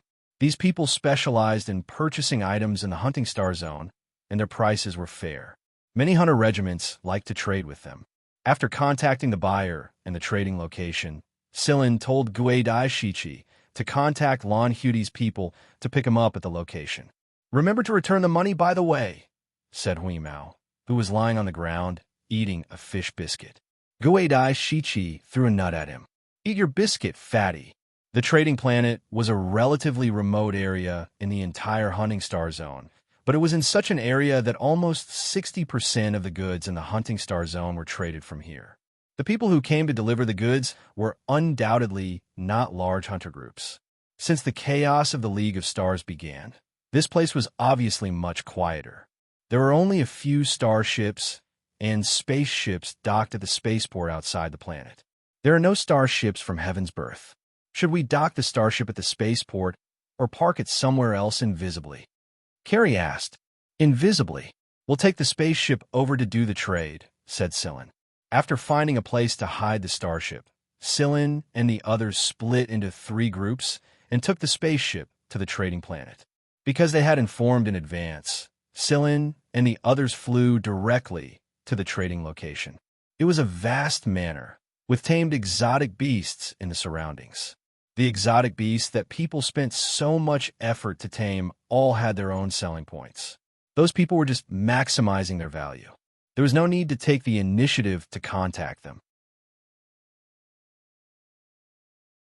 There were already people coming out from the manor to meet them. Silin left this series of matters to Diaz. After all, he was a veteran and familiar with the other party. While the other party was inspecting the goods, Silin looked at the surrounding scenery. There were some buildings and breeding grounds for exotic beasts on the vast grassland that was filled with the scent of grass. The exotic beasts that were once fierce on the hunting star were now leisurely strolling on the grass, enjoying a comfortable life. Silin felt that they were a group of hedgehogs that had been plucked out of their quills. Hui Mao, Xianxia, and the others were rolling on the grass. Tico put the little rabbit down to eat the grass. The quality of the grass here was very good, fresh, and not contaminated by drugs. Silin was looking at it when he suddenly noticed people walking out of a building in the distance.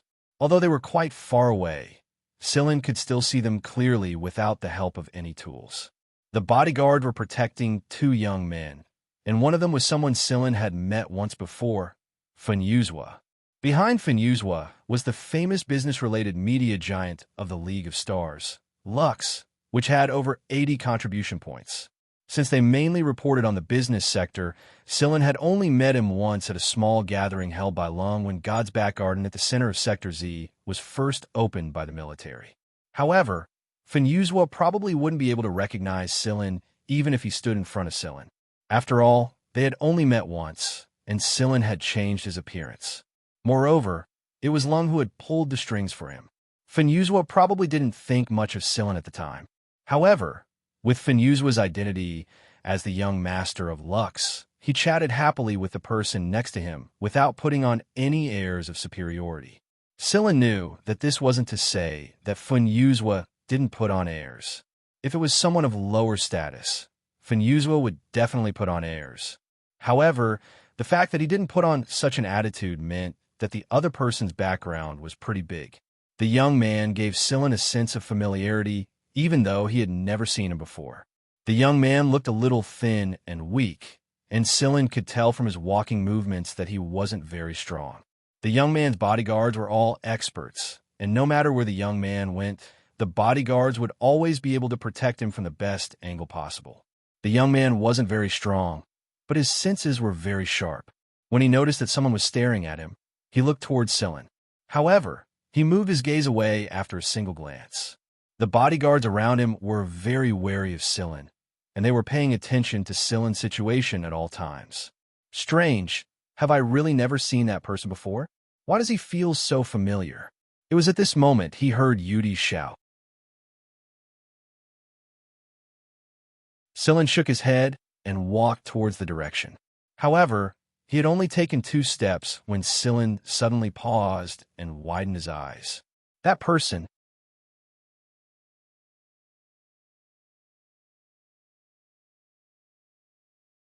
Chapter 328. Sillin. It's Sillin. Yudi waved his hand in front of Sillin's eyes when he noticed that Sillin wasn't responding to him. What is it? Sillin asked, but his eyes were focused on the people standing in front of the building. Do you know them? Yudi asked. Sillin shook his head. I only know one of them. I don't know the other. Do you know who the man in the brown windbreaker is? I don't know. I've never seen him before. Who's the guy next to him? The young master of lavish. Fun Yuzhua. Oh, a rich young master? He's rich. Speaking of which, a man who can chat so happily with a young master can't be simple. Can he? Sillin shot a glance at the tamed alien beasts rolling around on the grass and teasing them. He shook his head and decided not to count on them. Cheto, help me investigate that man, Sillin said to Cheto in secret. The reason why Sillin found the man familiar wasn't because he had seen him before. It was because the man's facial features reminded Sillin of Xianxia. It made Sillin think that he was Xianxia. Sillin had seen Xianxia's image when he was young back at the Jin family's residence. Xianxia at the time looked a little like this man. There were a lot of people in the League of Stars who looked exactly the same as Xianxia. Although the man didn't look very similar to Xianxia, and even if they were related by blood, Sillin felt that there was something special about him. Sillin believed that it wasn't an illusion or a misreading of his face. It was because of Sillin's intuition, and Sillin always trusted his intuition. Sillin would find a way to obtain the man's DNA for verification. If Sillin was right, then he would be able to deliver Xianxia's item to the League of Stars very soon. Fun Yuzhua asked the person next to him, Xingfu, do you know that guy? The man called Xingfu looked at Sillin's direction and said, How the hell would I know them? You know that I've never left Sector S before, and I'm surrounded by bodyguards all the time. I don't even have any privacy. That's strange. Fun Yuzhua took the warm tea from the servant and called over a bodyguard behind him. Investigate the people over there. Yes. After receiving the order, the bodyguard silently retreated. Fun Yuzhua usually drank wine. In Fun Yuzhua's knowledge, this kind of warm tea had always been liked by middle-aged and elderly people. So Fun Yuzhua disdained to touch this thing. However, the person beside him was a little special, so Fun Yuzhua drank with him. He even put on a satisfied expression as if he was tasting the tea. Come on, if you don't want to drink this, then don't. Xingfu took another cup of tea from the servant and took a sip with a frown. Then he said, If it wasn't for my constitution, I wouldn't have fucking drunk this thing.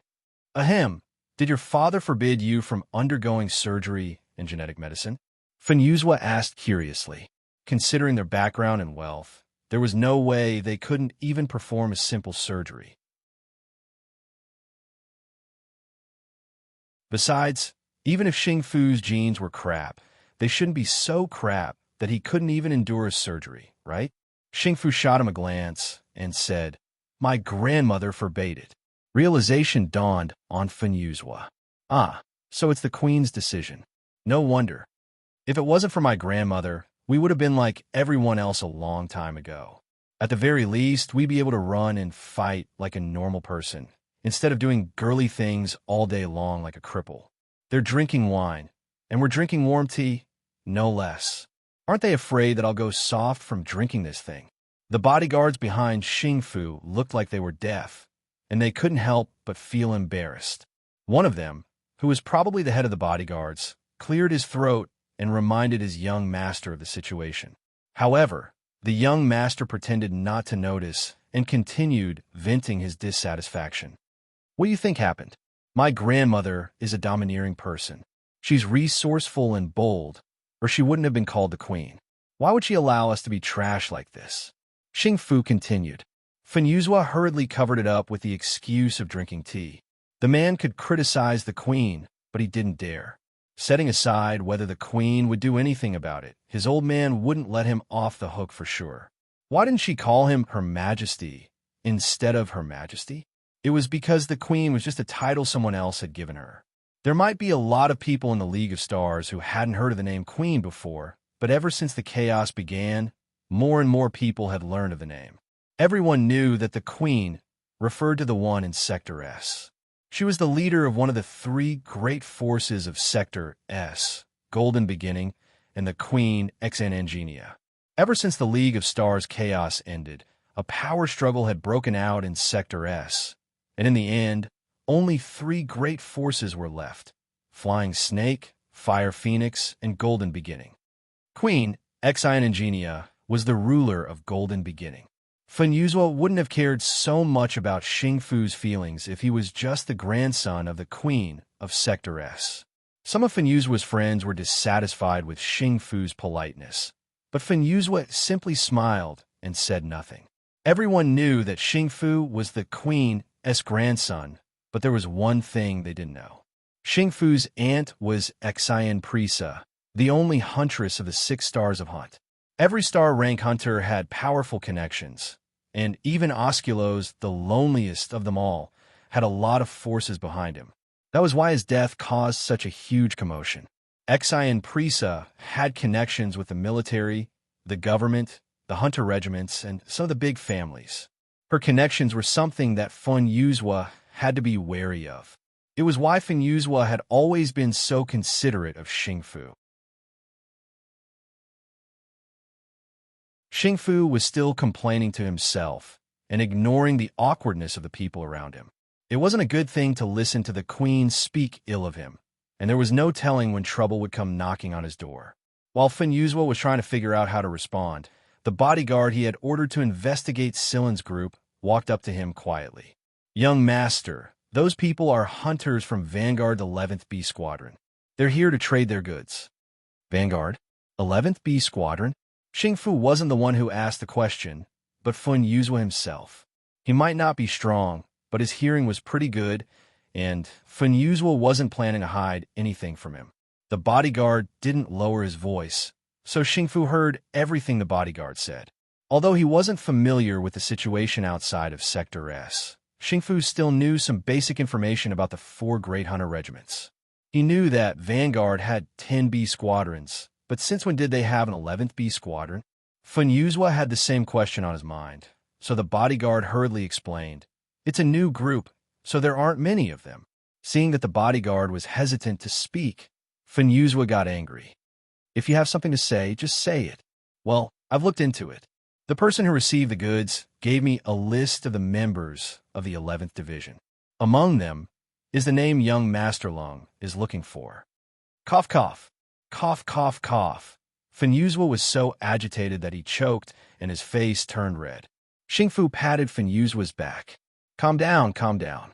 Calm my ass." Fen Yuzhou roared in his heart. "You're talking about, Silen?" Fen Yuzhou asked hurriedly. The bodyguard nodded. "I've checked on the other members of the 11th Division. Quite a few of them used to be from the 6th Division, but the problem is that Silen doesn't look like what Lung showed us."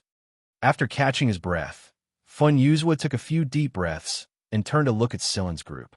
However, Silen had already been dragged away by Yudi to discuss the deal, so Fen Yuzhou couldn't see Silen's figure from where he was.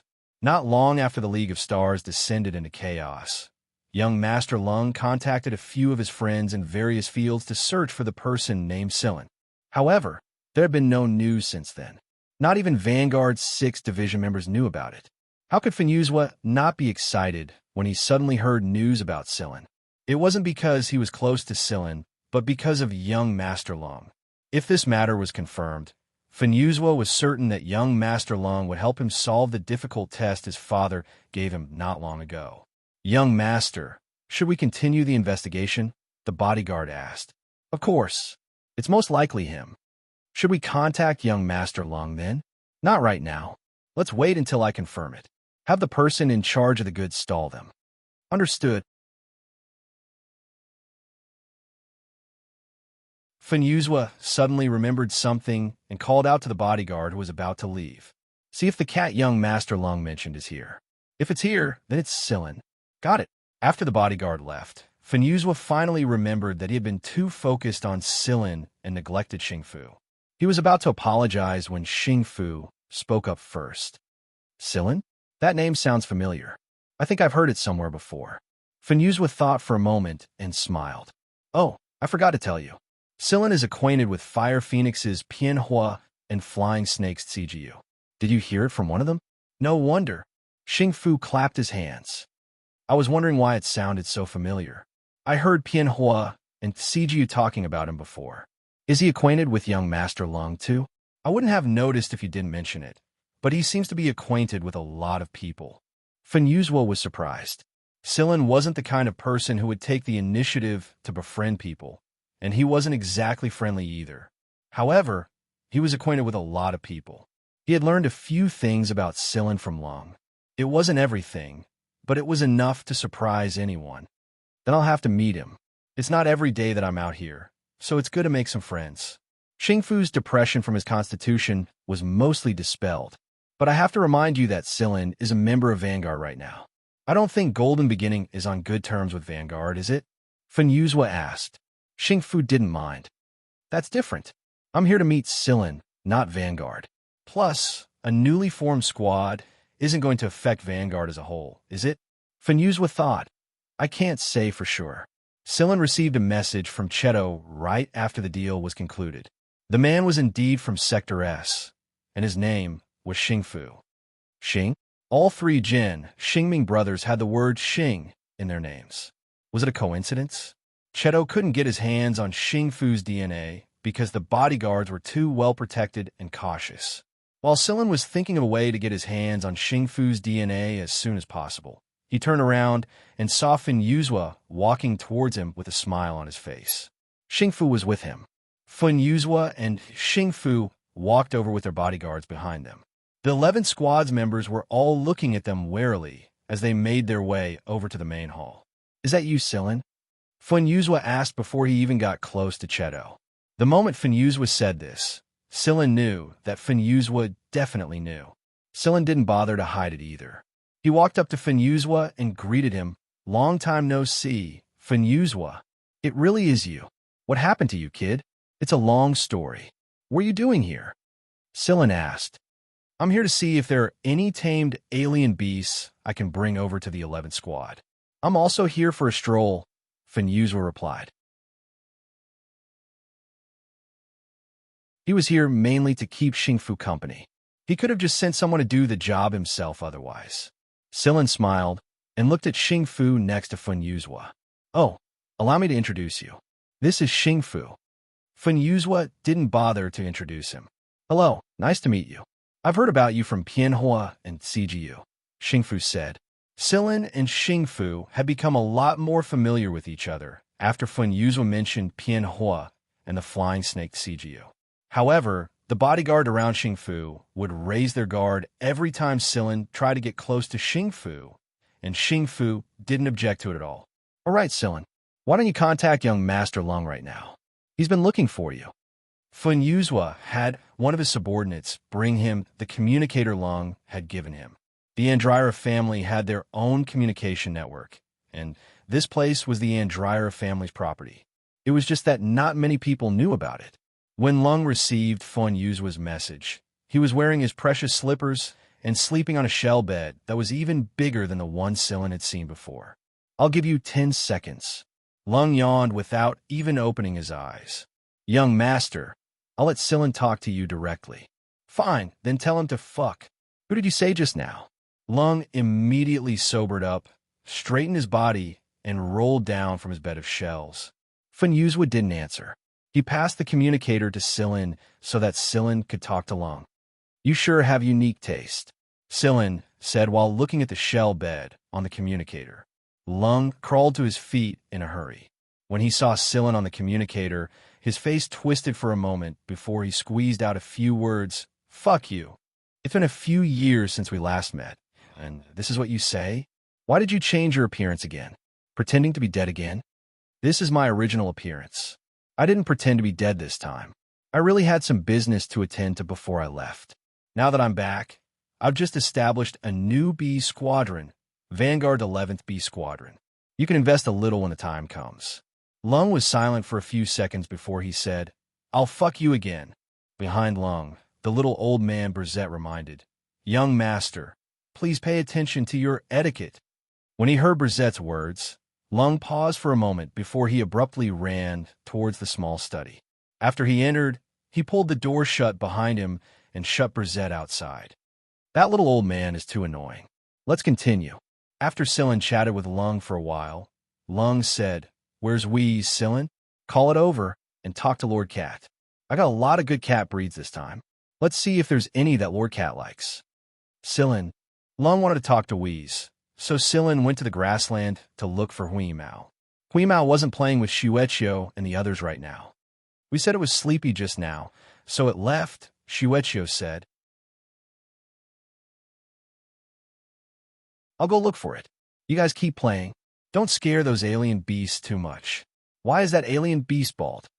Xianxia, Miantuan, Qifeng, Moon, and Sigma, who came to play on a whim, turned their heads away in unison and avoided answering. "Never mind. Let them do whatever they want." Silin sensed Wheeze's general location for a moment, and Cheto sent him a message while he was walking in that direction. "I got his DNA, and it's just as you thought. They're related by blood, and if I'm not mistaken, they're grandfather and grandson," Cheto said. "I knew it." Silin had been thinking about visiting Sector S to search for Jinya's logbook and the person Jinya mentioned, but he didn't expect to run into Xingfu here. Xingfu's full name was probably Jin Xingfu. Xingfu also mentioned that he had a younger sister called Xingji. Perhaps only a few people would know the true meaning of Foggy's name. Cheto continued, "However, there's something wrong with his DNA.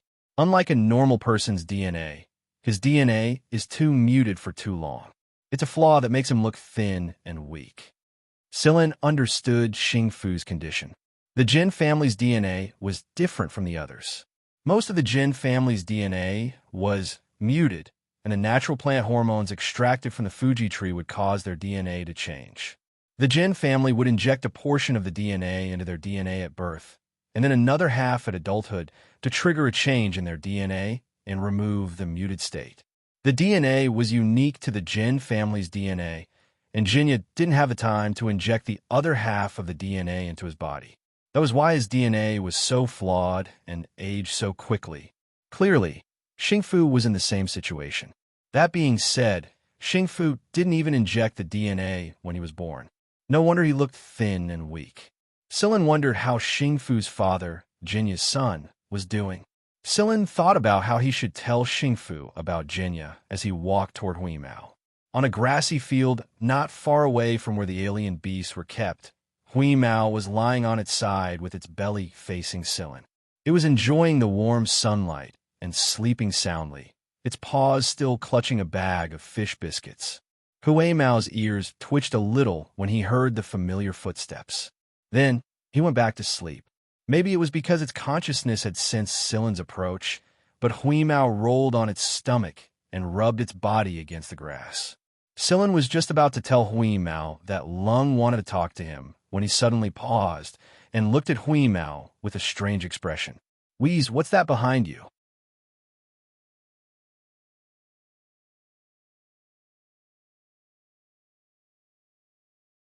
Chapter 329.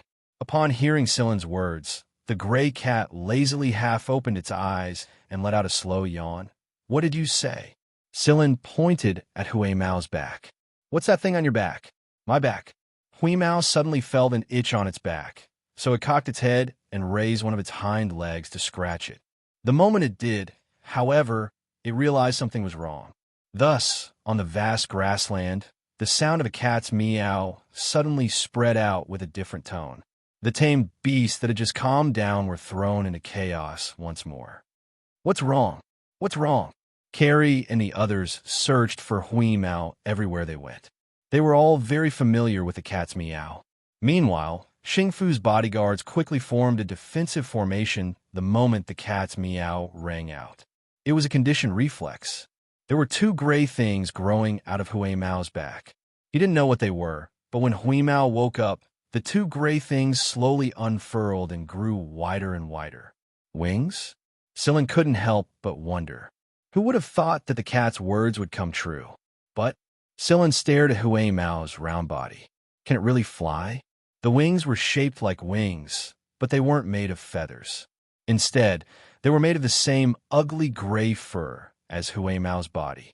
Huimao extended its wings a little more, so that it could wrap itself around its body several times. Hui Mao rubbed its wings with its paw and grinned like an idiot. It didn't even care about the bag of fish biscuits anymore. How did you grow wings? Sillin asked. I wanted them to grow, so I did. Hui Mao bounced around like it was showing off, flapping its new wings loudly. It didn't know why, but it kept dreaming of a pair of wings, and that's how it grew them. Hui Mao wondered when its next dream of eating fish biscuits from Starship would come true. Fly around and get used to your new wings, Sillin said. All right. Hui Mao shook its feathers, raised its head, straightened its tail, and flapped its wings. Shake again. Shake again. 2 minutes later, Sillin looked at Hui Mao, whose 4 paws were still on the ground, and could not help but say, You're flapping your wings, not riding a bicycle. It would be strange if you could fly with your wings out of sync. In order to stop Hui Mao's uncoordinated vibrations, Sillin squatted in front of Hui Mao and raised his hand. Look at my hand. Flap your wings according to my gesture. Come up, down, up, down. Hui Mao also knew that he had to coordinate the 2 wings, but it wasn't easy to control them. It tried its best to make the 2 wings vibrate according to Sillin's gestures. After a long time, the 2 wings were finally able to synchronize, and its plump body gradually left the ground. Meow, meow, meow. Sillin couldn't help but give the gray cat a reminder when he saw that it was getting carried away while flying in irregular arcs. Focus. Hui Mao was indeed getting carried away. After flying in the air, it wanted to show off to Xianxia and the others. Just as it was flying towards where Carrie and the others were, a gust of wind suddenly blew and disrupted Hui Mao's rhythm.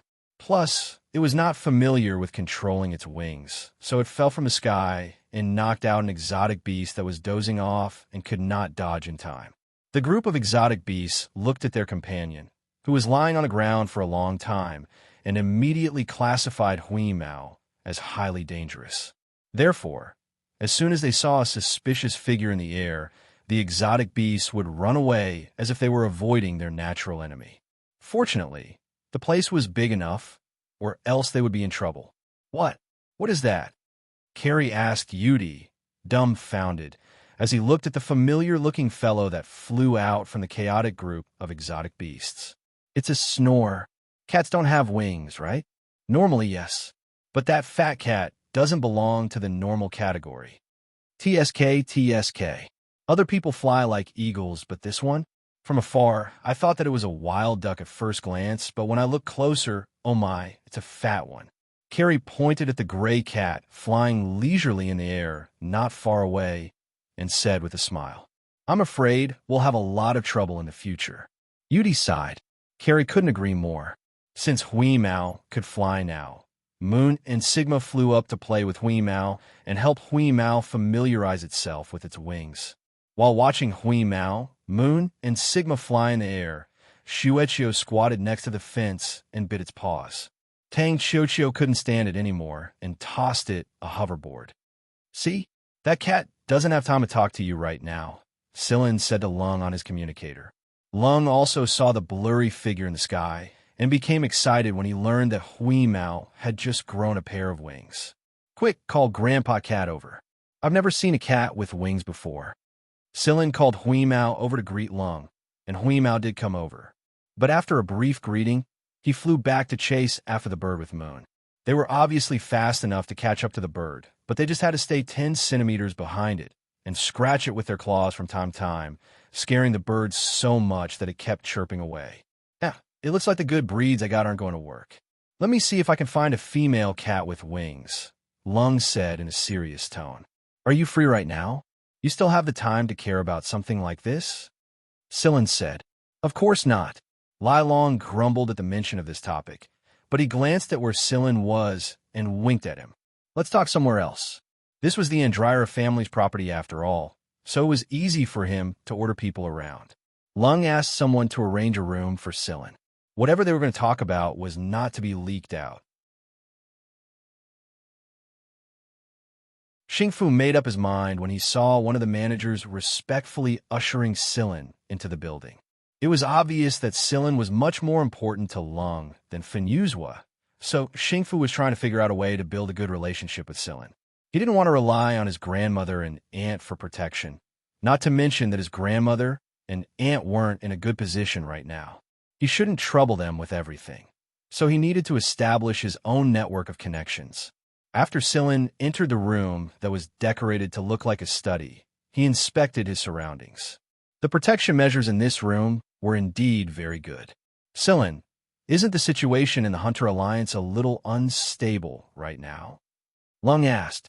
Yeah, the conflict between the four great forces is growing more and more intense, and Vanguard and Heaven's Birth are probably going to fight each other very soon. How are you guys doing? What else can we do in this situation? No one can rest easy. Lung's expression turned serious. Something happened in the army. Outsiders only know that the 8 marshals are in power, but there's one thing they haven't told anyone. Only 3 of the 4 Heavenly Edict generals are still alive. Sillin was truly shocked. That was a Heavenly Edict warrior they were talking about. Setting aside the fact that they weren't surrounded by guards, they were incredibly strong themselves. Killing a Heavenly Edict warrior was no easy feat, for example. When Sillin killed Osculos, it was all thanks to a combination of factors that Sillin seized the opportunity to do so. Strictly speaking, Sillin wasn't the only one who killed Osculos. Huimao and Cheto had contributed as well. Do you know who killed that Heavenly Edict warrior? Lung asked mysteriously. Who? Si Huang. Who was Si Huang? Sillin was puzzled. Oh, maybe you don't know this yet, but he's pretty low-key. Si Huang, it's Azrael's. Lung gave Cheto a thumbs up. That guy killed a Heavenly Edict warrior the moment he did. The balance in the army has been messed up a long time ago. The 8 marshals are in power, and the CI family and the U family are the strongest among them because they both have a Heavenly Edict warrior. As for the last Heavenly Edict warrior, he's keeping a low profile because no one from his family is among the 8 marshals. His actual military power isn't as strong as the 8 marshals, but he does have a lot of other non-military forces under his command. He's actively avoiding the CI and U families. He's a smart man. The CI family was CI Jincheng's family, and the U family was Yulinglong's family. Be it the military, the government, the business world, or the academic world, these 2 families had powerful connections and networks. Add to that the fact that they had a Heavenly Edict warrior in their ranks, there was no doubt that they were powerful. The Heavenly Edict warrior's presence wasn't just because he was powerful, but also because of his connections and deterrence. This was the only way the Heavenly Edict warrior could gather more forces for their own use. It was no wonder that the 3rd Heavenly Edict warrior was avoiding them. Sillin, the military and the government are now divided into 8 factions.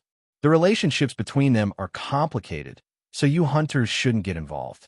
Even if others want to get involved, don't join them. They're just cannon fodder. The power of the army is far greater than people can imagine.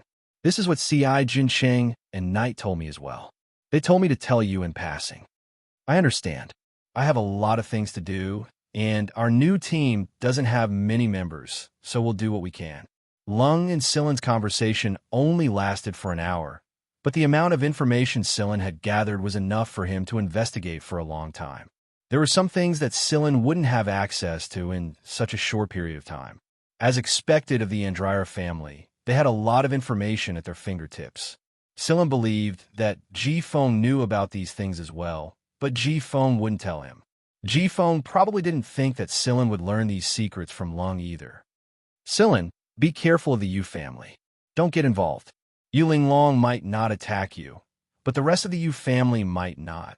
This was the last thing Lung said to Sillin before he ended the call. Sillin knew that there were many things that Lung hadn't told him, but he could guess a few things from what he said. What a chaotic era. After the call ended, Sillin stayed in his room and pondered quietly for a moment, sorting out the information he had received. Azrael, Si Huang. As expected, they were both unfathomable people. Azrael's men didn't come looking for him, but Sillin didn't think that Azrael's men and Gaydar didn't know about his return. They were probably preparing to deal with the League of Stars first before coming looking for Sillin. They didn't think that Sillin could do well in a foreign galaxy in just 2 to 3 years. Just as Sillin thought, The reason Azrael's men didn't spread the news of Silen's return was because they wanted to deal with the League of Stars first. After Si Huang killed the Tianzhao warrior, Azrael had a lot of trouble to deal with. Every Tianzhao warrior was related to many people, and Azrael had to deal with these people first. Currently, Gaydar wasn't with Azrael's men. There was a rumor among the hunters that Gaydar would be the new solo hunter after Osculos, becoming one of the 6 stars of hunting. The military was a mess, but how much better were the hunters? When Silin went out, Hui Mao was holding a mole in his hands. When it saw Silin, Hui Mao flapped its wings and flew over. Now that Hui Mao was familiar with using its wings, its flight was a lot more stable. Based on Silin's understanding of Hui Mao, the cat was sometimes even better at playing dumb than Moon. No one would have guessed that the cat was actually listening to Silin Halong's secret conversation while it was flying. "Are you done eavesdropping? Don't tell anyone. Don't tell anyone." Silin looked at the gray cat. We's tossed the listless animal to the side of the grassland. After the animal regained its freedom, it immediately changed its listless appearance and began to dig a hole with its claws. In the blink of an eye, it had burrowed into the ground and disappeared. Is there a lot of trouble here? But I don't think there's anything to worry about. Worst comes to worst, we could just bring our people to Master Second Grandpa. It was getting better and better at calling him Master Second Grandpa. Silin smiled, but didn't say anything. It wasn't easy to run away from a giant whirlpool like this, but it was also an opportunity for the 11th Squad to grow stronger. Heroes are born in troubled times, and I bet there would be a lot of good seedlings in this chaotic environment. Right now, Silin was looking at Xingfu's direction. It would be a lot easier to get to Sector S with Xingfu leading the way, and Silin would be able to find the notebook Jinya mentioned as soon as possible. Then, he could take it to the Queen. He would have a great help when the time came. Without the notebook as proof, Silin wasn't stupid enough to run to the Queen and say anything. After asking Xingfu about their next plans and learning that they were returning to Sector S soon, Silin expressed his desire to travel with them. He didn't go into detail about his true goal and only said that he was going to meet a friend at Sector S. Xingfu was very welcoming of Silin's company. Now it was a 3-way trip. Silin, Xingfu, and Fun Yuzhua. There were only a dozen or so Lan Hudi people who came to pick up Guidai Shichi and Swallowtail, but every one of them was an elite. When they learned that Silin's group had saved Guidai, Shichi, and Swallowtail, they thanked them sincerely. However, Hui Mao flew up to them right after they thanked them, and they looked like they had just drunk a bucket of bitter melon juice with chili. After the matter with Guidai Shichi and Swallowtail was taken care of, Silin, Xingfu, and the others departed for Sector S. On the starship, Silin, Shikai, Cheto, and the others were researching how to embed the AI into the starship. Carrie couldn't help them at all, so he stayed in the command room alone and munched on nuts. The door to the command room was open, and Carrie could see the few guys outside the door flying around the passageway, playing games. Ever since Hui Mao grew wings, they had changed their playing field from the ground to the sky. Inside the starship's passageway were Hui Mao, Moon, Sigma, Xianxia, and the Miantuan hopping between the 4 of them. These guys were always making a ruckus. Hui Mao generously took out his snakeskin ball. At first, Xianxia and the Miantuan were a little afraid of the snakeskin ball, but they soon grew numb to it. One of their nerves was just too thick. For Hui Mao, the biggest advantage of growing wings was that it could eat while flying. Without wings, he would have to stop eating. He could only continue after he finished eating. But now, Hui Mao was flapping its wings and munching on a bag of dried fruits. Everywhere it flew, there were food crumbs on the floor. The more Carrie looked outside, the deeper his frown became. The bag of dried fruits Hui Mao was holding looked very familiar. Crack! Carrie crushed the bag in his hand. "You little bastards have raided my cabinet again." Xianxia and the Miantuan heard Carrie's roar and ran away. Wheeze wasn't afraid of Carrie, though. It leisurely flew to the door and cast a glance at Carrie. There are only 7 bags of dried fruits and 3 cans of food. We haven't even pried open that big cabinet of yours yet. Also, the dried fruits don't taste good. Fish biscuits are better. You think you're in the right. Carrie looked at Hui Mao. Don't go too far. Hui Mao ignored him and continued to gnaw on the dried fruits. It crunched loudly, and the crumbs fell all over the floor. Carrie pointed at the crumbs on the floor. Look at the crumbs on the floor. They're everywhere. Do you have any civility? Hui Mao raised its fat paw and picked up a piece of dried fruit from the bag. What is civility? Carrie was speechless. Carrie grabbed a handful of nuts and threw them at Hui Mao. Hui Mao flapped its wings and did 2 backflips to dodge the hidden weapons thrown at it. It said to Carrie, so lame. This cat could always move at a speed that didn't match its size. I'm telling you, Hulu, don't be too proud of yourself as a cat. Hui Mao bared its fangs and flapped its wings. Before it could reply, Sillin grabbed its wings and pulled it over like a chicken. Sillin pointed at the food crumbs on the floor and said to Hui Mao, I'll give you 3 hours to clean up the place where you dropped the crumbs. Don't we have cleaning robots? The starship even has a self-cleaning system. Hui Mao retorted. Then I'll deduct your cat food. You're on a diet anyway. Hui Mao's ears drooped. Fine. Carrie was just about to gloat when he noticed a notification on the monitor. A starship is coming. They even have a Corvette. Which family's benefactor is this? Carrie asked. The starship wasn't looking for Sillin's group. Instead, it was looking for Xingfu and Fenyuzhua. Sillin learned from Xingfu that it was the young master of the League of Stars, Punius, who had over 80 contribution points. He was a media magnate in the media industry, limitless, and Sillin met him at a gathering in Long. Fenyuzhua was also on the starship that Punius had entered Xingfu with him. Xingfu was very happy to see Punius. What's the good stuff this time? Punius had a lot of video recordings of exciting games, and Xingfu liked them very much. Ever since he got to know Xingfu and Xingfu, Punius would always show Xingfu and Fenyuzhua some of his favorite videos. This time was no different. Even Punius couldn't sit still when he learned that Fenyuzhua and Xingfu had come to Hunting Planet together. He came to them with a video he just obtained. It's the best this time. Super, super awesome. Punius waved a small storage device in his hand. Come on, let's go take a look. Xingfu hurriedly dragged Punius and Fenyuzhua to the specially remodeled recording room. The bodyguards were used to this kind of thing by now, so they didn't mind it at all. If they pestered Xingfu too much, it would only anger him. Only 2 bodyguards followed them into the recording room and stood at the entrance. Due to his physical condition, Xingfu couldn't use a lot of powerful guns that required a lot of control, so he could only find comfort in the game. The bodyguards could understand. This video hasn't been released to the public yet. Even if it is, it'll cost a lot of money to watch. It's worth it. Punius happily connected the storage device to the projector, and the entire recording room was instantly filled with the video of the battle. Xingfu stared longingly at the scene in front of him. He could almost feel the hard metal of the guns and the sparks that sprayed out of them. He could see many nimble figures dashing through the smoke-filled battlefield one after another. Explosions erupted one after the other. It looked as if he could touch it, but when he reached it, it was nothing more than an illusion. It was just like his own unattainable dream. Xingfu loved to stand in this kind of video. Even if he knew it was just an illusion and a screenshot of a battle, it was still an addictive and sad experience for him. Xingfu unwittingly became immersed in the scene as he stared at the video.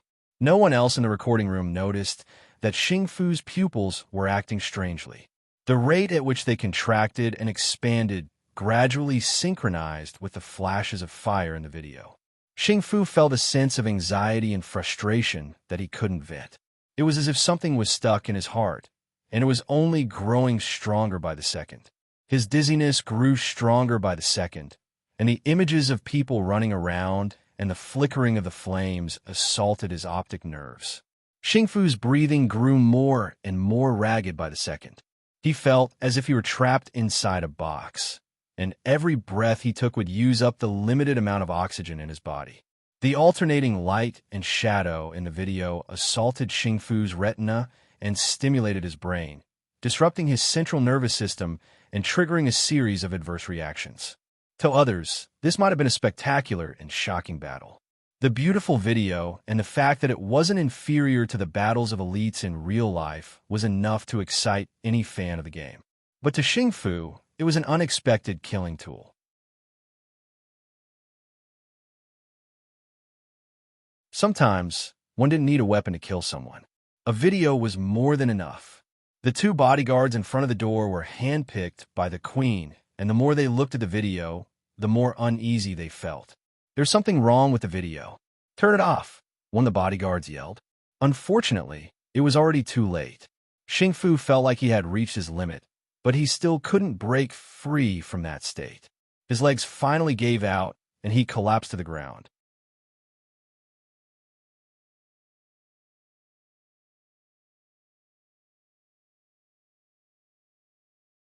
Chapter 330. Two bodyguards rushed forward and caught Xingfu before his head hit the ground. Meanwhile, a group of paramedics who had been notified by the two bodyguards rushed to the door and started treating Xingfu. The paramedics were equipped with a full set of emergency medical equipment, and almost all of them were tailored to Xingfu's constitution. It was obvious that Xingfu had experienced a lot of sickness and pain throughout his life. While the paramedics were treating the unconscious Xingfu on the floor, Xingfu's bodyguards had surrounded Punius and his bodyguards. Dozens of guns and other hidden weapons were aimed at Punius and his bodyguards. Even Fun Yuzhua wasn't spared from their assault. Both Punius and Fun Yuzhua were stunned by Xingfu's sudden turn of events. They never imagined that someone would suffer such a thing while watching a video of a game fight. Even if someone did, they had only heard about it from the grapevine. At the very least, they hadn't seen it themselves, so they didn't even think about it. Or rather, they didn't think that Xingfu's constitution would be this weak.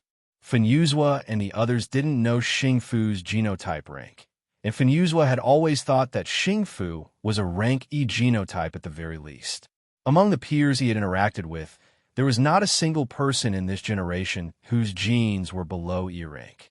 Even if there were, it would have been due to a genetic defect at birth that was modified by surgery. Xingfu's type was completely out of Fun Yuzhua's expectations. Xingfu's genotype wasn't even rank E. Most people with rank G genotype didn't live this long, so it had to be rank F genotype. Fun Yuzhua didn't expect the grandson of the great queen of Sector S to be a half-crippled rank F genotype. To Fun Yuzhua, anyone below rank E genotype was half-crippled. Xingfu's bodyguards couldn't hold back their killing intent and attacked Fun Yuzhua, Punius, and Fun Yuzhua. Their bodyguards wouldn't be able to protect them if a fight broke out, not to mention that they were on Xingfu's starship right now. There was no way they could fight back. How did this happen? How did this happen? Fun Yuzhua, what's wrong with Xingfu? Punius was now panicking. Just now, the bodyguard had already said that there was something wrong with the video, but he still couldn't believe it. After all, he had seen the video more than once, and no less than 5 people in his family had seen it, but none of them had any problems. So why did this happen the moment they arrived here? The paramedics had already set up a barrier around Xingfu, isolating him from everyone else. Punius, Fun Yuzhua, and the bodyguards couldn't see what was happening inside. I really didn't mean to hurt him. It wasn't me. It really wasn't me. Right now, Punius was terrified. If something were to happen to Xingfu, then his family would suffer a huge blow even if they didn't suffer a complete defeat. He didn't think that his family could withstand the wrath of Jean beginning and the star rank hunter behind him alone. Moreover, in this chaotic environment, everyone was cooperating with each other. Being able to rope in a good helper would also allow one to have a better foothold. The Andryra family behind Lung, the luxuries behind Fun Yuzhua, the golden beginning behind Bliss, and the star hunter behind Bliss were all powerful helpers. But now, someone was scheming to destroy their partnership. Who could it be? Even if Xingfu managed to get out of this dangerous situation alive, a crack had already been drawn in their relationship. Fun Yuzhua knew that Punius couldn't calm down right now, and neither could anyone else. After all, the most important person in the room was still being treated. Someone must be trying to use you to sow discord between us and Xingfu. Fun Yuzhua's words were directed at Punius, but it was also directed at the bodyguards who were ready to turn them into sieves with their guns. Fanyuzwa didn't lower his voice at all, so everyone in the room heard him loud and clear. Of course I know. Do you think you'd still be alive and talking to me if you didn't? The person who spoke was one of the bodyguards who had been guarding the room just now. He was also the person who had been appointed by the queen to protect Xingfu all this time, Du Hong. Right now, Du Hong was both regretting and blaming himself for not noticing that there was something wrong with the video. He thought that something was wrong with the game, but he didn't stop it right away. He thought that was a problem with the game settings, but he didn't expect something like this to happen. Fanyuzwa grabbed Punius by the collar and tried to calm him down. Punius, think about it. Who gave you this video? Who edited it? And who are the players in the game? Punius wasn't an idiot, so he did his best to calm himself down and think about who was the most suspicious person in the game. Young Master Fu isn't in a good state. He's in a very bad state. Du Hong's heart sank when he heard the words coming out of his communicator. Someone who was in a very bad state had to have a 70 to 80% chance of dying. Du Hong really wanted to vent his anger right now. He wanted to punch the wall, but they didn't dare to do anything too drastic because they were in a quarantine room. They were afraid that it would affect Xingfu's treatment. It was also why Du Hong hadn't ordered Punius and Fanyuzwa to move immediately. Du Hong glared hatefully at Fanyuzwa and Punius, his killing intent causing Fanyuzwa to tremble uncontrollably. Fanyuzwa's bodyguards hurriedly stepped forward to block Du Hong's line of sight. While Du Hong was panicking, one of his subordinates came over to report that Vanguard 11th Squad was requesting a call. "We don't have time," Du Hong growled. But the captain of the 11th Squad, Silin, said that he might have a way. The bodyguard stammered before quickly explaining what had happened. They had rejected Vanguard 11th Squad's communication request earlier, but they quickly discovered that one of their external communication devices had been hacked. Silin's first words after learning that something had happened to Xingfu was enough to stop them from cutting off the communication device. "He has a way." Du Hong frowned. He didn't trust Vanguard 11th Squad, but he immediately accepted the call and allowed Silin to come over when he heard that there was another patient in critical condition inside the quarantine room. Inside the 11th Squad starship. "You've agreed?" Hui Mao turned to look at Silin as he pushed the debris to the side.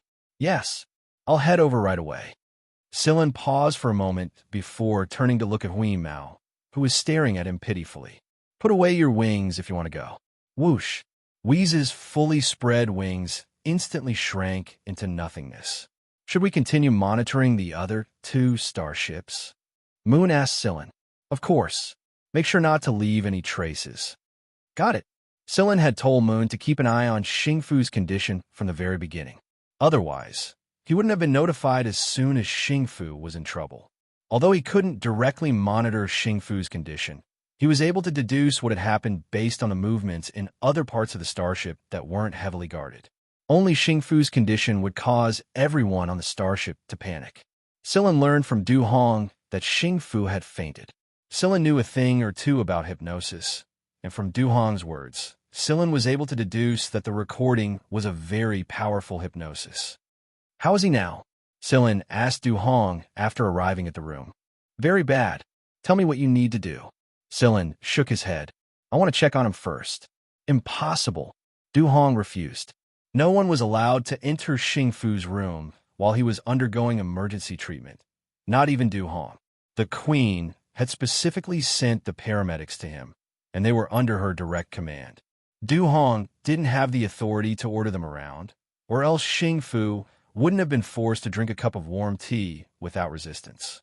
It was because the paramedics were always watching him. Hui Mao crouched on Silin's shoulder. The first thing he did when he arrived was look around the room. His gaze landed on a square table with some pastries and snacks on it. This was a place for entertainment, after all, and the pastries were for the people who came to the room. Seeing that Silin was going to talk to Du Hong, Hui Mao jumped down from Silin's shoulder and made a beeline for the table. Xingfu's bodyguards had been paying close attention to Silin the moment he walked into the room. They were on high alert. That was why everyone split their attention to keep an eye on Hui Mao the moment he jumped down from Silen's shoulder. What made people dumbfounded was that under the watchful eyes of so many people in such a tense atmosphere, this guy could actually jump onto the square platform and eat as if nothing had happened. Du Hong pretended not to notice the fat cat's actions and continued chatting with Silen. Less than a minute later, however, another piece of news came out of the quarantine room. Du Hong's face paled, and Silen circled around Du Hong and headed for the quarantine room. This time, Du Hong didn't stop him. Du Hong contacted the people inside the quarantine room. Uncle Zhuo, let him in. We can't let young Master Fu turn into a vegetable. One of the walls of the quarantine room opened up for Silen to enter. Du Hong followed him inside, while Hui Mao continued to eat on the table. Xingfu's medical team was very capable. If they hadn't treated him in time, he would have died a long time ago. It wasn't easy to keep Xingfu alive in such a state. Xingfu's condition wasn't looking good.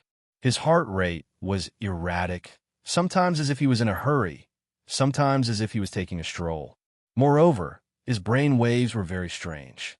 Xingfu was still in a hypnotic state, and he seemed to be completely isolated from the outside world. No sound or movement could affect him, so he had to rely on himself to break free from the hypnosis.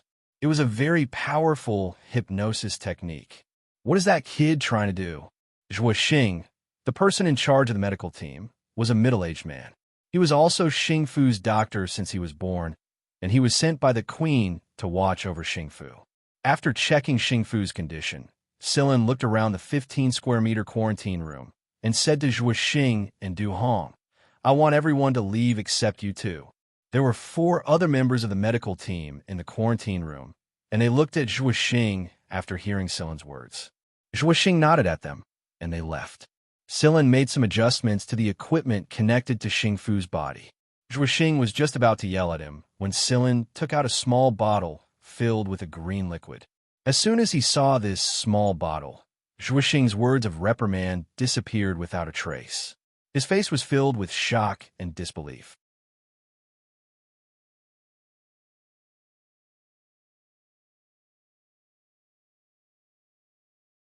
Chapter 331. Xianxia had given Silen the vial, and it contained a natural plant hormone extracted from the Fuji tree. Since this was the first time he was using it on Xingfu, Silen cut the dosage in half. After injecting the green liquid into Xingfu's body, Silen paid close attention to the various physiological indicators displayed on the device. Zhuo Xing and Du Hong were dumbfounded by what they saw, and the other didn't know how to react. What shocked Zhuo Xing the most was the pattern on the vial Silen had just taken out. He had seen that pattern before in the Queen's residence. The Queen treated anything with that pattern with great importance and forbade anyone from touching it. Zhuo Xing knew that the pattern was left behind by the Queen, his husband, Xingfu's grandfather. Zhuo Xing had always thought that Xingfu's grandfather was no longer alive and that he wasn't anyone special. He had never heard of any great power or famous person in the League of Stars with the surname Jin. But now, Silen had taken out something with that pattern on it. Du Hong noticed that Zhuo Xing was still in a daze, and he didn't stop Silen from messing around either. So, Du Hong poked Zhuo Xing with a finger. Zhuo Xing finally snapped out of his daze, but he didn't answer Du Hong's anxious gaze. He simply shook his head and motioned for Du Hong not to disturb him. Du Hong couldn't understand why Zhuo Xing, who had always been cautious and wouldn't easily allow others to interfere in his treatment, would allow Silen to run amok. Moreover, the thing that puzzled Du Hong the most was Zhuo Xing's reaction just now. Du Hong had never seen Zhuo Xing reveal such a shocked expression before. Perhaps it was because he was a doctor, but Zhuo Xing had always been calm and collected. But when Silen took out that small bottle, he nearly lost his composure completely. Zhuo Xing must know something he didn't. Just what kind of secret relationship did the Vanguard B Squadron Commander, Silen, have with Golden Beginning? Before Zhuo Xing and Du Hong could think too much into it, the device connected to Xingfu's body showed a huge change in the patient's condition. Both Zhuo Xing and Du Hong's eyes widened when they saw one of the numbers on the device. The device showed that Xing Fu's gene rank had changed from F to E, and it was even showing signs of evolving towards D. However, the evolution wasn't stable at all. The numbers were changing beyond the safe range.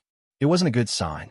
Normally, this phenomenon meant that there was a 60% chance that the evolution would fail for those who had been injected with genetic evolution medicine. The higher the number exceeded the safe range, the lower the success rate.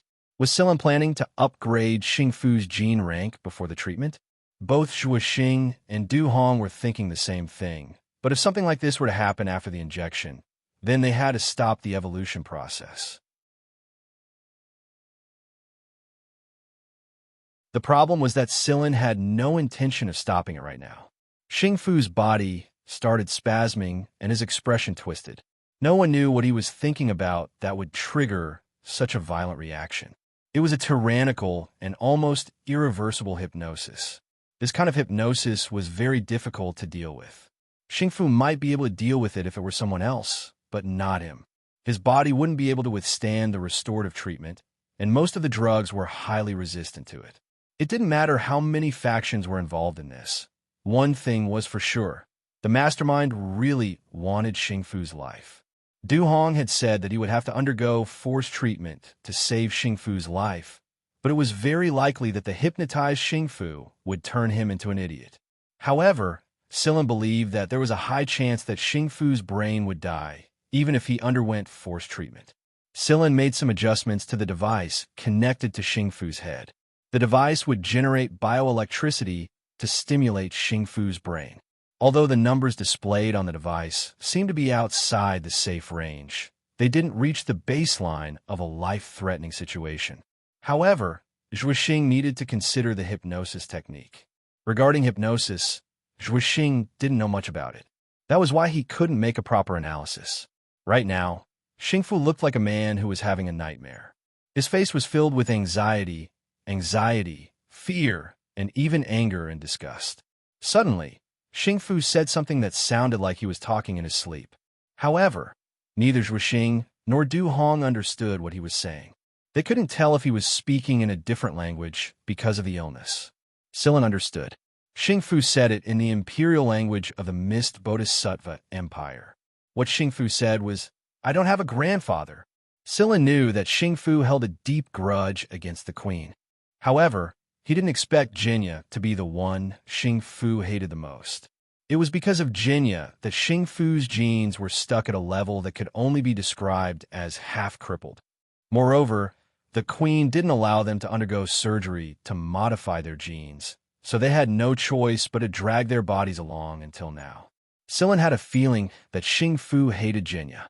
Otherwise, why would he say, "I don't have a grandfather" when he was hypnotized? He didn't know how Xianxia would react to that. The fact that Xing Fu was able to say such a thing meant that he had broken through the absolute seal of the hypnosis. It was a benefit of his genes' evolution. "You hate him? Do you hate your grandfather?" Silin asked in the Mist Bodhisattva language. Zhuoxing and Du Hong stared at Silin without blinking. "Is he communicating with me?" Xing Fu didn't respond to Silin's question, but his reaction was intense. It meant that Xing Fu had not only broken through the absolute seal of the hypnosis, but also developed an external consciousness. "Do you hate him because he left you and your father with inferior genes?" Silin's voice turned slow and deep. He spoke at the perfect pitch so that Xing Fu, who had developed an external consciousness, could hear him clearly without causing a negative reaction. "He didn't leave you with shackles. Your genes aren't inferior, they're not a burden, and they're not trash. They're just things that most people can't even dream of. It's just that they're sleeping right now, so you can't see what they're capable of. You've only experienced the pain of your genes for 20 years, but he's experienced it for decades. He's gone from the prime of his youth until his hair has turned white. His face is covered in wrinkles when his partner still looks young. Maybe that's why he chose to leave you and find a place to grow old in peace. He didn't want you to feel sad for him. I know that he regretted his decision later on. It's because he likes to draw 3 people, a couple, a child, and a couple. Then, he would draw many more children behind the child, but none of them had faces. I once asked him why the children didn't draw their faces. He told me that he wanted to draw them, but he couldn't. Later on, he returned home, but he wasn't as happy as he looked. He liked to wake up early, eat breakfast, stretch out a little, and then lie down on the wooden rocking chair under the Fuji tree to stare blankly at the artificial sea. Sometimes, he would close his eyes and think about the people he couldn't let go of. It was a feeling of loss. Don't blame him. If he could, he'd like to be with you. Everyone thought he liked peace and quiet, but that wasn't the case. He wanted to be surrounded by his children and grandchildren. He wanted to watch them grow up, but he had his own difficulties. His siblings' children often visited him, but he always sat in a daze for a long time after each visit. He would sit alone on the rocking chair and stare at the sky through the leaves of the Fuji tree, enjoying the gentle breeze that carried away his melancholy. Maybe he's afraid now, too. If you don't believe me, you can ask him in person. I'm sure you'll meet him soon enough. Maybe one day, he'll come for you with a huge fleet of starships.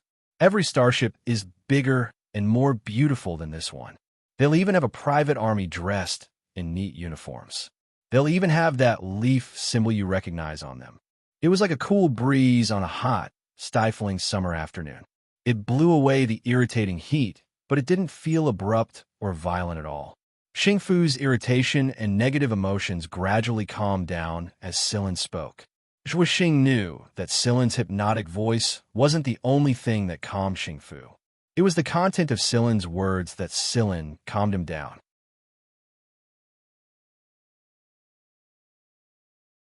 Every son and grandchild of the queen had a personal physician, and Zhuoxing had been with Xingfu ever since he was born. That was why Zhuoxing knew a little of the language Xingfu was speaking, but he didn't understand it well enough to understand what they were saying. He didn't expect Silin to know about it. Zhuoxing and Du Hong really wanted to know what Silin was talking to Xingfu about. How in the world did he manage to calm Xingfu down and speak in such a strange language? What in the world was he talking about? Both Zhuoxing and Du Hong were conflicted. This young man was like a mystery.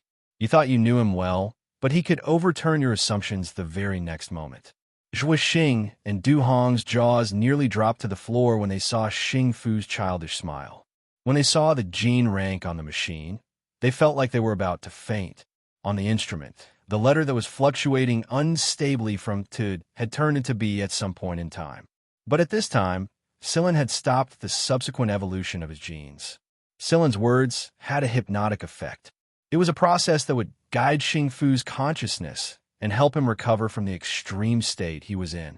Combined with the medicine he injected, Xingfu's genes evolved smoothly. Silin knew that the Jin family's genes were special. They needed to stimulate their genes twice. If they only received the first injection and did not receive the second stimulation, their gene level would deteriorate and get worse. Only after the second injection would they be able to stabilize their genes.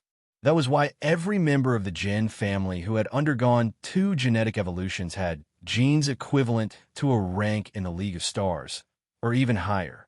Aside from the Fuji tree extract, the other genetic evolutions used by the League of Stars were actually harmful to the Jin family's genes. This was probably why the queen didn't allow them to undergo genetic surgery. The evolution of Xingfu's genes had increased his resistance by a lot. It was far superior to his rank F genes.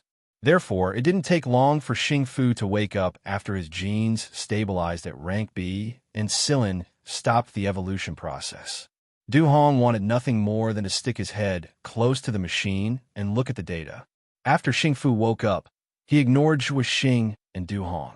Instead, he stared at Silin for a long time before he finally asked, "You're not my long-lost brother from the same father, but from different mothers, are you?" Silin, that you're tuning in to the Eternal Immortal Ballad YouTube channel. Don't forget to subscribe and join us on this journey to catch the most captivating stories.